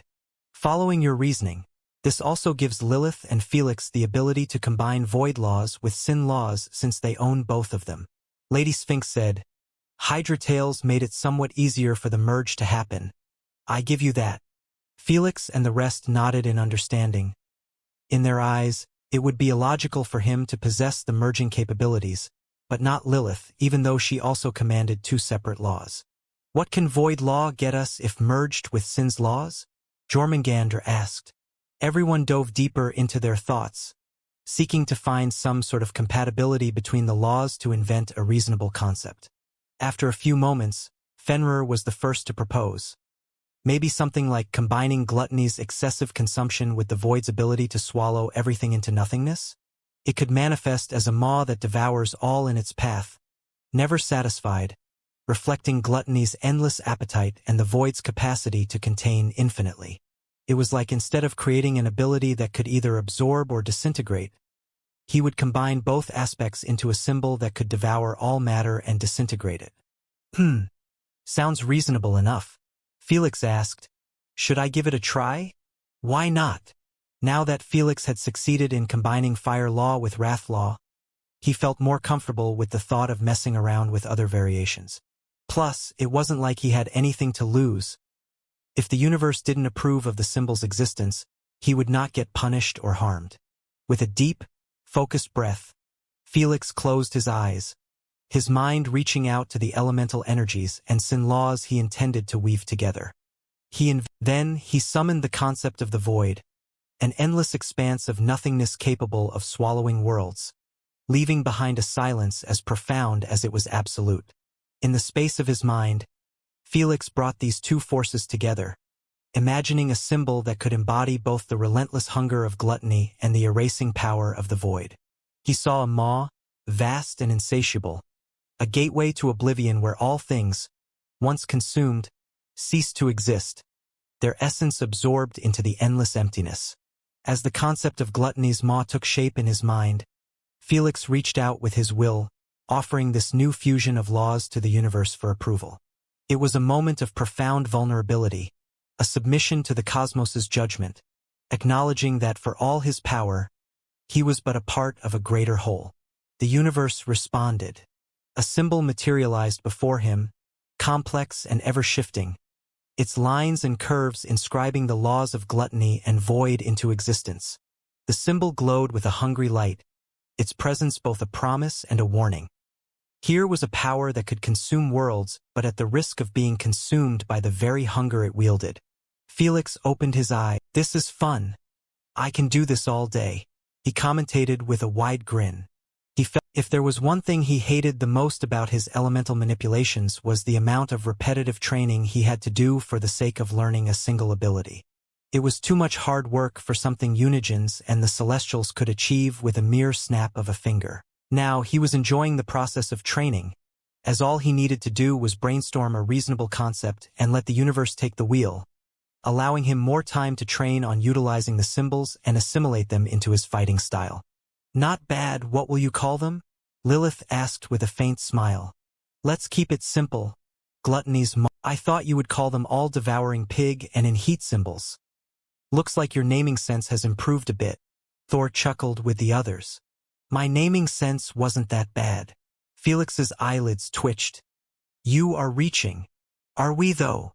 Candace giggled while covering her mouth. "Try to recall." Felix was forced to revisit those memories and realize that without Asna to set him straight, he would have ruined Nemo's life and many others with the worst names known in existence. Cough. "Anyways, I think it's time to try those symbols." Felix swiftly dipped from the conversation and his throne chamber, emerging above the World Eater's massive head. "Let's start with Infernal Wrath." With a deep breath, Felix extended his hand, palm facing the nothingness, as he summoned the nascent symbol into existence. The air around him shimmered with heat, a prelude to the fusion of elemental fury and emotional tempest that was about to be unleashed. As the symbol appeared, Felix felt a connection to the forces it represented. It was a blend of his wrath and the boundless energy of fire, intertwining in a complex pattern, glowing with intense crimson light. "I have to get angry first." Activating the Inferno Wrath symbol required not just a mere thought, but an invocation of his deepest reserves of anger and determination. Felix focused on the injustices he had faced, the battles fought, and the challenges overcome. With each memory, the symbol pulsed brighter, its energy sinking with the rising tide of his emotions. As the fusion of wrath and fire took hold, Felix's body became the epicenter of a palpable surge of power. The symbol's effect was immediate and electrifying. His veins thrummed with enhanced strength, his senses heightened to an unparalleled degree. Then, with a force of will that bordered on the primal, he channeled this burgeoning power into the creation of a star core. The process, typically slow and demanding, was accelerated under the influence of the Inferno Wrath symbol. Above his outstretched hand, particles of energy began to coalesce, drawing together with a speed and intensity that Felix had never before achieved. The space crackled and sparked as the emerging star core took shape, a radiant orb of pulsing energy that bathed the vacuum of space in a harsh, unnatural light. "I can feel it. Its intensity is nowhere the same as the last one," Felix remarked as he was having difficulty maintaining the core's stability. It was difficult to control as it fed off his anger, growing more powerful without him doing anything. This was not just any star core. It was a concentrated nexus of raw cosmic power, a miniature sun that could fuel life or bring about devastation. It was no toy, since Felix was still a rookie in utilizing Hephaestus laws and had no one to teach him the proper ways to deal with such primal force. He realized that it would blow in his face if he didn't cancel it. While it wouldn't do anything to him, the same couldn't be said about his people. Yet, Felix had no intentions of canceling it. He showed an excited grin as he pulled back his hand and released a punch, his fist connecting with the star core with accuracy and force that belied the vacuum's quiet. The impact sent aftershocks rippling through the void, a display of power that bent the very fabric of existence around it. The star core, subjected to Felix's might, was hurled into the distance, trailing a comet's tail of energy. It tumbled end over end, a captive to the momentum of Felix's strike, moving further and further away into the dark expanse. Then, the star's core exploded, creating a supernova with the intensity of 10 stars combined. Brilliant light flooded space, casting shadows where light had never before existed. "How do you feel?" Lady Sphinx asked as she watched the supernova continue expanding rapidly. Cold and hot, constantly, Felix replied with a deep frown. He could sense his temperature rising and falling rapidly after his initial anger was consumed to fuel the star's creation. It was like the symbol was forcefully trying to create more fuel by using Felix's body temperature to transfer it into usable anger. The feeling wasn't pleasant in the slightest since his own emotions and body temperature were being messed up unnaturally. This made Felix realize that he might have messed up big time. The devil is in the details. Lilith chuckled. The moment Felix heard her comment, he canceled the symbol. His emotions and body temperature returned to normal again. You mean to tell me that bad quality symbols can be created? Symbols that affect the user negatively more than positively. Felix frowned. Just because you have a reasonable concept and the universe has approved it, it doesn't mean that the symbol will be great, Lilith remarked lazily. You have to focus on the details the most since the universe follows the symbol's creation based on what you provided it down to the letter. I see. Felix assumed that the universe would iron out the rest of the concept during the symbol's creation, but he couldn't be more wrong. The universe is like a programming software that requires as much data as possible to create the desired symbol without too many drawbacks. Lady Sphinx said. Indeed. Felix nodded. The infernal wrath symbol doesn't care about how it achieves the infinite reproduction of heat/anger, and this caused me great discomfort. I should have been more precise in how I wanted it to occur, when it should stop, its intensity, and the list goes on. Is it possible to modify it, or you must create a new one from scratch? Thor wondered. Everyone turned to Lilith. You can't modify it. Lilith replied casually. To create a new one, you must erase the old one first. When Felix heard this, he closed his eyes and willed for the infernal wrath symbol to be removed from his arsenal. The symbol soon disintegrated into particles and disappeared from his mind. Then, he started a new creation process, and this time he made sure to add as many details as possible to ensure a much greater quality. In a few moments, a new similar but more dignified symbol manifested before Felix. Everyone could recognize the difference instantly as the new symbol had more inscriptions written on it until they seemed clamped up. Then, he tested it out again, and this time Felix felt like he could control the intensity of the transfer between heat and anger. This was such a massive quality of life change that he no longer felt uncomfortable and could focus more on utilizing the newly created fuel in his heat-based attacks. This is much better than before, Felix said with a satisfied tone. I should test Gluttony's Maw too and see what's lacking in it. Felix went and tested the symbol.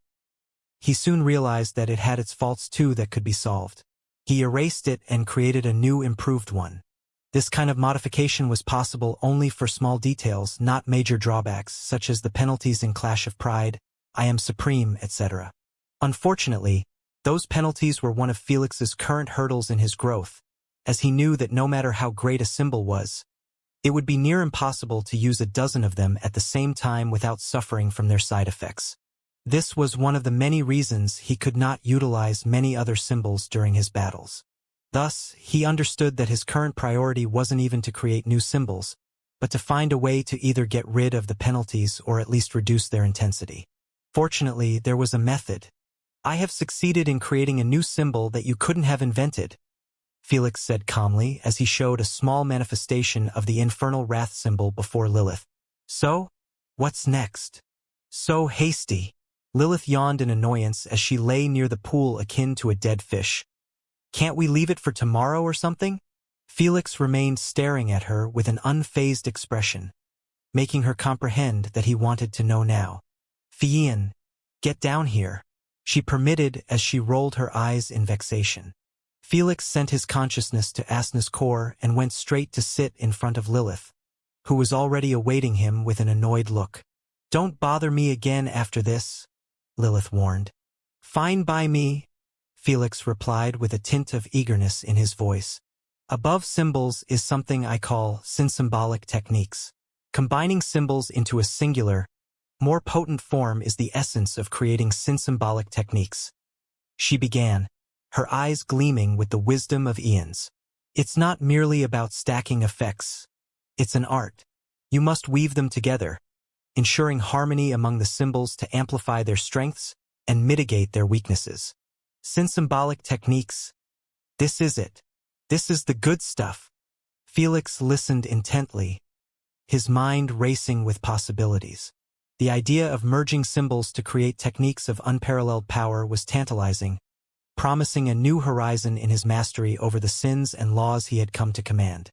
He understood that if it was possible to combine 7 symbols from 7 different sins and even add other laws into the mix, a monstrosity of ability would be brought to life.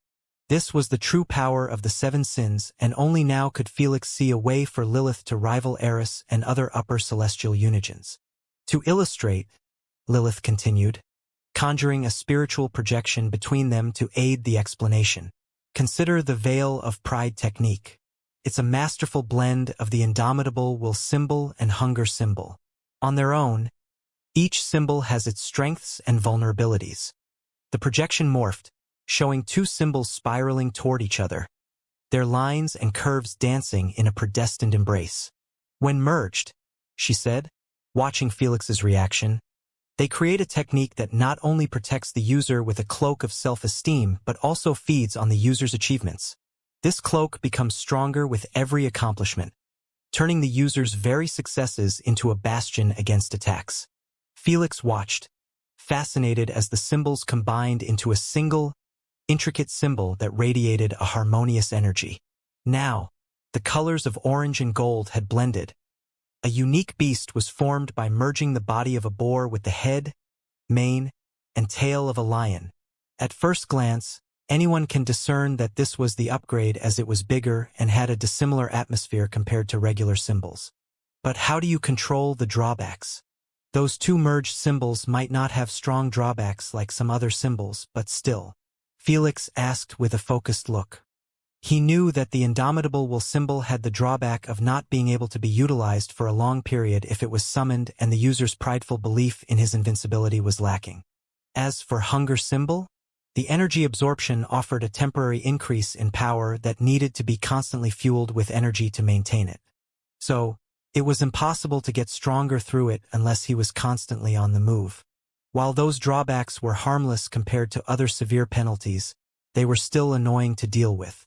That's where the beauty of symbolic techniques lies, Lilith explained with a faint smile. By combining these symbols, you create a balance. The insatiable hunger of gluttony is tempered by the achievements that fuel pride's protection. Meanwhile, the potential arrogance of pride is grounded by the tangible necessity to achieve more, to feed the gluttonous aspect. The technique turns potential vices into a source of strength, with each aspect keeping the other in check. In essence, Lilith concluded, you're not merely stacking powers. You're weaving them together into a coherent, self-sustaining cycle. The key is balance, understanding how the sins interact, complement, and regulate each other. It makes sense now.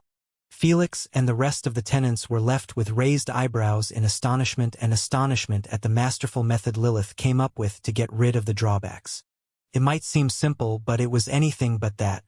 They understood that to find out such an intricate balance between those symbols required an intense level of understanding and insight about the aspects of sins and desires. That's why Lilith said that understanding said desires was the key to becoming the paragon of sins, not by ascension but by achievements. If you commenced on this, your path to greatness will be hindered only by your intelligence and level of understanding. Lilith excused him with a wave. Now! Beat it! Not planning to overstay his welcome, Felix gave her a head nod in gratitude and took off. He might hate her guts and want her dead at the first opportunity, but it wouldn't stop him from showing the right attitude at the right moment. Shall we start? Felix said with a wide, eager smile after manifesting all the unlocked sin symbols in front of him. Now he had all the tools, knowledge, and time to prepare for his next move, which would be nowhere as simple as the last time. He understood that the Unigens would be ready for him like they would be dealing with Lilith herself, and none of them would leave him room to take advantage of. Thus, his preparation had to be top-notch, and Felix planned on spending the next century on it. Whether he was ready to make a move during the ceremony or not depended on his readiness and confidence in his strength. Let's start with you two. Felix picked the indomitable will symbol and the hunger symbol, desiring to recreate the veil of pride technique. In the meantime, at the eastern north side of the Eternal Kingdom, where the relentless tumult of Zeus's thunderstorm territory met the serene, crystalline expanse of Athena's domain, a crystallized table with 2 chairs was situated right on the border between those 2 mesmerizing territories. Zeus's realm was a living tempest, a boundless expanse where lightning danced across dark, roiling clouds and thunder echoed like the drums of war. It was a place of power, raw and untamed, where the air crackled with electricity and the rain fell like the tears of gods. Meanwhile, Athena's territory was a stark contrast in every conceivable way. Here, the landscape was dominated by structures of pure, shimmering crystal that refracted the light into a kaleidoscope of colors. These crystalline formations ranged from towering spires that pierced the sky to delicate filigrees that carpeted the ground, creating a domain of breathtaking beauty and calm, where knowledge and wisdom seemed to crystallize out of the very air. With 2 sudden flashes of light, Zeus and Athena appeared next to the table. This was their known meeting spot, where they held their important discussions related to their territories and other matters regarding the realm. While they were neighboring rivals, their enmity was halted by their territorial conflict, unlike Poseidon and Hephaestus, who seemed to be mortal enemies. It probably had to do with the laws they commanded being opposite forces. Who knows? Zeus sat with a goblet of wine that appeared to contain a tempest within its depths, while Athena sipped on a cup of tea that mirrored the serene clarity of her mind. As they sat, their conversation shifted toward matters of pressing concern. "His disappearance has left a void," Zeus remarked, his voice rumbling like distant thunder. "Speaking of Felix, I doubt we will be able to find him ever again unless the rulers decide to help out." Athena nodded, her eyes reflecting the multifaceted complexity of the situation. "We both know that ain't happening. The Paragon's existence has proved to be of value to them after he took down Hephaestus and inherited his laws." "What a mess!" Zeus rubbed his eyebrows. The rulers were already planning to keep their hands out of this to save their precious celestial energy. Now, they will be more passive. Zeus and the rest of the Unigens all knew deep down the true nature of the 3 rulers. In their mind, they were certain that Hephaestus' death pleased them more, even though Felix was the one emerging victorious. After all, he got rid of a Unigen permanently without needing them to do anything. If Felix carried on in his spree and got rid of the rest of the lesser Unigens, it would finally allow the 3 rulers to completely monopoly the celestial energy with the upper Unigens. It was like the celestial energy was a massive pie separated into multiple slices and Felix was getting rid of the diners. Athena and Zeus' reasoning was proved to be correct as the 3 rulers discussed this the instant Felix slayed Hephaestus. It went like this: "The boy's actions served as an unexpected advantage to us. His quest against the Unigens aligns well with our interests." The first ruler commented with an emotionless tone. The second, whose presence shimmered with the light of countless stars, nodded in agreement. "Indeed, we will be finally able to stop the celestial energy from spreading past the dimensional pocket, and this will bring the cycles required to start our mission from 1,000,000 to a couple thousand at most." It wasn't like the 3 rulers couldn't take on the Unigens and reclaim all the celestial energy for themselves, but they comprehended that the resources needed to fulfill this would be astronomical. By the time they recollect the same amount of celestial energy, the universe would have already found another method to give birth to the same Unigens even if they took hold of their cores. The universe always found a way to bring back its balance, and the 3 rulers understood this more than anyone else. The prophecy hasn't spoken of this, but it makes sense when we see the final transformation of that boy. The third ruler uttered, "Whether Asna's core gets captured by the Unigens or the boy kills them all, it's a win-win either way." Their discussion, while strategic, disclosed an inferential thread of opportunism. They saw in Felix not just a rogue element or a potential threat, but a tool, albeit an uncontrollable one, that could inadvertently sculpt the celestial landscape to their advantage. By allowing him to confront the Unigens, they could eliminate rivals and consolidate their dominion over celestial energy, all while keeping their own hands clean. As for worrying about Felix getting stronger in this manner and maybe even reaching their level, none of them entertained such a joke. In their eyes, it didn't matter what Felix did or what kind of level he reached. The end was already decided. Back to the present. Luckily, the celestial ceremony is a special event, and even if they wanted to remain passive, they have to watch over our territories. Zeus smiled coldly as he gazed at the sky. Oh, how I wish they break their word and let the Paragon harvest celestial energy from our territories. Indeed, with the ceremony drawing near, our attention will be elsewhere. It presents an favorable moment for him, should he decide to act. Athena shook her head. But I doubt he will be stupid enough to go for it. Why? He is too smart, too cunning, and too prudent to risk making a move so soon when he had all the time in the world. Athena assured with a certain tone. Now that he has made the first move and showed us what he is capable of, he will comprehend that his next action needs to be absolutely perfect to achieve the same results. There is no way he will be able to reach such a state in less than a century. Even if he could and pulled it off, he would still not make a move. Indeed, I see where you are coming from, Zeus agreed at the end. If I was in his position, I would spend at least 1,000,000 years in preparation before showing my face again. Especially when I know that the three rulers will remain passive. You get it. Athena acknowledged in approval as she took a small sip of her tea. In her eyes, as long as the three rulers didn't decide to use underhanded methods like torturing Asna to get Felix into handing the core peacefully, he had nothing rushing him. Unbeknownst to her, Felix was also a risk-taker and no one could really predict what was going in his mind. At the same time, inside Poseidon's grand throne chamber, where the walls were adorned with corals of every hue and the floors mirrored the undulating surface of the ocean, Apollo was found lounging lazily on a cloud of darkness. Poseidon's gaze was fixed on Apollo, who seemed at ease amidst the aquatic splendor. While Poseidon wasn't too much of an Apollo fan, he had to invite him for his own sake. Apollo, Poseidon's voice boomed like the sound of crashing waves. I want to let you know that I have no intention of expanding my territory into yours. I'm happy with what I have, and I know you and Hephaestus had a peace agreement between you two. I want that. Brother Poseidon, I appreciate the offer, but I am afraid I have to decline. Apollo replied with a stern gaze. I have been at peace for far too long, and my fiery heart can't take it anymore. I have to battle you, no, I must fight you. Can you not mess around for once in your life? Poseidon's eyelids twitched, not taking him seriously one bit. Wasn't I pretty convincing?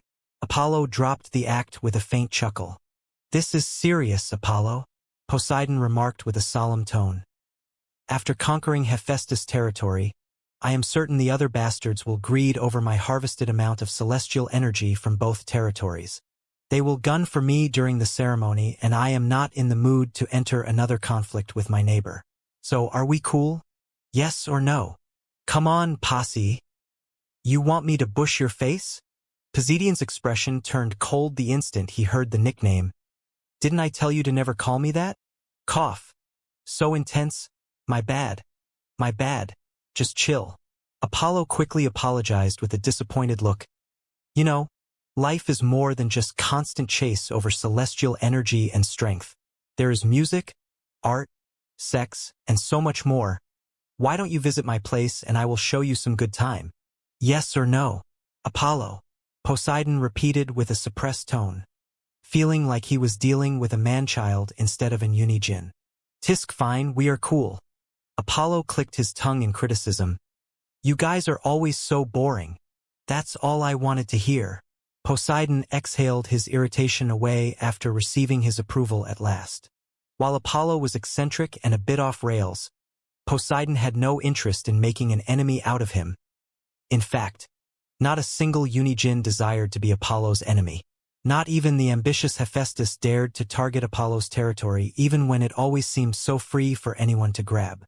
It was for a good reason, as Apollo wasn't the same when he got triggered. Are you planning on sitting out of the ceremony again? Poseidon asked with a curious tone. Or, do you already have someone in mind to challenge? Apollo, strumming a few thoughtful chords on his lyre, responded with a bored look. Meh. I am satisfied with watching you tear each other up and composing some music out of it. Thought as much. Poseidon wasn't surprised. Apollo seldom participated in those battles unless someone challenged him for a significant portion of his celestial energy. The Unigens never bothered to challenge him since he was somewhat on good terms with all of them even if they disliked his personality. Usually, the neighboring Unigens challenge each other to obtain a portion of the collected celestial energy, or even some parts of their territories if they decide to bet on them.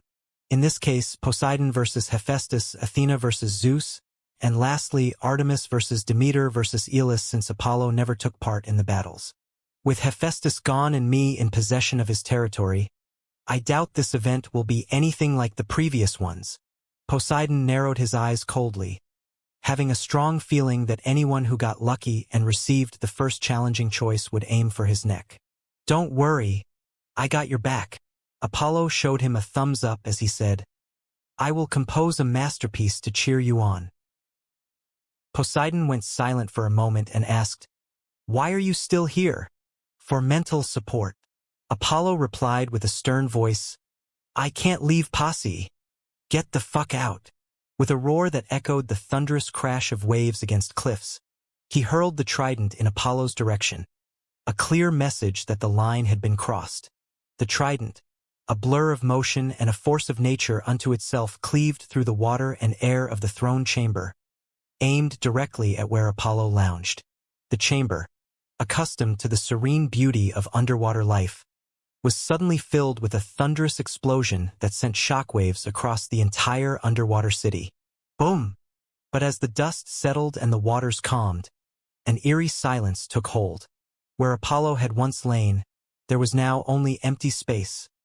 The god of light, ever elusive and quick, had vanished before the trident could reach him, leaving Poseidon's display of anger to strike naught but shadows. Poseidon could only gaze at the spot Apollo had vacated, a mixture of frustration and vexation coloring his features. Annoying prick, Poseidon murmured as he retracted his trident. Calling me Posse here and there, what if it caught on? Good thing that asshole is D. Before he could finish his sentence, it suddenly dawned on him that Hephaestus, his mortal rival, was dead for real. He couldn't get revived even if he wanted since Felix had erased his soul and replaced his position. While he hated Hephaestus to the bone, he still respected him as an enemy. His ending truly didn't leave a good taste in his mouth even when he was the one taking the most advantage of it. He was here for billions of years. Now he is gone, forever and ever. Poseidon gazed into the distance as he tightened his grasp on the trident, feeling like his heart was about to burst. If I don't want to be next, I possess to be at my best at all times. The notion of having the possibility of true death weirdly made him feel more alive than ever.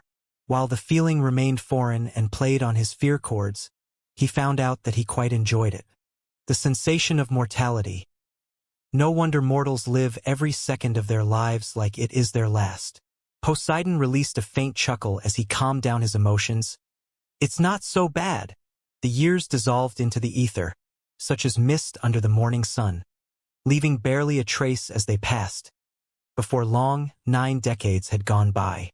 In the heart of the cosmos, within the confines of his throne chamber, Felix sat in contemplation with eyes closed. As he began to open them, the perspective began to zoom out, showing more than 20 colorful symbols floating above his head. Each one pulsated with intense power, a vivid testament to Felix's hard work and the depth of his exploration into the confluence of sins and symbols. These were not mere symbols. They were sigils, each representing a sin-symbolic technique that Felix had painstakingly crafted.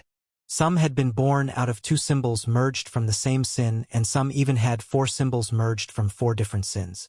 Yet, the most unique ones had to be the mixed techniques with void, fire, and other sins. Those 20 or so techniques became his new most powerful assets in his arsenal, and Felix remained dying to test them on anyone worth his time. Alas, this is not enough. Felix frowned. I am left with only 10 years, and I possess yet to arrive up with a decent plan. Why the rush? Candace tilted her head in confusion. You can skip over the ceremony and wait for another, giving you more time to prepare. You don't get it. Felix replied with a serious tone. Everyone will assume the same since it is the best choice to make. That's exactly why I need to take advantage of this opportunity to get something out of the ceremony. Felix was certain that even the shrewd Athena would believe that he would stay on the low for the next couple thousand years or even more. It wasn't even a choice, but a certainty. That's because Felix's assault was still fresh in their minds, and this would make them assume he wouldn't dare make a move in fear of failing. All of those points made Felix understand that while making a move in the upcoming ceremony was extremely bold and borderline idiotic, it had the highest chance of succeeding since he would most definitely catch at least one Unijin unguarded. Alas, while it sounded good on paper, he failed to come up with a flawless plan that would ensure at least his escape if he failed in his attempt. I don't know. I think the Unijins will still be wary of you showing up, Candace replied. That's only natural. Felix nodded. He wasn't naive to believe that the Unijins would completely remove his existence from their minds, just because there was a 0.00001% of him making a move on them so soon. But they will be more worried about me invading their territories while they are in the ceremony, even if the three rulers have their territories protected. Felix narrowed his eyes coldly. What I want is to make a move during their battles, taking advantage of the fact they are forced to fight in a separate dimension. Crazy. Have you lost your mind? Candace covered her mouth in shock. Even if you figured out the perfect strategy, you will still be forced to deal with two Unijins at once. She is right, you know? Thor said with a solemn tone. I am certain those Unijins will be more than happy to take you 2v1. Especially if you dangled Asna's core before their eyes. While Unijins would be warier to take Felix one-on-one, they weren't scared of him in the slightest. Even Asna's core being able to devour theirs didn't scare them to the point they would avoid Felix. They were intelligent enough to figure out ways to counter it, and the tenants knew this. What if you made a move against them, just to realize that their cores were left in their territories? Fenrir assumed expressionlessly. If I was in their place, I would take advantage of the three rulers' protection during the events period and leave my core in my territory. It would be the most protected core in the universe. This was just one of the many ways to avoid getting devoured. I know all of this. Why do you think I am struggling to come up with a plan? Felix sighed as he rubbed his eyelids. If it was a simple plan of creating a diversion and ambushing them during their battle, he wouldn't be overthinking this. The cores were his goal, and if they were left in their domains, then he was fucked. Even with Felix's massive guts, he still wouldn't dare invade their domains under the three rulers' protection. It was always better to never poke the bear. Then? What? Candace smiled wryly. I genuinely believe it's best to sit this one out and continue improving your strength. If the ceremony arrived and I still have nothing to work with, then I can only do that. Felix wasn't planning to let his stubbornness be the death of him. There were times when he should risk it all and times when he should keep his head lowered. Still, he had an entire decade and Felix wasn't planning on giving up that easily. Asna, what will you do in my place? Felix murmured in his mind as he placed a hand on his human heart, where Asna's core resided. Asna seemed to have responded to him as her core twitched for a millisecond, causing Felix to show a faint saddened smile. I miss you. If only you were here with me, everything would be simple again. Everything. When Felix began thinking of Asna more deeply, he began to realize that his goal had changed down the line from finding a way to establish a connection with Asna to targeting the Unijin's cores. The only time he could reach out to Asna was during the ceremony when the dimensional pocket remained open throughout. In other words, the seal applied would be deactivated. When did I become this greedy to aim for both the cores and Asna? Felix knitted his eyebrows deeply. There were always other chances to seek out the Unijin's cores after the ceremony since the three rulers wouldn't be protecting them anymore. But for Asna? He had only the ceremony to work with, and yet he was planning to either jeopardize the sole chance cause of his greed. While he would have spent his time focusing solely on Asna's strategy, he was losing his brain juice over an impossibility due to his greed, and he didn't realize it until now. Have I been into my desires too much in the past 9 decades? They started to affect my judgment? Is that even possible? Felix didn't know what came to him as he felt like it wasn't him speaking, but another version with only wanting it all in its mind. It was a weird, fleeting, dreadful feeling. It seems like it's starting at last. Lilith chuckled. What do you mean? Felix felt his heart skip a beat, not liking the sound of her statement. You will soon come to understand that Unigens aren't the controllers of laws, but the embodiment of them. Lilith smiled knowingly and continued sunbathing with a lollipop on her violet lips. Aren't controllers of laws, but the embodiment? Felix murmured with a deep frown, sensing that there was something dangerous hidden in this sentence. Do you mean our thoughts and personalities are shaped based on our laws? Felix reasoned after he connected some of the dots. He recalled how Nemo's alter ego was based on wrath sin, which defined his personality as being easily irritable and always angry. Even Lilith's personality appeared to change constantly from seductive, playful, to manipulative, merciless monster in the snap of a finger.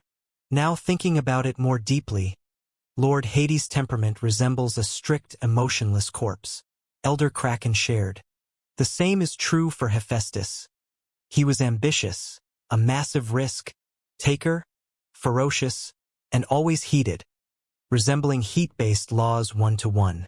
Thor added, if only they knew other Unigens on a personal level, they would come to understand that Apollo was bipolar, Artemis was a softy akin to a field of flowers, Aeolus was as carefree and unbothered as the wind, Demeter was as stern and tough as the ground, Zeus as dominating and regal as lightning, and the list goes on. Not a single Unigen's temperament was the opposite of his laws, and it appeared like they had no control over it, unlike the primogenitors whose personalities were all over the place. The best example was Lady Phoenix, the laziest being in the universe with the control over fire element. Good luck.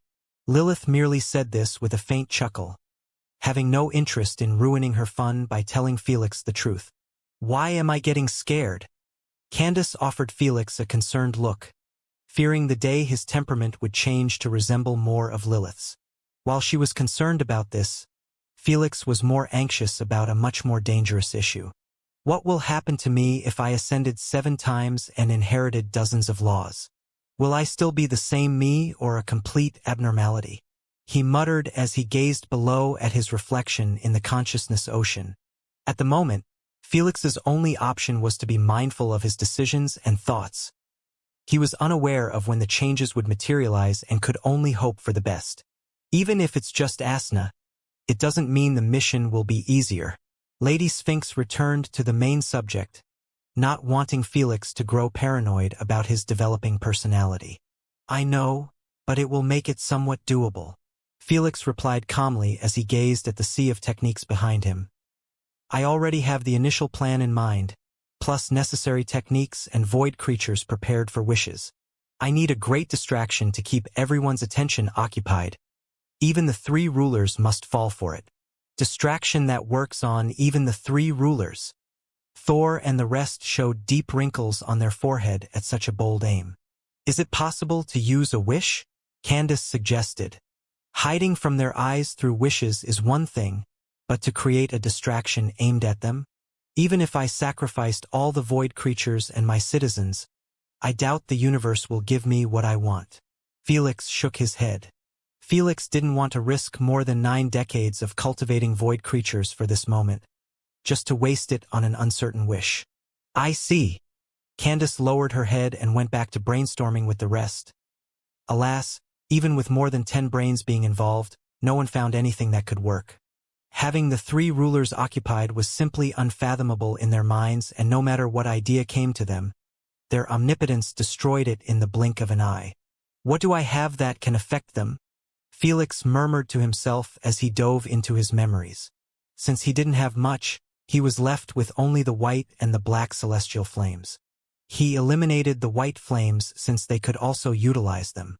With a smooth flick, a small black flame was ignited on top of his index finger. Felix gazed at the flickering flame with a concentrated look. Celestial black flames. What can I do with you to help me achieve my goal? As he looked at it, his mind worked 1,000 times faster than the tenants. Even Lady Sphinx couldn't match his current analytical powers, making him technically smarter than her. Suddenly, A ludicrous thought came to him regarding one of the black flame's most potent effects. This is it. His pupils widened, reflecting the billions of images being translated into one unified plan. It was like his plan was missing one final link and he had finally found it. But this shit might actually get me killed. Felix's heart skipped a beat at the horrifying consequences if he ever committed to his plan. Did you find something? Lady Sphinx asked after spotting the changes in his attitude. I think so. But it's too fucking risky even for me. Felix smiled wryly. Even for you? The tenants raised their eyebrows in surprise. What Felix deemed doable, others saw as too risky. If even he had doubts about this one, then one should fear for his life. See for yourself. Felix went on and narrated the entire strategy from A to Z instead of just telling them what he planned on doing to distract the three rulers. When he was done, only silence prevailed in the consciousness space. Even Lilith was stunned, having her lollipop frozen out of her mouth and gazing at Felix like she was staring at a suicidal maniac. So, Felix scratched the back of his head with a forced smile. It's too much, right? Too much? Too much. Candace cried out loud. My lord, are you actively trying to get yourself killed? How can you even consider this plan as viable? Felix, I am usually on your side whenever you want to carry with such risky moves. But this... Thor shook his head. I am sorry, but it's not worth it. Hold on a second, Thor. Lord Marduk interjected with a solemn tone. I agree it's not worth it if the end goal is to establish a connection with Asna. But this plan has genuinely a small chance of actually saving her. It's true, Lord Loki agreed. His eyes had a hint of seriousness in them. If everything went perfect, he might save Asna, and we all know that she is the key to the elimination of the three rulers. That's too much of a stretch. Lord Shiva closed his book and joined the conversation. The three rulers aren't some wax figures. Their omnipotence is in a different league, and no matter how hard we try, we won't be able to comprehend it fully. Most of the tenants nodded in agreement. I think we need another opinion, Felix said after seeing that the majority were opposing the plan. We need you to drop it. Thor sighed. Felix, you are rushing too much. There will be many more ceremonies in the future, and you can make your move during them with a much better preparation. Preparation? Elder Kraken responded with a forced smile. As much as I agree that the plan shouldn't be taken into consideration, I also know that even if Felix had millions of years to prepare, the risk involved won't change just because he managed to create some new techniques.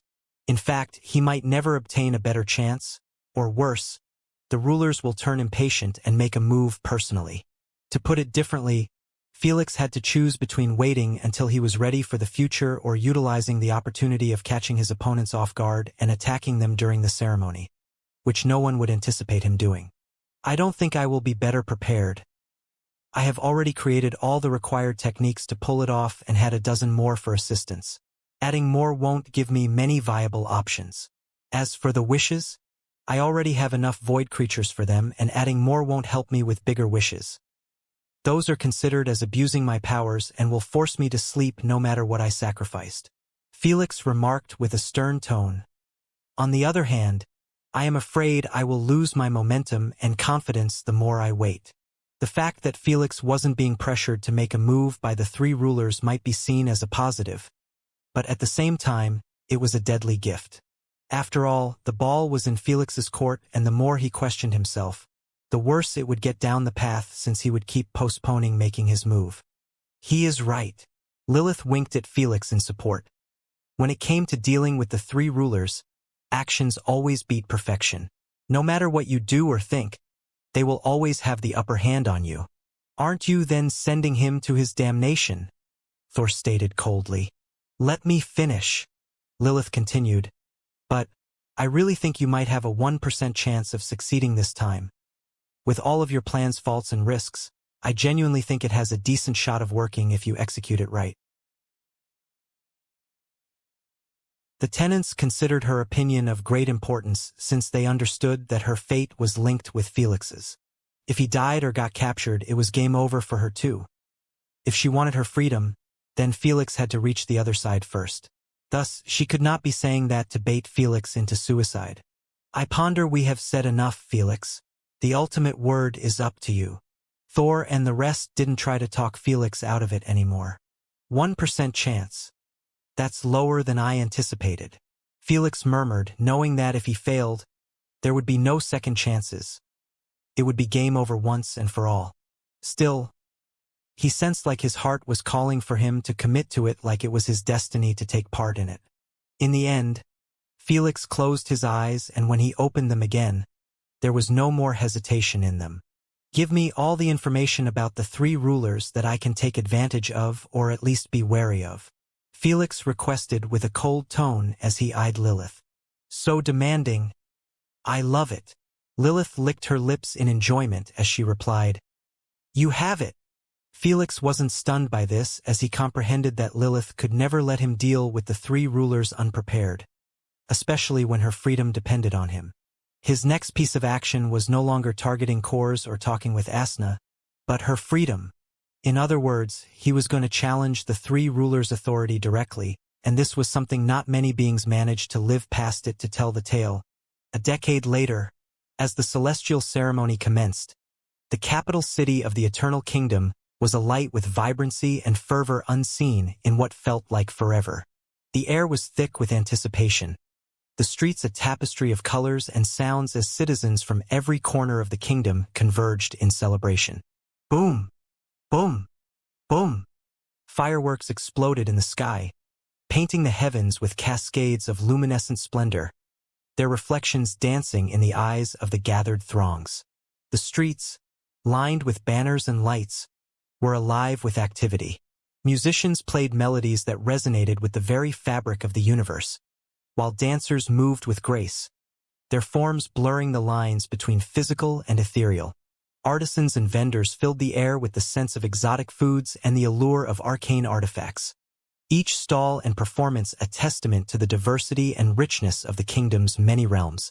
At the heart of the city, the celestial palace towered over the festivities, a monument to the power and glory of the cosmos. Here, atop its highest spires, the Unigens sat upon thrones of starlight and shadow, their majestic forms a beacon to all who gathered below. There were only the lesser celestial realm Unigens. The upper celestial Unigens and the three rulers had yet to make an appearance. How are you feeling about this? Artemis asked her peers with a gentle tone. Don't overthink it, Artie, Elis said as he enjoyed the festivities below in the streets. This is just like any other ceremony. We trade out celestial energy for divinities, have fun fighting each other for some bets, and get separated again until the next ceremony arrives. He is correct, Demeter remarked calmly. The Paragon won't be making an appearance today unless he seeks his death. I don't know, Artemis murmured. I have been watching his journey closely in the mortal world, and he always takes unnecessary risks. The weird part? He always makes them work somehow. So, as one of Felix's avid fans with Apollo in the Unigen circles, she was more in tune with his personality than the others could realize. This made her have a tingling feeling that he was going to do something in the ceremony even when the odds were stacked against him. The others didn't think the same at all. You are reading too much into this. Athena shook her head. He is no longer a child. This is the real stuff, and he knows that if he dares make his move, he better be prepared to not walk out of here alive. It's too much of a risk for anyone, and only pure idiots would go for it. Just enjoy the ceremony, Artemis, Zeus advised with a solemn tone. Don't let his existence play games in your mind. We are Unigens. We are above such emotions. All right? Armidas nodded in understanding and switched her focus to the worshipping rituals down there. They were conducted with solemn reverence, a collective homage to the three rulers and the Unigens who sustained their existence. Performers enacting the stories of the kingdom's foundation, and the battles of Unigens captivated the audience, their narratives a blend of myth and truth that enthralled and enlightened. As celebrations reached their zenith, the atmosphere was electric, charged with anticipation for the arrival of the upper celestial Unigens. First to make her entrance was Eris, the goddess of order and disorder. She glided into the venue with a grace that belied the chaos she commanded. Taking her seat, a hush fell over the crowd, a mixture of awe and apprehension palpable in the air. The Unigens greeted her with a casual tone since Eris was known for being not so formal. "Will the other two make it?" Zeus inquired. "Uranus has told me he will participate out of boredom, but I don't know about Ares," Eris replied calmly. "You know him. He must be sleeping somewhere outside of the kingdom. It's truly been a while since we saw him." Artemis chuckled in amusement. "I have never seen a Unijin commanding two of the most powerful laws in the universe, yet spend most of his time in a slumber willingly. The three rulers should count their blessings our strongest is a lazy waste," Poseidon sneered. "Bold words. I can't wait to see you repeat yourself in their face when they arrive." Suddenly, a rough cosmic voice resounded into the depth of the Unigen's souls out of nowhere. Recognizing the owner of the voice, everyone's attention was drawn to the skies as Uranus, the Unijin of the cosmos, made his grand entrance. He descended from the heavens themselves, a swirling vortex of stars and nebulae trailing in his wake. Uranus's presence was commanding, his form enveloped in a cloak of deep space that twinkled with constellations. His eyes were like twin suns, burning with the power to create and destroy, representing laws such as vibration, radiation, gravity, dark energy, and magnetokinesis. He embodied whatever was left of the fundamental forces that bind the universe, which didn't already have a Unijin representing them. This made him one of the most powerful beings in the cosmos and a rightful owner of the title, the Sovereign of the Cosmos. As he took his place among the Unigens, a sense of grandeur and boundless potential filled the space. "Uranus, you haven't changed. Your head is still stuck deep within the three rulers' asses," Poseidon mocked instead of getting threatened. "Your name fits you like no one else." "How funny." Uranus' expression remained indifferent, unbothered by Poseidon's mockery. He placed one leg above the other and gazed at everyone near him with a sense of displeasure. "How could you allow a recently ascended mortal to have such control over you, even to the point of killing Hephaestus and getting away with it?" He chided with an icy stare. "Yet you dare greed over an upper celestial position. How ridiculous." Zeus and the others had their expressions turned for the worse, but alas, they had no retort against his claims. While they had nothing to do with Hephaestus' death, the fact that it happened in their presence and nothing was done about it until now was indeed a bit embarrassing for them. "That's enough, Uranus." Eris intervened before the situation could turn for the worse. "We are here to celebrate another cycle and have some decent entertainment. Don't ruin it for me." "Just for you, Eris," Uranus repeated with a suppressed tone. "I will let it go just for you." Poseidon and the rest could only give him cold stares in silence, knowing that Uranus was the only Unijin who could be genuinely said to have sold out to the three rulers. While the rest of the Unigens were in a beneficial partnership with the three rulers and could turn against them at the first notice of inconvenience, Uranus was an avid supporter of the three rulers' end goal. He sought his freedom just as hard as the three rulers and would do anything to achieve it. So, to hear that his peers had failed such a simple mission of recovering Asna's core and even ended up losing one of their own didn't sit well with him. If it wasn't for the three rulers' desire to also have the Unigens slain by Felix and have their cores absorbed, they would have sent him next immediately. Speaking about the three rulers, the moment had arrived that everyone had been waiting for as the fabric of reality itself seemed to fold high above the celestial palace, causing everyone to look upward with bated breaths. In an instant, a dimensional pocket unfolded like the petals of a cosmic flower, revealing the pathway to the universe's very heart. From this ethereal gateway, a tide of pure celestial energy surged forth, a luminous wave that cascaded over the assembled masses. It was as if the essence of life and the cosmos had been distilled into a single, overwhelming rush, invigorating every being it touched. Faces lifted in awe, and hearts swelled with an indescribable sense of renewal and vitality. Then, amidst the collective breath of thousands, 3 radiant points of light emerged from the dimensional portal, falling gracefully toward the heavenly palace. The crowd erupted into a cacophony of cheers and shouts, a resounding chorus that filled the air with fervor. "All hail the 3 rulers!" All hail the three rulers! All hail the three rulers! The reverence and adoration were palpable, a shared sentiment that unified every voice in exultation. While the Unigens had their citizens, the majority were still considered non-affiliated and under the direct rulership of the three rulers. Most of them resided in the capital city and the cities around it, which meant this moment was extremely significant for them. As the three luminous beings took their places at the zenith of the heavenly palace, their brilliance intensified, casting the entire city in a divine glow. These were not merely points of light, but the embodiments of cosmic sovereignty, beings of unparalleled power and wisdom, whose very presence was a blessing upon the realms they oversaw.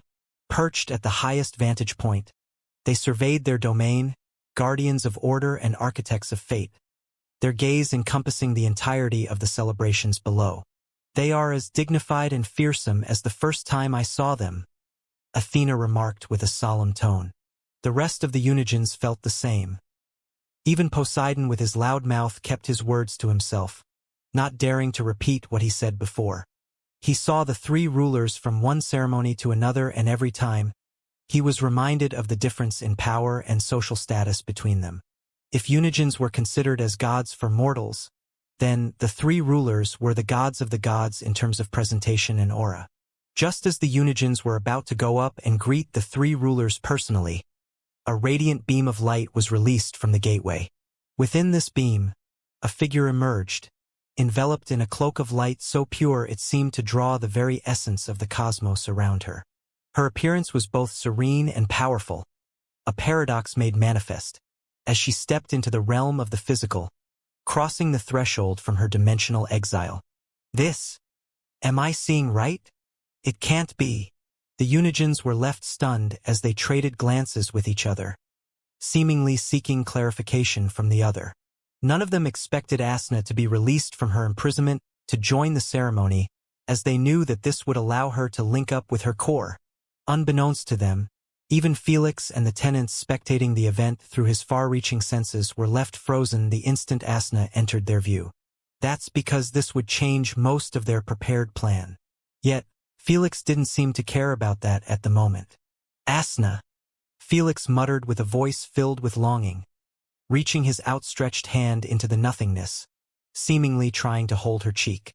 Alas, nothing was on the other side.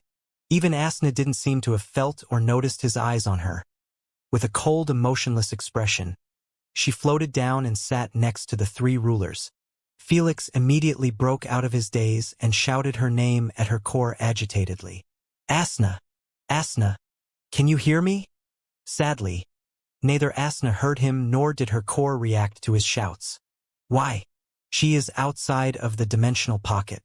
She is supposed to have full connection with her core and even command it. Felix asked with a deep frown. Look at her head. Is that something normal? Thor shared as he pointed at a brilliant golden tiara on top of Asna's head.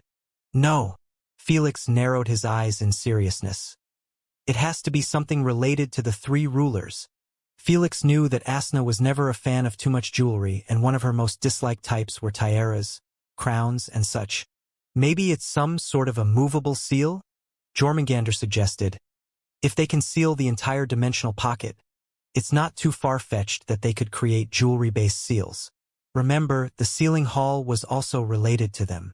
Everyone nodded in agreement. This was the most reasonable explanation for the situation, as the three rulers would never allow Asna out without necessary precautions. Now what? Candace inquired. The crux of the plan was Asna being left in the dimensional pocket while the three rulers watched the event. This indeed complicates things. Lady Sphinx frowned. It will be another set of challenges to try and approach her while near them. I don't care, Felix said with a cold tone. This changes nothing. In his eyes, the plan already had an abysmal chance of success, and this development wouldn't change anything since Felix would be going against the three rulers either way. Felix, you are doing it again, Thor reminded calmly. Felix went silent for a few moments after hearing this. He closed his eyes and took deep breaths and then opened them, feeling like himself again. He realized that this time his lust and desire had taken control over him, as it was responsible for his emotions related to intimacy, love, sex, etc. Thus, when he saw Asna after such a long period and he couldn't get to her, his desires took control over him again. "I am still going to commit," Felix shared with a stern tone. "I have a strong feeling that the three rulers will return Asna to the dimensional pocket after I kick off my plan." "Are you sure? After what I am about to do, they won't have time to watch over her," Felix commentated with a cold tone. "Aye." Boom, boom, boom. Suddenly, the discussion was interrupted by a new set of divine fireworks painting the sky in a mesmerizing color that ended up being turned into a long name. It was of Apollo's and his title. "They are starting with me?" Zeus remarked with a nonchalant gaze as he watched his citizens, their procession thundering down the main avenue like a storm on the horizon.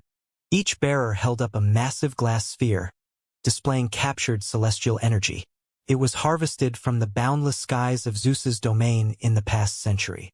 There were more than 1,000 glass spheres, and all of them were filled to the brim. Following them closely were the citizens of Athena, draped in robes of metal and crystal, advanced with a more measured pace. They had collected more or less the same amount of Zeus. Besides Apollo and Poseidon, the rest of the Unigens delivered in an average of 1,000 spheres. This sight, while extraordinary, didn't please most of the Unigens or the three rulers. "The numbers are going down each cycle," Athena remarked with a solemn tone. "We delivered in an extra 10 spheres last cycle. The universe's heart keeps spewing less and less celestial energy." Artemis murmured with a worried look. "I genuinely don't like this. Celestial energy was the lifeline of the Unigens, and if it ever ran it, they would realize that there was nothing much to live for in their eternal lives. The chase for strength, improvement, and even the constant battles among each other, while bothersome, made them feel alive. Without celestial energy, an important resource to fight for, all of this would be gone and their lives would become like Apollo." Everyone turned to glance at Apollo, and when they saw him clapping with a childlike laugh as he observed his pitiful portion of celestial energy being paraded, they felt shivers at such a dreadful thought. Last but not least, the parade welcomed the devotees of Poseidon, moving like a flowing tide through the streets. Their spheres swirled with captured energy that mimicked the ocean's depth and mystery. When the Unigens saw that he had close to double their number of spheres, they turned their envious looks at Poseidon. "Watch and weep," Poseidon smirked smugly, leaving them with irritated expressions. "Enjoy it while it lasts, you won't be in hold of them for long," Zeus sneered. While the others hadn't said anything, most of them had the same attitude. Poseidon wasn't too bothered by this since he knew that only one could fight him in the event. All the Unigens had the right to challenge once and accept it once. This meant he had 2 fights, but he could avoid one if he didn't feel like challenging anyone. Since this event was held for the sake of Unigens' entertainment, most of them actively participated in the challenges. Boom! Boom! Boom! With one final set of fireworks, the parade was concluded and all the celestial glass spheres were gathered in one place, creating a small mountain of celestial energy. From a citizen to a Unigen, everyone's eyes could be seen to have a tint of greed and desire as they stared at this beautiful piece of artwork. But they knew better not to have such thoughts before the 3 rulers. With a flash of light from the 3rd ruler, the array of celestial spheres manifested before them, each pulsating with energy harvested by the citizens of the various Unigens. As the moment of divinity allocation approached, a hush fell over the crowd, the air thick with anticipation. Turning to the Unigens, the 2nd ruler addressed them with a feminine voice that resonated like the very heartbeat of the universe. "Esteemed Unigens, the time has come to declare your preference for the divinity split. Your selections will shape the destinies of your domains and their balance until the next cycle."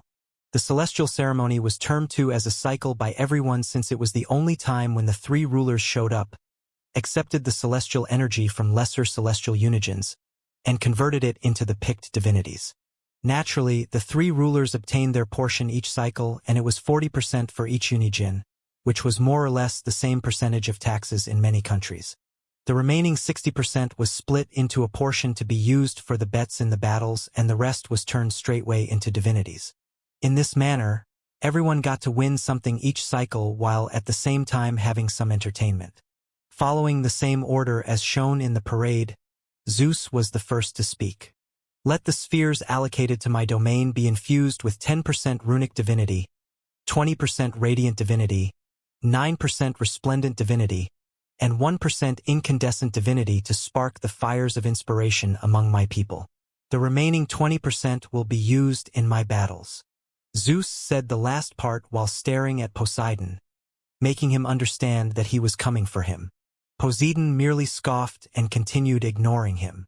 Idiot, he may not even win the first challenge lot and still give me such looks. Embarrassing. Next was Athena. I seek 30% runic divinity, 10% radiant divinity, 10% resplendent divinity, and the remaining 10% will be used for battles. The rest of the Unigens followed suit one by one until it was Poseidon's turn again. Without an ounce of hesitation, he called out, I seek 20% runic divinity, 20% radiant divinity, 10% resplendent divinity, and the remaining 10% will be used for battles. Tisk, coward. Zeus clicked his tongue in irritation. 10% was the lowest amount needed to join the battles, and whether a Unigen desired to join or not, he had to put in 10% and accept one challenge at least. This would ensure having some battles each cycle, which was a must to maintain the tradition. After the Unigens had made their decision, the three rulers took action. The first ruler began to chant in the Universal Codex language, which was older than the stars themselves.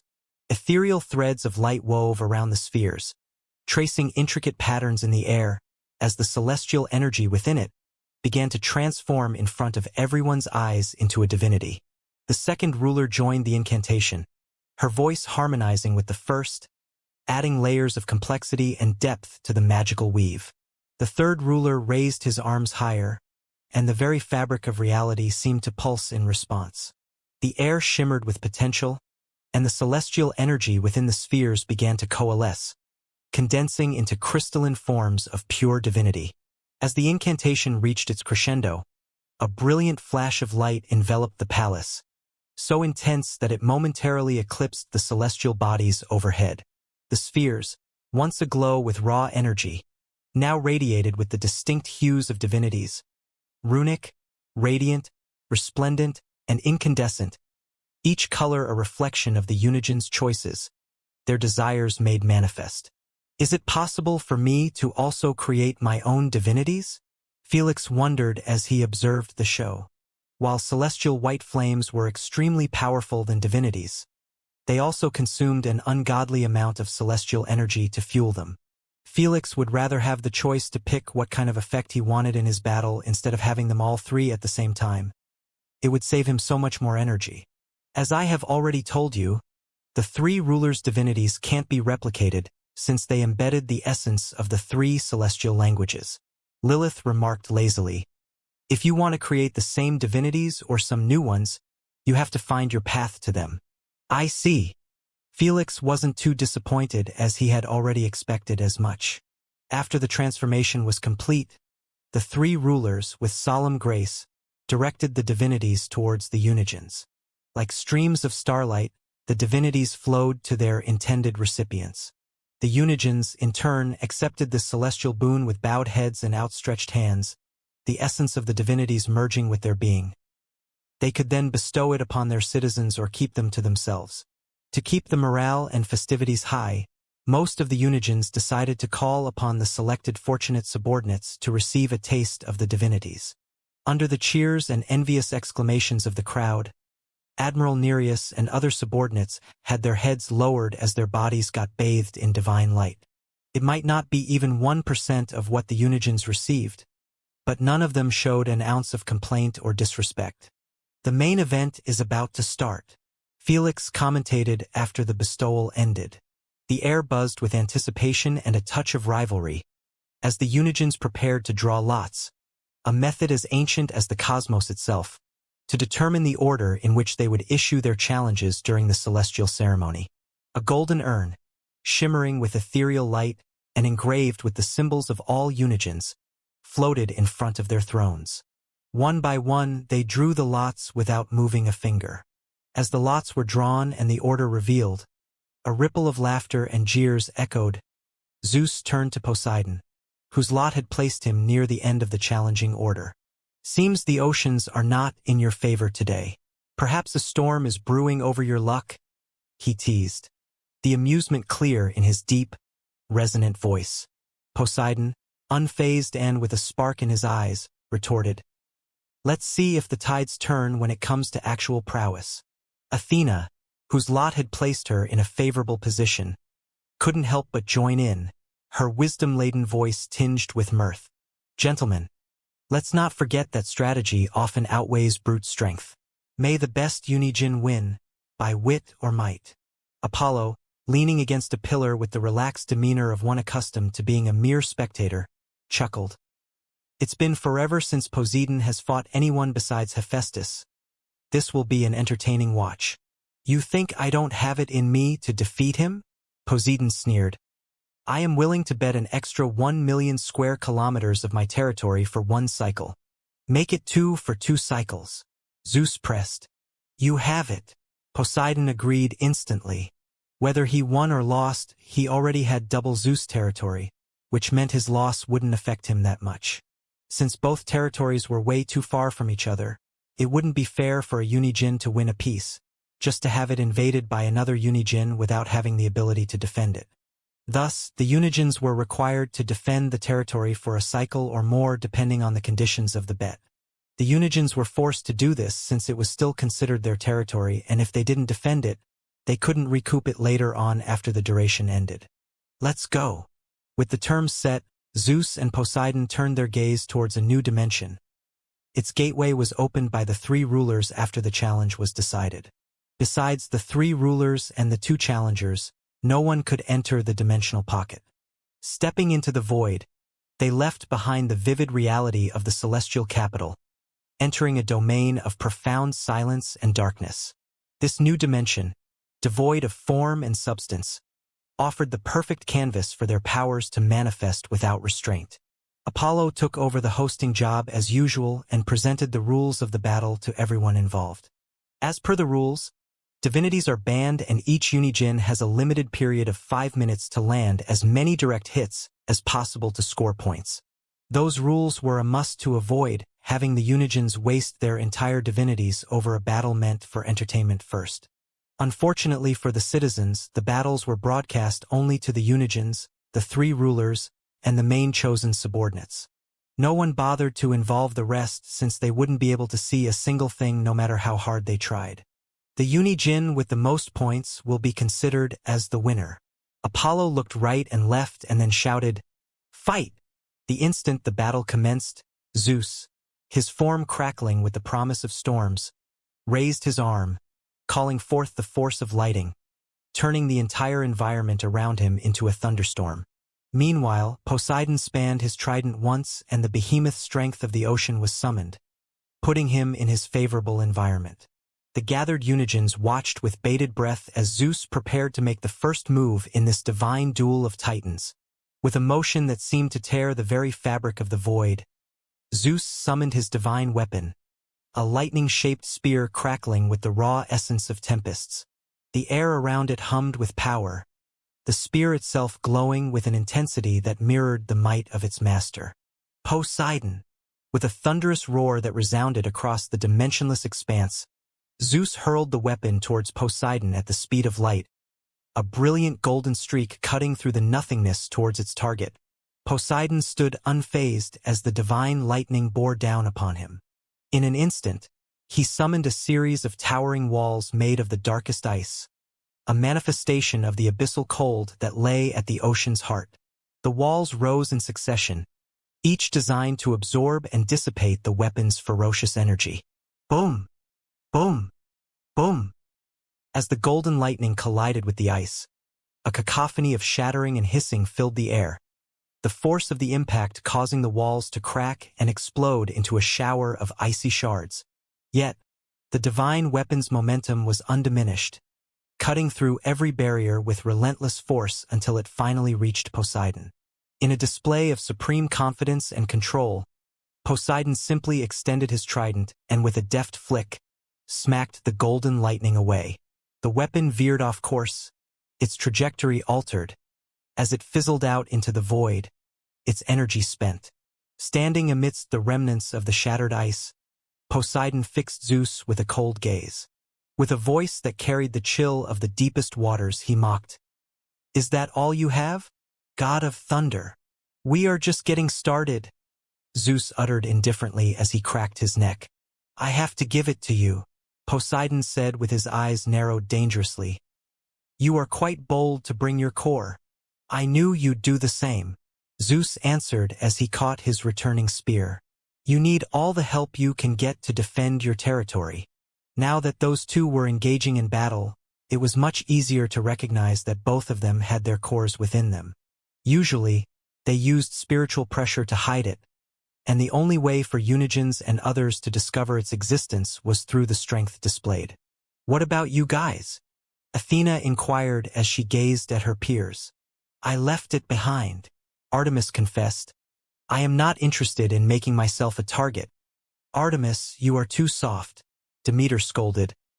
"What kind of Unigin are you if you're incapable of protecting your own core?" "A smart one," Artemis murmured to herself as Felix's sinister smile surfaced in her mind.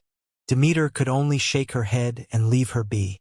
In her eyes, it was safest to keep her core on her person as she trusted her strength above all else. Most of the Unigens felt the same and brought their cores with them to the event. As for Felix, they already placed many countermeasures against him. Boom! Boom!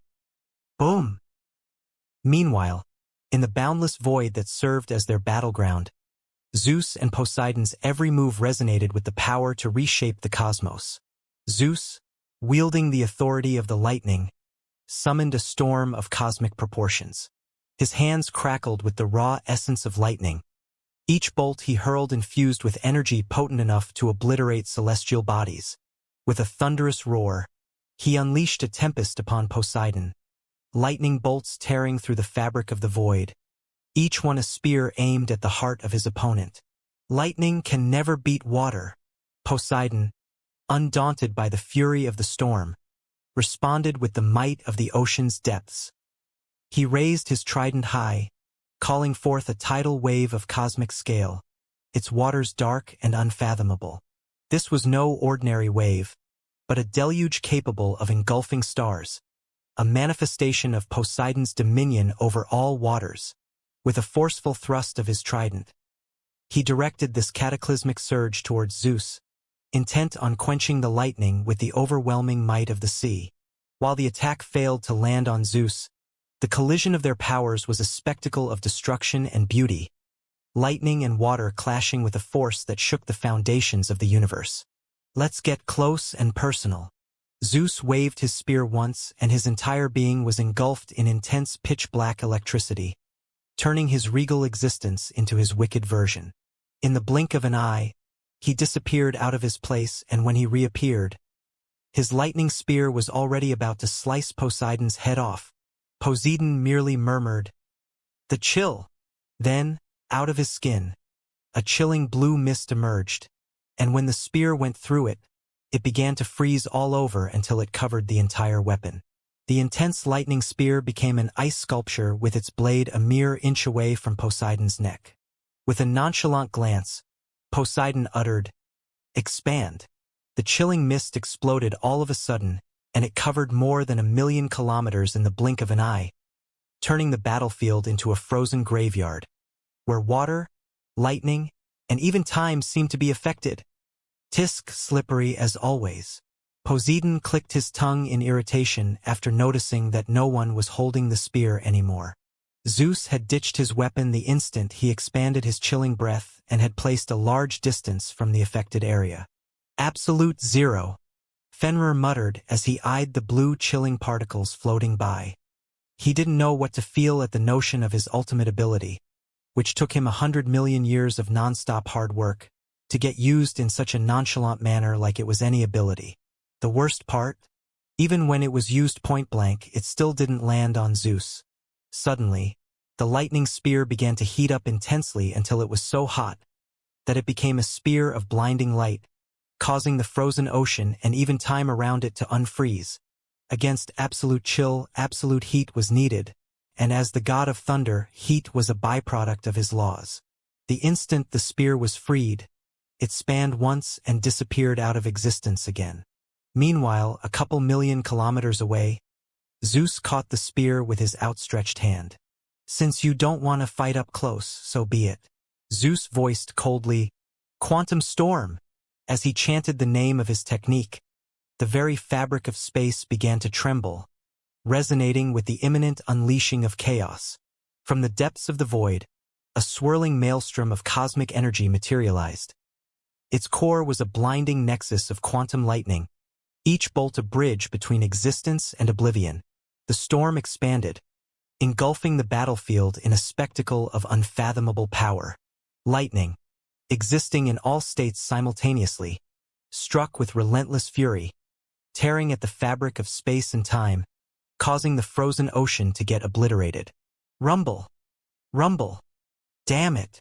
Poseidon faced the oncoming storm with a deep frown. His trident glowed with an ethereal light, ready to counter the electromagnetic onslaught.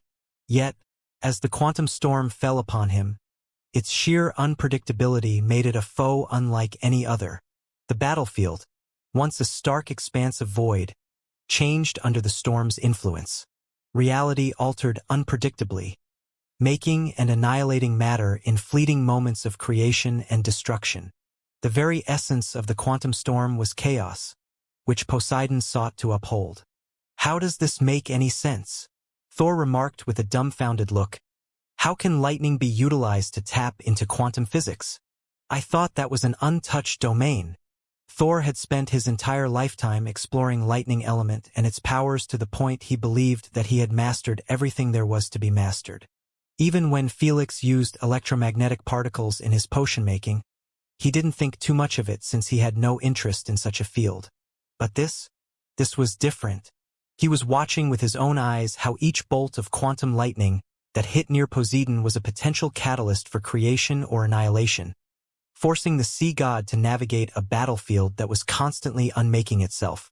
It was utter chaos, and its origin was none other than an unsuspecting common element. Marvelous, genuinely marvelous. Lady Sphinx commentated with an astounded tone. This technique must be manipulating the electromagnetic fields at the quantum level to generate a storm of lightning that exists in a state of superposition. She took a deep breath and continued. In simpler terms, this storm can strike in multiple locations simultaneously, its unpredictable nature making it nearly impossible to defend against. Under the stunned eyes of the tenants, Poseidon was going through the worst possible time in his life, as those lightning bolts didn't just emerge from the battlefield, but also from his own body, causing him to get hit internally by lightning. Annoying prick. When Poseidon realized that he was being farmed for points since each direct hit was considered a point, he didn't hesitate to break into mist particles and move to a safer area. He understood that as long as the quantum storm remained, there wasn't much to be done against it unless Eris herself intervened. As the ruler of order and chaos, this was her fort. Meanwhile, Zeus, from his vantage point, observed as Poseidon left his storm's territory. 5 points, not bad. I just have to maintain my lead for the next minutes and the win is mine. A flash of satisfaction crossed his features as he prepared to defend those points with his life. Guys, I must get those 2 cores.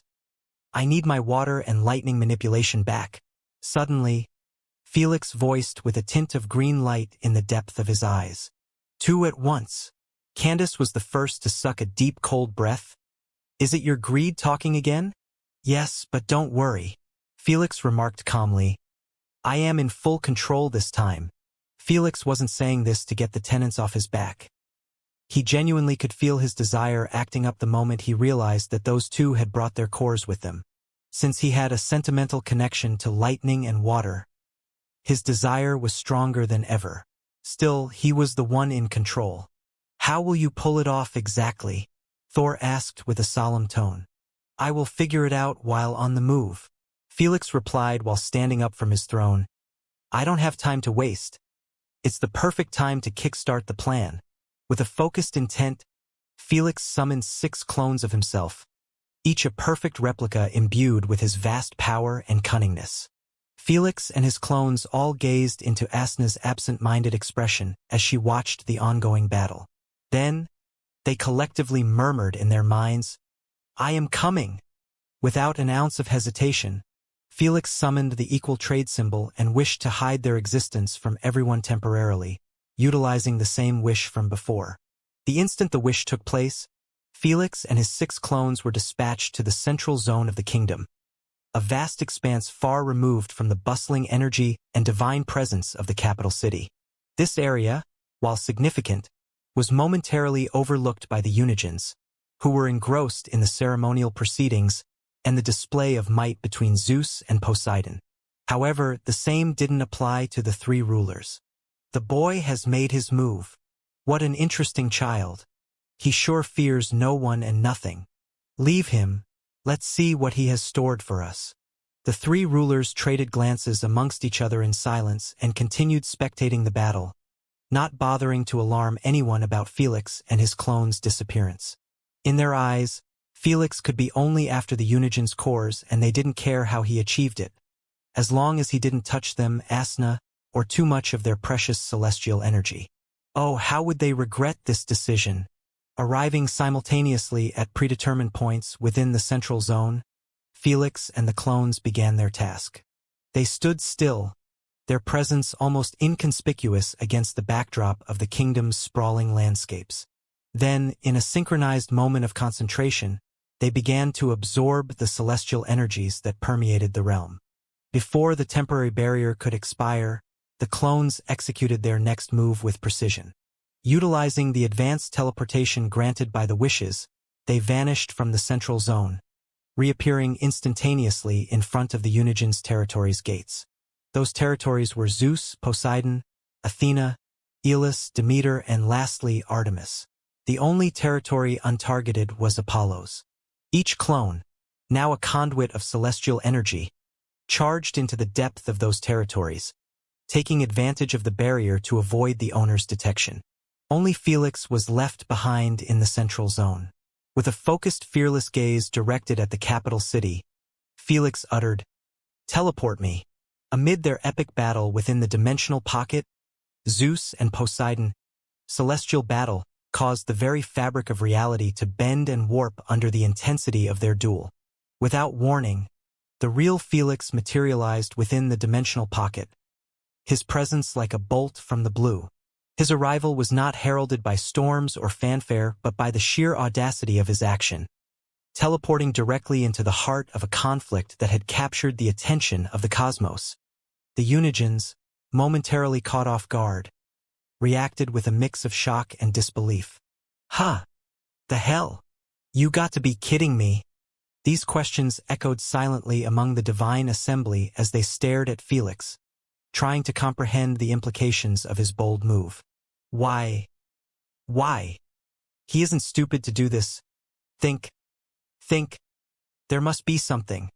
Athena's keen gaze sharpened, her strategic mind already calculating the potential shifts in power dynamics Felix's arrival could signify. She understood that for Felix to make a move, it implied that he was either a retard or someone with a horrifying plan. "Ha ha ha ha ha. As expected of my superstar. I knew you would never leave me to rot in boredom here." Apollo, ever the lover of drama and spectacle, couldn't help but let out a loud laugh, appreciating the sheer unpredictability Felix brought to the celestial ceremony. Amid the confusion and the sudden pause in the hostilities, all eyes suddenly turned to Asna. Felix! The moment her gaze fell upon Felix, a cascade of emotions swept over her, breaking through the haze that had enshrouded her spirit. Love, in its most pure and undiluted form, surged within her heart, a torrent of longing and affection that had been dammed by separation and silence. Her amber eyes, luminous and wide with a blend of surprise and unbridled joy, locked onto Felix, seeing nothing and no one else in the vast expanse of the cosmos. Time seemed to stand still for Asna, as if the universe had paused in deference to the depth of their connection. The sight of Felix, so unexpected and yet fervently desired, rekindled a flame within her that she feared had dimmed. It was a reaction that transcended the divine, a soul-deep recognition that the other half of her essence, her partner across lifetimes and dimensions, stood before her once more. At that moment, every strand of her being vibrated with an overwhelming desire to bridge the distance between them, to end the separation that had been an aching void in her existence. Oh no, no, no! Alas, this idea was killed off the instant her eyes captured the sight of the three rulers locking their emotionless, blinding pupils on her man. Fear. A bone-chilling sensation of fear coursed down her spine as she envisioned her beloved getting captured and tortured by the three rulers for all the crap he put them through. Just as she reached out with her hand to the tiara, about to do something very stupid to bring the three rulers' wrath on her and leave Felix alone, a loving, gentle voice resounded in her mind. My sadistic queen, I missed you like crazy. The instant Asna heard Felix's gentle voice, tears threatened to flood down her cheeks as she had been longing to hear him for eternity. Sob. Felix. Is that you? I missed you too, sob. Her faint sobbing was like a dagger wedged at the depth of his heart, causing him immense pain and anger every time he heard it. But Felix didn't act on those emotions and kept them under control. Just hang tight, I will get you out of here even if it kills me. All I need you to do is maintain an eye on my signal and fall asleep. Felix's tone became cold the moment he felt the storm of Zeus and Poseidon's battle cease.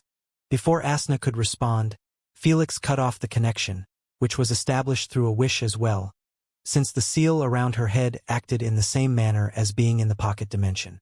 Meanwhile, Zeus and Poseidon turned to regard the newcomer, their expressions a mix of coldness and curiosity. Paragon, I am starting to wonder if you have a screw loose, Poseidon remarked indifferently as he tightened his grasp on his trident. To come here with Asna's core, you must really be taking a piss at us. For your own sake, I do hope that slaying Hephaestus hasn't inflated your ego to pull such a dumb move, Zeus added coldly while spinning his spear around his shoulders. Otherwise, this dimension will be your grave. In utter silence, Felix stood there with his back facing those two gods. He neither responded nor turned back. He raised his hand high above and concentrated inwardly. In no time, a vortex of celestial energy formed above his head, which transformed into a massive fireball of celestial black flames. The dark light emanating from the fireball cast eerie shadows across the faces of Zeus and Poseidon. With a flick of his wrist, Felix dispatched the fireball, its trajectory taking it beyond the confines of the dimensional pocket and toward the celestial capital city. It streaked across the sky, a comet of foreboding doom, before crashing into one of the city's grand buildings. The impact was immediate and slightly devastating, the black flames clinging to the structure with a voracious hunger, an embodiment of destruction made manifest. As the gods and gathered citizens watched with puzzled looks as the building was consumed, Felix's voice, cold and resolute, cut through the chaos. For you, I will burn the world. Even when his eyes weren't on her, Asna experienced her heart flutter at his declaration, knowing that he was directing it at her. Feli, before she or anyone could react, with a snap of his fingers, the black flames, as if invigorated by his command, surged with newfound ferocity. Whoosh! They spread like a plague, uncontainable and ravenous, each touch turning structures and beings alike into fuel for their insatiable appetite. Egh. Ittt hurts. Mumimi. The flames engulfed indiscriminately, not caring if it was a building, an adult, a child, or an animal. It engulfed anything and anyone bold enough to remain before its path. Felix was no longer on the right path to mind who he harmed or killed. He was against the universe, and this made him understand that mercy was no longer a luxury if he still cared enough to save his loved one.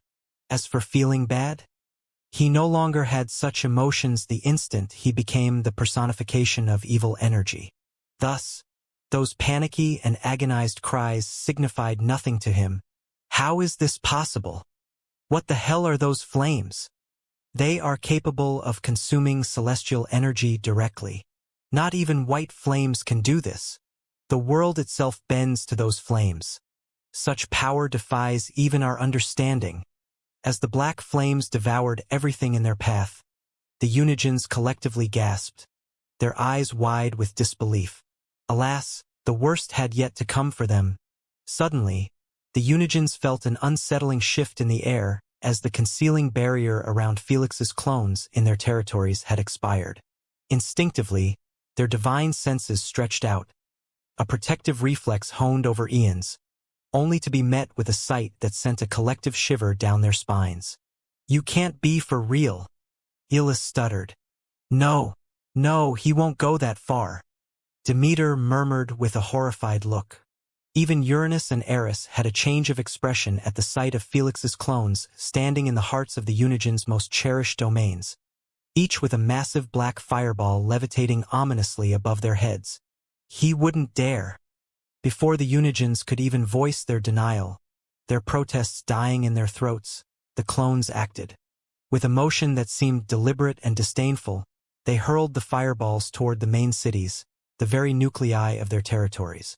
The fireballs descended with a terrifying certainty, crashing into the cities and igniting upon impact. Whoosh! The black flames, as if sentient, immediately began to feast upon the celestial energy saturating the territories. Each spark that caught, each flame that spread, was fueled by the divine essence that had nurtured these realms for ages. The Unigens watched, horror-struck, as their cities, their domains, became the kindling for an inferno that sought to consume everything. As the realization of the catastrophe unfolding in their realms settled in, a deep, collective dread took root. With a single glance traded among each other, Athena, Demeter, Elis, and Artemis swiftly took off, rushing towards their territories, wanting to save them from the black inferno. The only ones left behind were Apollo, Eris, and Uranus. When Apollo should have felt relieved that his territory wasn't targeted by Felix, he seemed like he couldn't care less. His usual lively eyes were frozen on the black flames consuming the capital city from its roots. He gazed at the pitch-black flames with a darkening intensity, as if they were the most precious treasure he had ever seen. Dark celestial flames capable of consuming reality. This is it. This is the key to my goal. A dreadful, horrid voice resounded in his mind, seemingly more excited than a 9-year-old receiving a bike for Christmas. "Shut the fuck up. You be the end of us," Apollo remarked with a tingle of fear after picking up on rising divine energy from high above. When he left his head, he saw the third ruler move from his place, stepping a mere meter in front of his peers. "Halt!" Then, with a single authoritative word, the intense inferno seemed to have stopped, like the third ruler's command was above all, even Felix's control. "Useless attempt," Uranus sneered with a nonchalant tone. "The three rulers' words are the most authoritative commands at anything created out of celestial energy, regardless of the owner. In other words, if the Unigens ever decided to use the divinities against the three rulers, it would be the same as shooting themselves in the foot with their own gun. The three rulers' authority is absol. Never cease your progress unless by my word."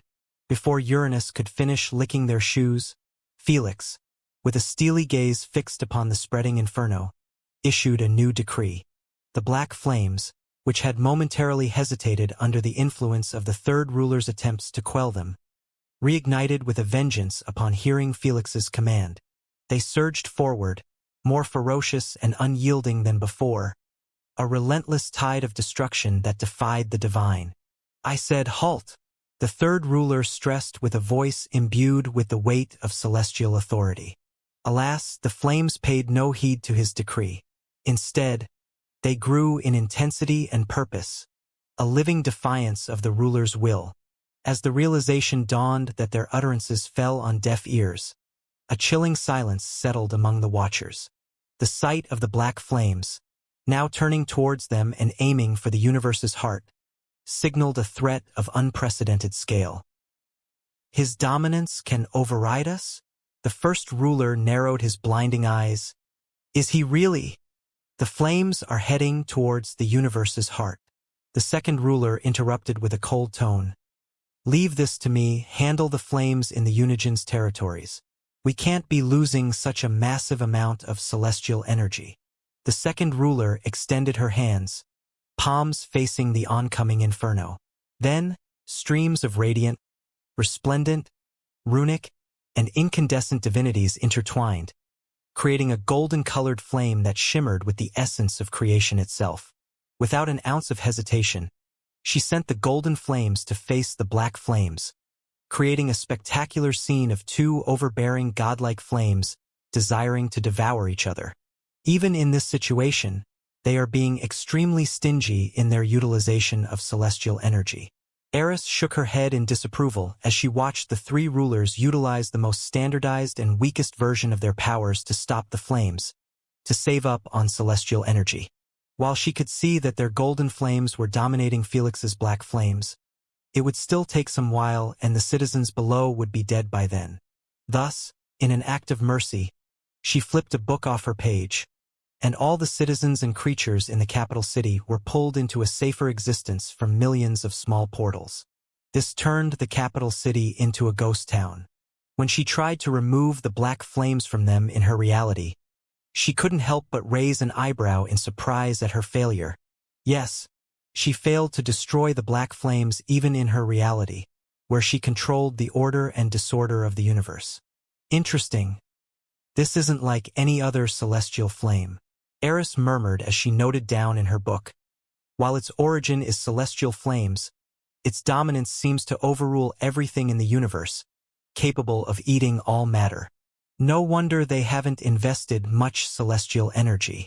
They must believe that anything else will be consumed, and the only way to stop those flames is to cut off their source of fuel like they were dealing with wildfire. Her analysis was in place as the second ruler controlled the golden flames to surround the black flames from all directions, creating a circular wall around them. The golden wall contained them and made it impossible to seek out more celestial energy. While this was a much slower and deliberate process, it was the smartest decision to make and the cheapest one to handle this situation. Ark! Help me! It burns! When Eris heard the constant screams of the citizens in her reality, Eris swiftly snapped her finger and removed the concept of pain from her reality. Ha! It doesn't hurt anymore. I am still burning, how? Sob, sob. I am scared. Each citizen had a different reaction at the sight of their bodies being still engulfed in black flames, but the agonizing pain was no longer there. Eris didn't bother to explain the situation to them and switched her focus to the capital city again, just to find out that black flames were starting to weaken bit by bit. I guess the only way to stop them completely is through getting rid of the little paragon. When Eris concentrated on the dimensional pocket where Zeus and Poseidon were fighting, she was startled to see that no one was there. All three were gone when her focus was placed on her reality. Did you see what happened? Eris asked Apollo but realized that he was on another bipolar episode, seemingly talking to himself like a madman in the corner. He has forcefully teleported them somewhere through his greed laws before I can make my move. I can't feel their presence anywhere in the kingdom, Uranus said with a solemn tone as he gazed at the empty dimension. He wasn't joking when he said he was about to make his move. He had already summoned his divine bronze scythe, with its celestial bronze blade shining with cosmic power, ready to enforce the will of the cosmos. When Eris released her senses to cover the entire kingdom, she also found out that none of them were there. If it was just Felix's presence, she could understand it, but the other two also. That was different since they would not be stupid to hide their presence after being kidnapped. This made her reach only one conclusion. He must have taken them to that place, Eris remarked. A century has gone by. He must have learned it. Uranus nodded with a tint of fury buried in his eyes, seemingly unpleased by the whole mess. What will you be doing? Eris asked. Uranus turned his gaze towards the three rulers and said coldly, I am going to find him and present his head and that bitch's core to the rulers. I had enough of this farce. Before Eris could say anything, Uranus swung his divine bronze scythe once in front of him and the space was sliced open like a piece of paper. Then he walked inside with a bone-chilling gaze. "Ah, little one, what have you done?" Eris smiled bitterly after a deep sigh, knowing that Felix was never going to walk out of the kingdom in one piece. She knew that while the three rulers' reactions seemed quite tame, it was only because they wanted to get rid of the black flames quickly and save their celestial energy. When they finished with this, then they would turn their gazes at him, and at that time, she knew that his life would be over, for he had touched their most sacred treasure, celestial energy.